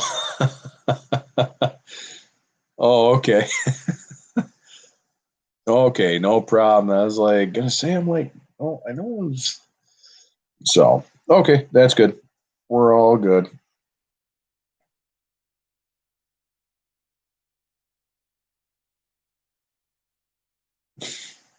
Hey, it happens. Sometimes you get like sleep deprived and you're just like sitting there just trying to rush, get something done, and you just do random stuff.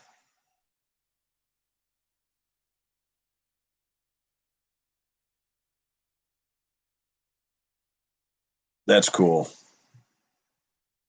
It's nice also the other thing too with that 3D printing and stuff like that. You can do your own like little custom touches to it. Like I know the Cobra wheels for like BG and the center cap. That's fucking awesome. You can do your own little um, custom work to it, especially being 3D printed. So, oh, okay. I didn't know. I just like that's cool. Either way, but yeah, no, I gotta find that picture now. I've got a picture of it somewhere. It was a flipping Polaroid because yeah, I used to run both Polaroid and 35 millimeter. If I look, I haven't got some 110 film rolling around. Oh yeah, the old 110 camera.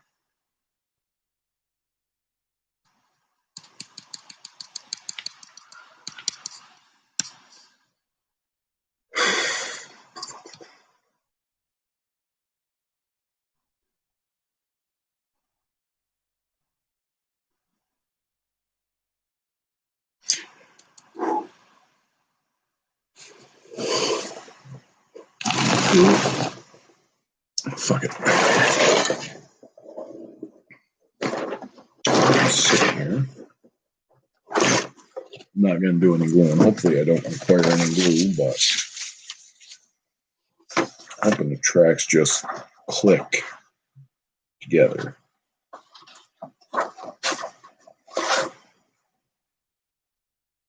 So we got all that part done.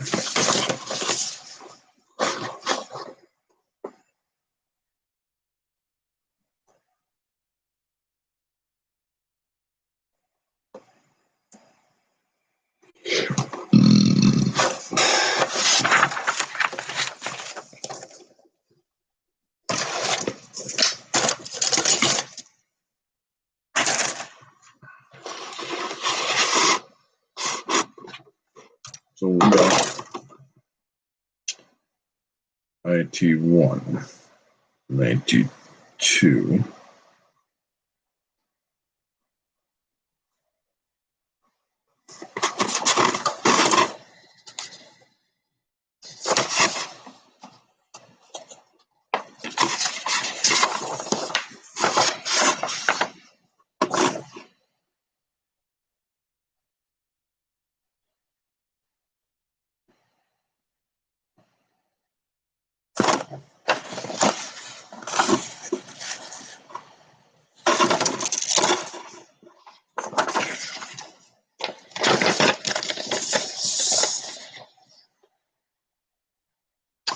This is the Jagger Panzer 38 Hetzer or 38T Hetzer, the 135th scale. It's the Academy kit. This is the one which I don't know if he's watching. If he is, he's the one who actually picked out his own Christmas present. But yeah, this is the tank that he picked out for me to build, considering he is German and Italian. So I mean, it's like kind of cool. He picked it out, and yep. So I was thinking about. I don't know if I need glue on these track things because part of me is I want to do it on this table, but at the same time, I don't necessarily really want to do much on this table because it is over 100 years old and I don't want to put any extra marks in it or any dings or dents, but I was just looking to see if what happens like with the track. So that's the bottom part of the track. So this is an I5. An I6 goes in there. So these are all I6s. So yeah. So I think I might wait on this. And I'm going to take some advice. And when I assemble the tanks, I'm going to lay a straight edge down. And I'm going to push the tanks or tracks when I get them together so that they lay straight. But I've still got to paint the road wheels yet and work on trying to do that. Or do I just assemble the whole thing and just paint it that way?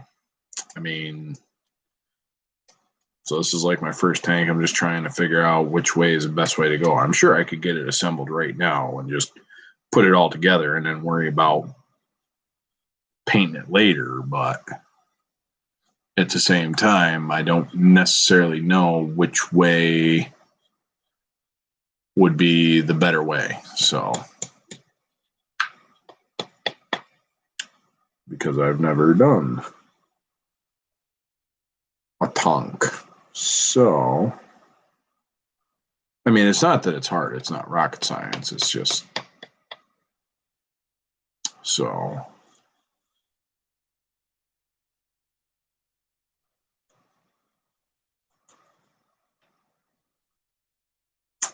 So yeah, I was just looking at it and seeing, but I didn't realize that. Okay, it is calling for glue. Okay, so it does. Yeah, I'm not gonna attempt that over here on this table. So, all right. So at least I got that. And then what else we got? Speckles.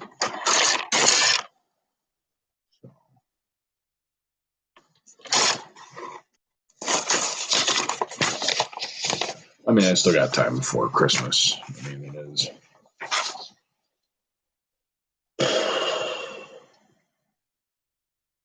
Wow, this thing even gives you unused parts even.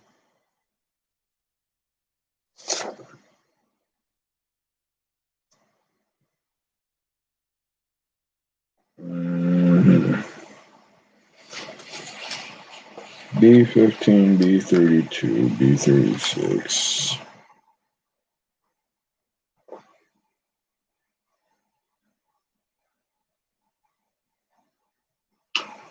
B15, 32.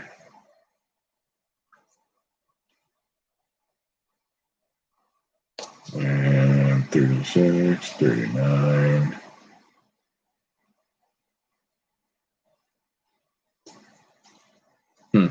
Okay. Well, at least they're nice and stuff like that, and tells you at the bottom here and stuff like that what parts to use or what parts are not used.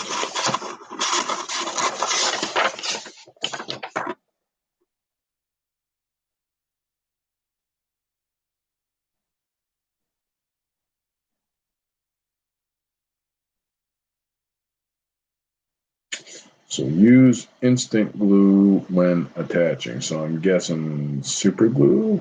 Yeah.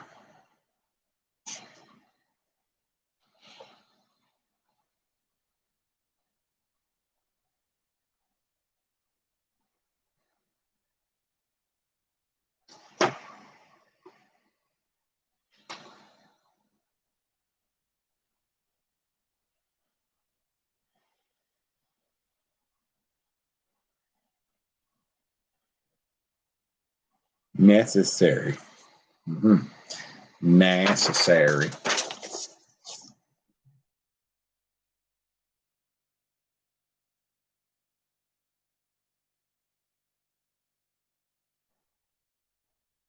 Attach with I first. Okay, got that. So I mean, it's not like it just got to be that. It just got to be painted.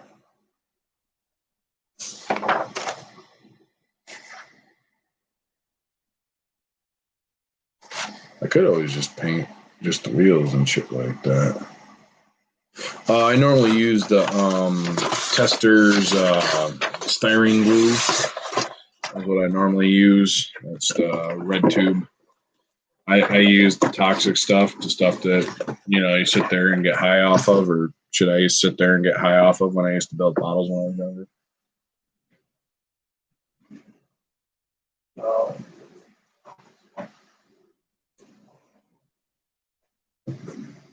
This stuff right here. Plastic cement for models. So I'm guessing this is almost maybe like a sprue glue kind of. I'll probably get in trouble or get in trouble on Facebook, or not Facebook, but Instagram for taking a schnock of glue.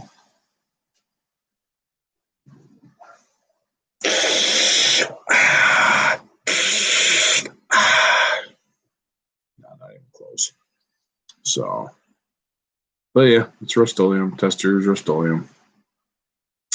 So, plastic cement for models. Jesus.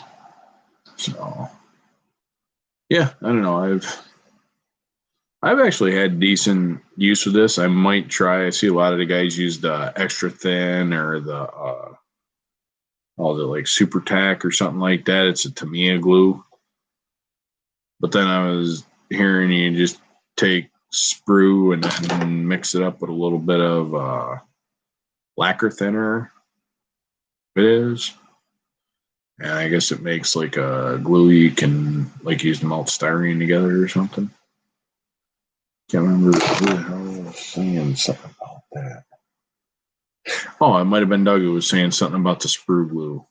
So that's something I might try too. Is making some of my sprue glue. So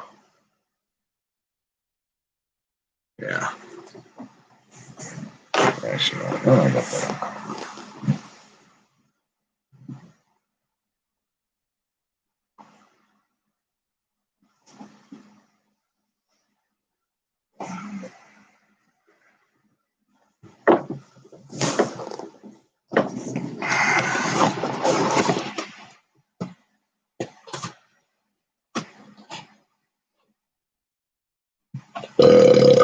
Excuse me. I still use that plastic cement for the glass. I don't normally. I try to use a toothpick, and sometimes I end up getting a little over willy-nilly with the toothpick, and it makes a mess. And then I touch it with my fingers. I get the glue all over my fingers and get the glass, and the glass is like ruined because, well, that's just how it is.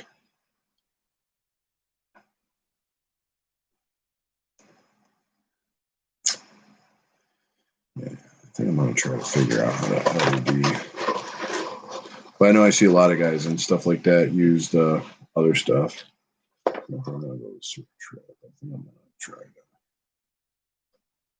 do this one. Right here.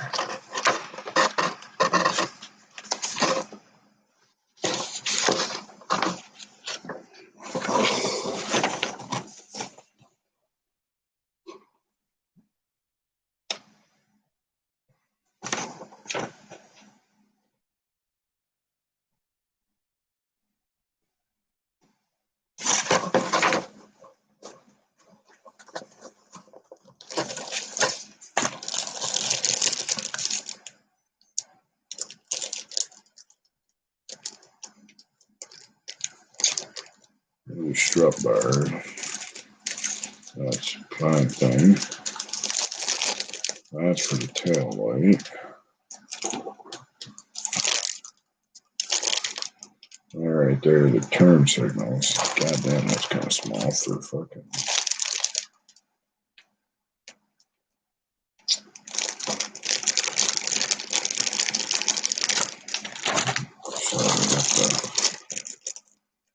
That's a super trap. But super trap doesn't have to go. I'm getting clean gray. That's a rear tire. Bridgestone, etc.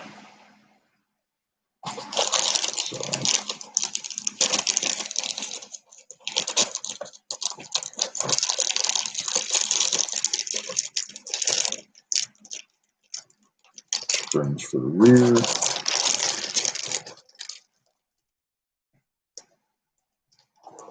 Oh, hold on, this might be big enough for fucking. This one might be big enough. So that's front forks.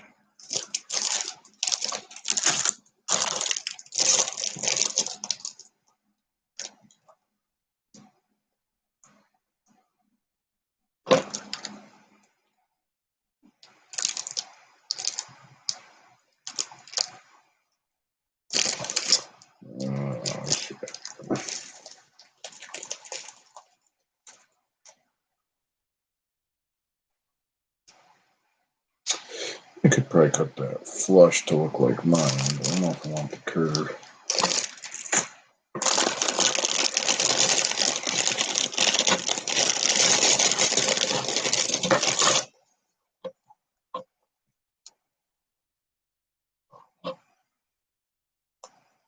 That is definitely going to be one of the nice things about this.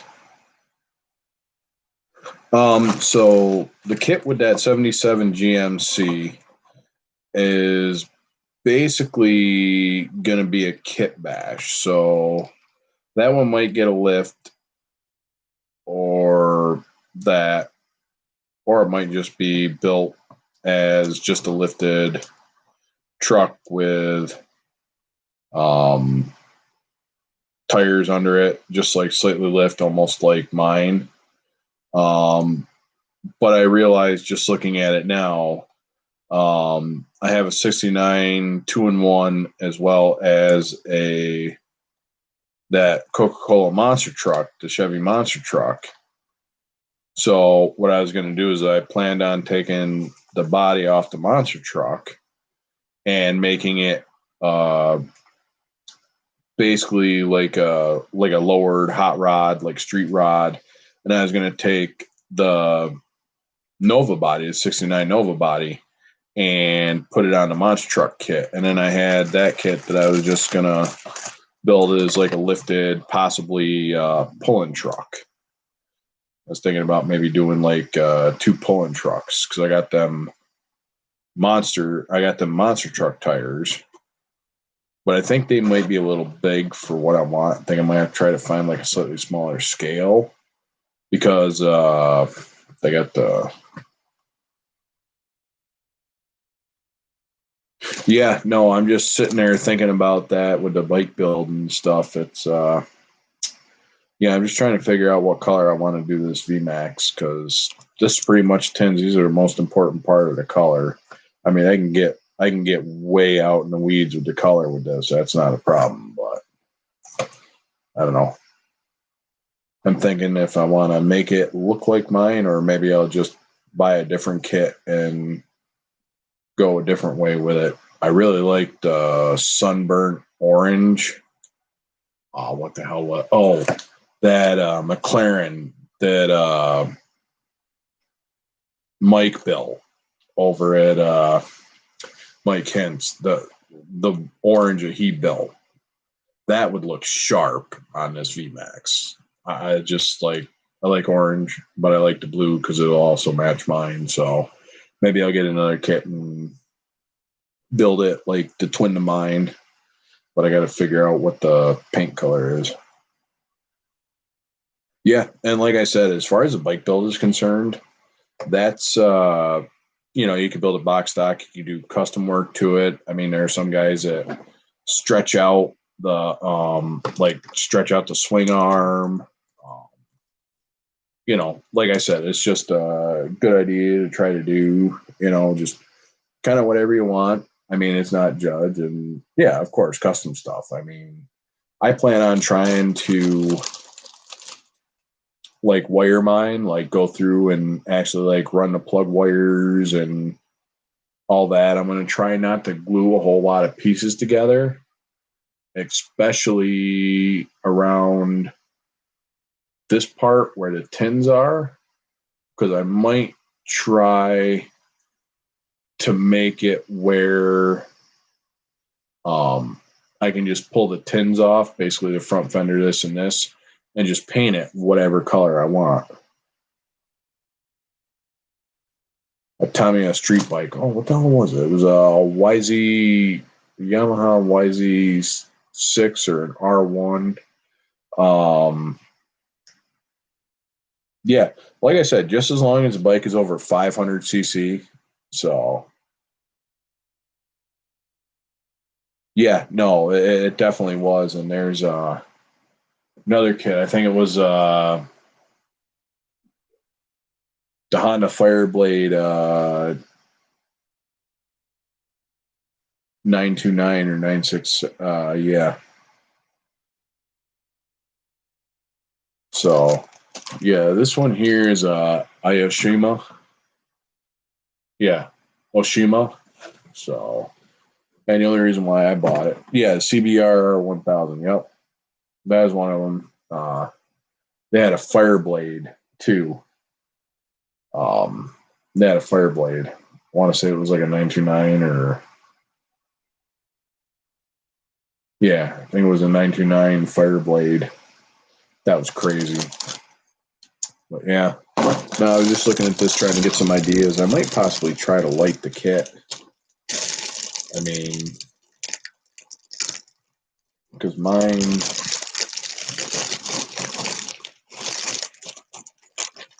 there's a lot that I could do with this kit. And it looks like some of the stuff actually just like kind of snaps in. The flash ain't bad on it.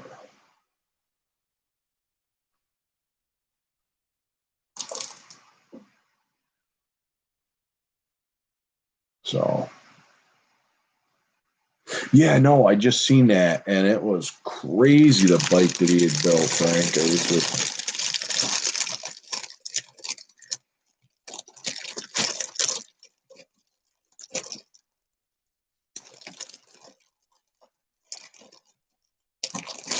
Oh, that is a sick kit. That is a sick kit. I was actually looking at that one the other day, too.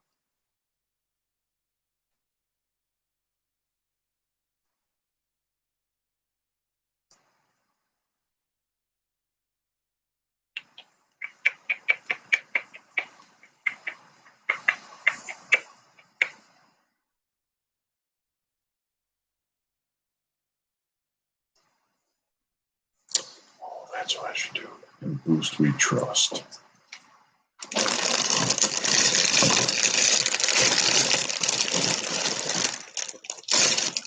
It's even got center stand too, which I'm impressed on.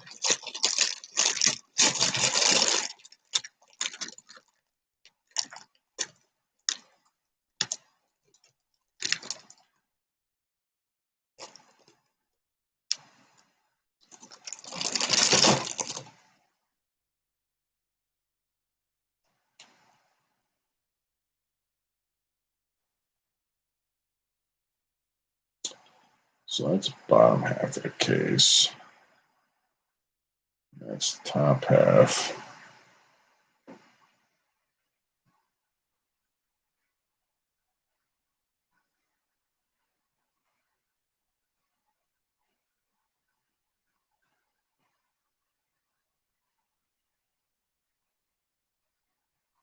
Oh yeah. No, that's like crazy and shit like that. I mean, it's just one of the things. I mean, it's like a no pressure. It's like, I mean, you can do what you want, and I get it. I've almost thought about doing some of them commission builds and stuff like that. But then at the same time, it's like, I'm sure you could probably make good money off them, but it's just, I don't know. I kind of like to have my kind of be my own boss and just do my own thing. Like I'll do gifts for people, like like my best friend Anthony.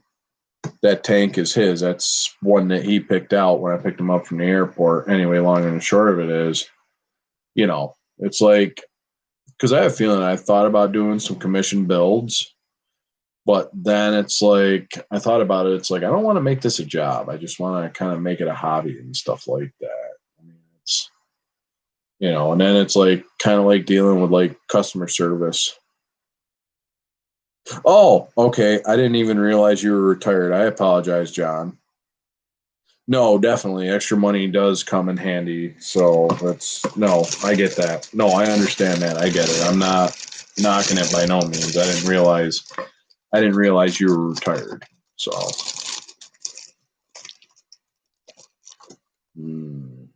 yes. That should be the stockings off.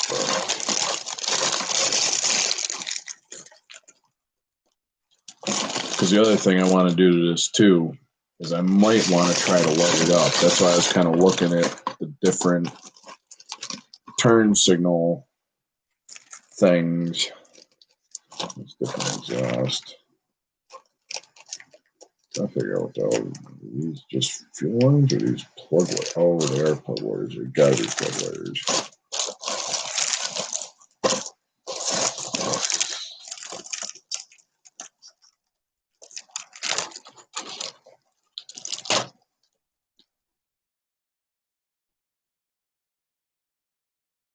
Oh, yeah, no, that's sometimes fucking companies are like that. They don't fucking care about their people. They just rather fucking give them,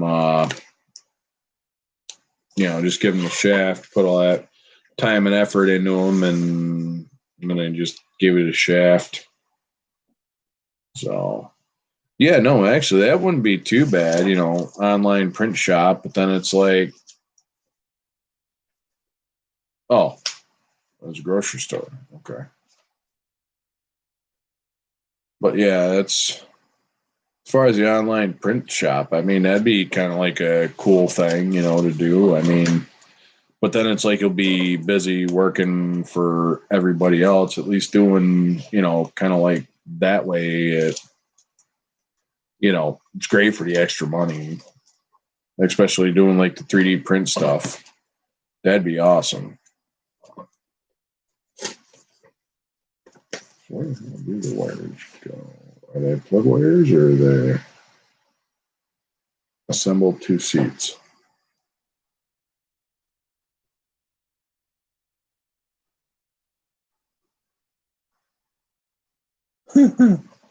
Yeah, no, I get that. And that's like kind of part of the thing with me. It's like I should be working on models. Instead, I'm outside working on snowmobiles and other projects and wow, 11 years, you only took 3 days off and you told your attendance was bad. Yeah, I would have probably been, I probably would have been looking for something a little bit different there. Just, that's like, yeah, you give all that hard time and dedication to the company, and then they're just like, fuck you, goodbye. We're gonna do this and that, and it's sad. Before I fit the muffler with tape, so I would definitely go with the stock exhaust on this. So that's got to be for the brake hoses, I would imagine.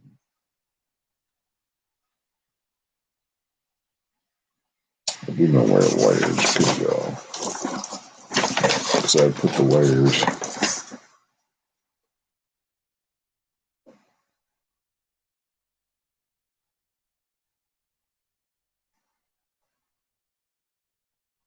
Oh, those are brake lines. That's what they are.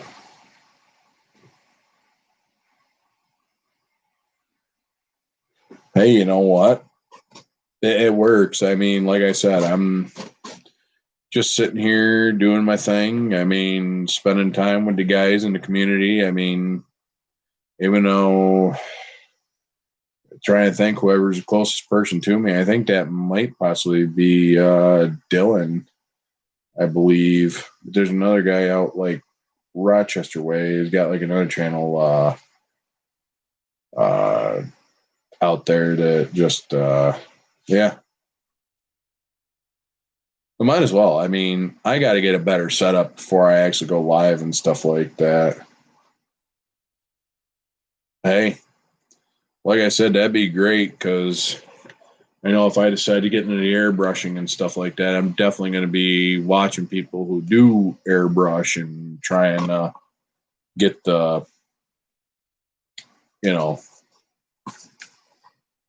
and get the hint of it down. Okay, so that's where they'll go. They go up there and there, and that's actual brake line, throttle cables. Okay.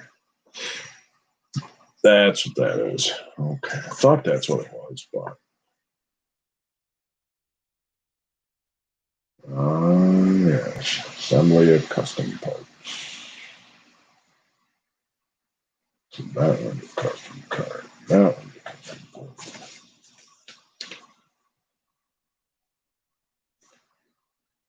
Yeah, they did say Yamaha on them, so. Optional decal sticker. I'll probably put something crazy on there.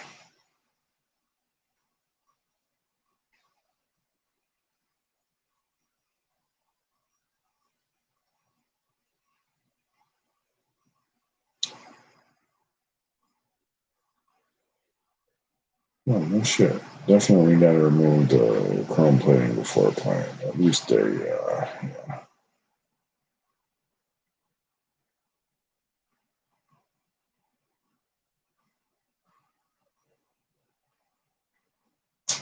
Vinyl pipe inside the frame, so that goes with optic. IH are optional.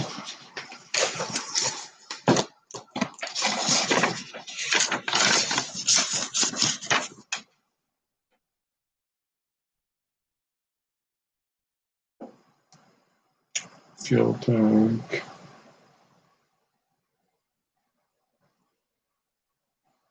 Cut off clearly.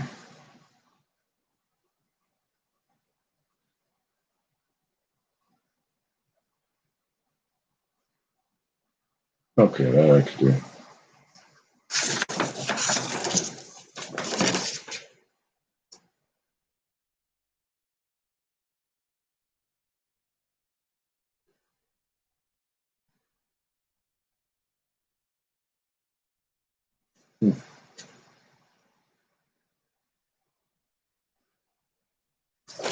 That'll work.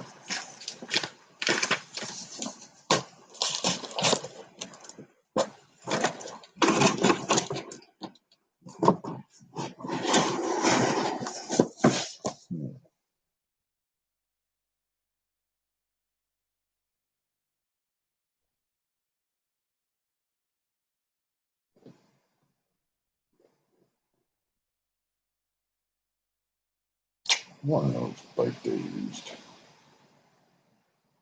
Maybe they should have took them back.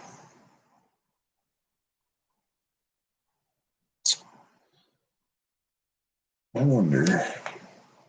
Well, it might be all right.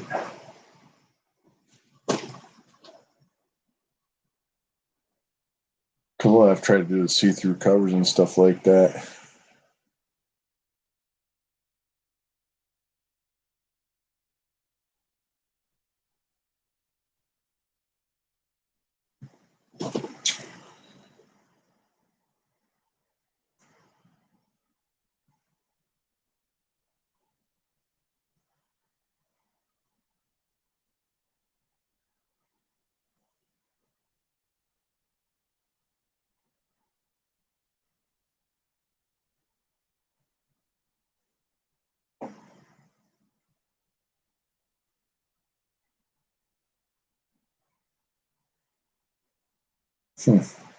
Stabilizer brace. Oh, yeah. Let's see. It's not like I got shit to do, but should go through. Should go through and start. That's got a cool texture to it. I like it. I like it. Now it's got a little bit of shadow on.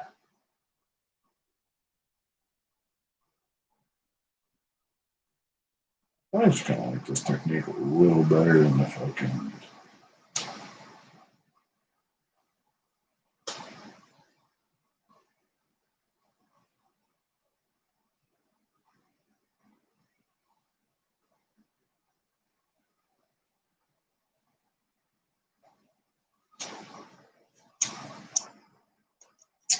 I want to try to wipe this.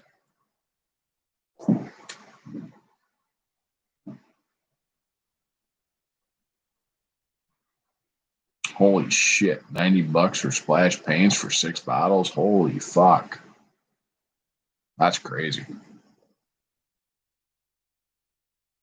Fuck, for $90 I could buy a fucking couple cases of just regular spray. Oh no, that's right, airbrush, so spray paint don't really work well for airbrush. Rattle can, what we call the redneck airbrush.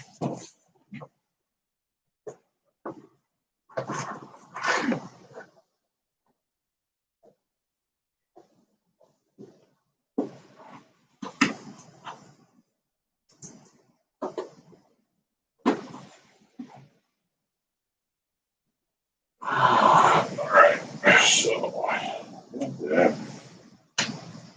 Not that. Alright, well.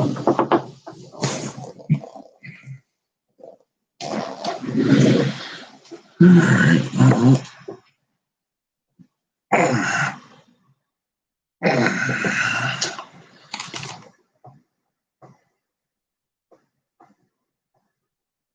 really?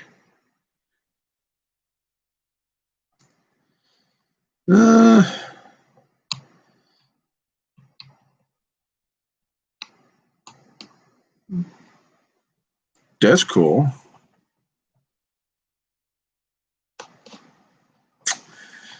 Yeah. Yeah, you guys probably got it there off Superior. Well, no, Erie. You guys are in between Lake Erie and Superior there. So, yeah, you guys probably got snow up there. I know. I'm down here trying to fix snowmobiles and make sure they're all ready to go, and still having some issues with my 700 triple, but I don't know. I might try to work on it some more. I might send it down the road. I don't know. I just got to figure out what the hell I want to do or what's going to get done or something. So yeah. Holy shit. Almost 5 hours. Well, I think in a couple minutes here, I'm going to probably get off here. I'll probably go hit the John. I mean the head. I don't mean, well, you know what I mean.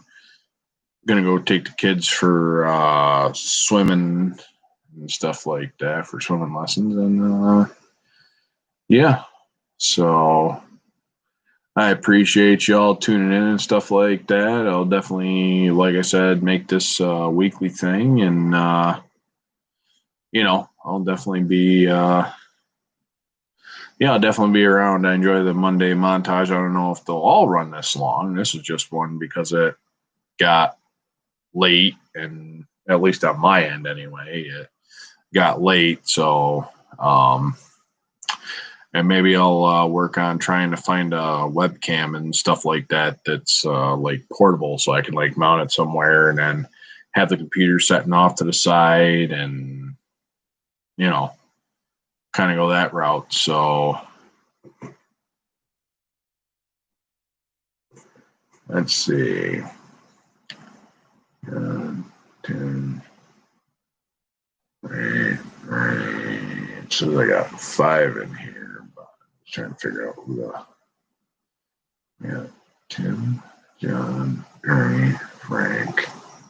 So who's the 5th person? in here.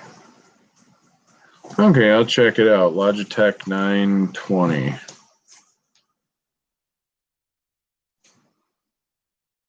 Logitech 920 webcam. I'll check it out.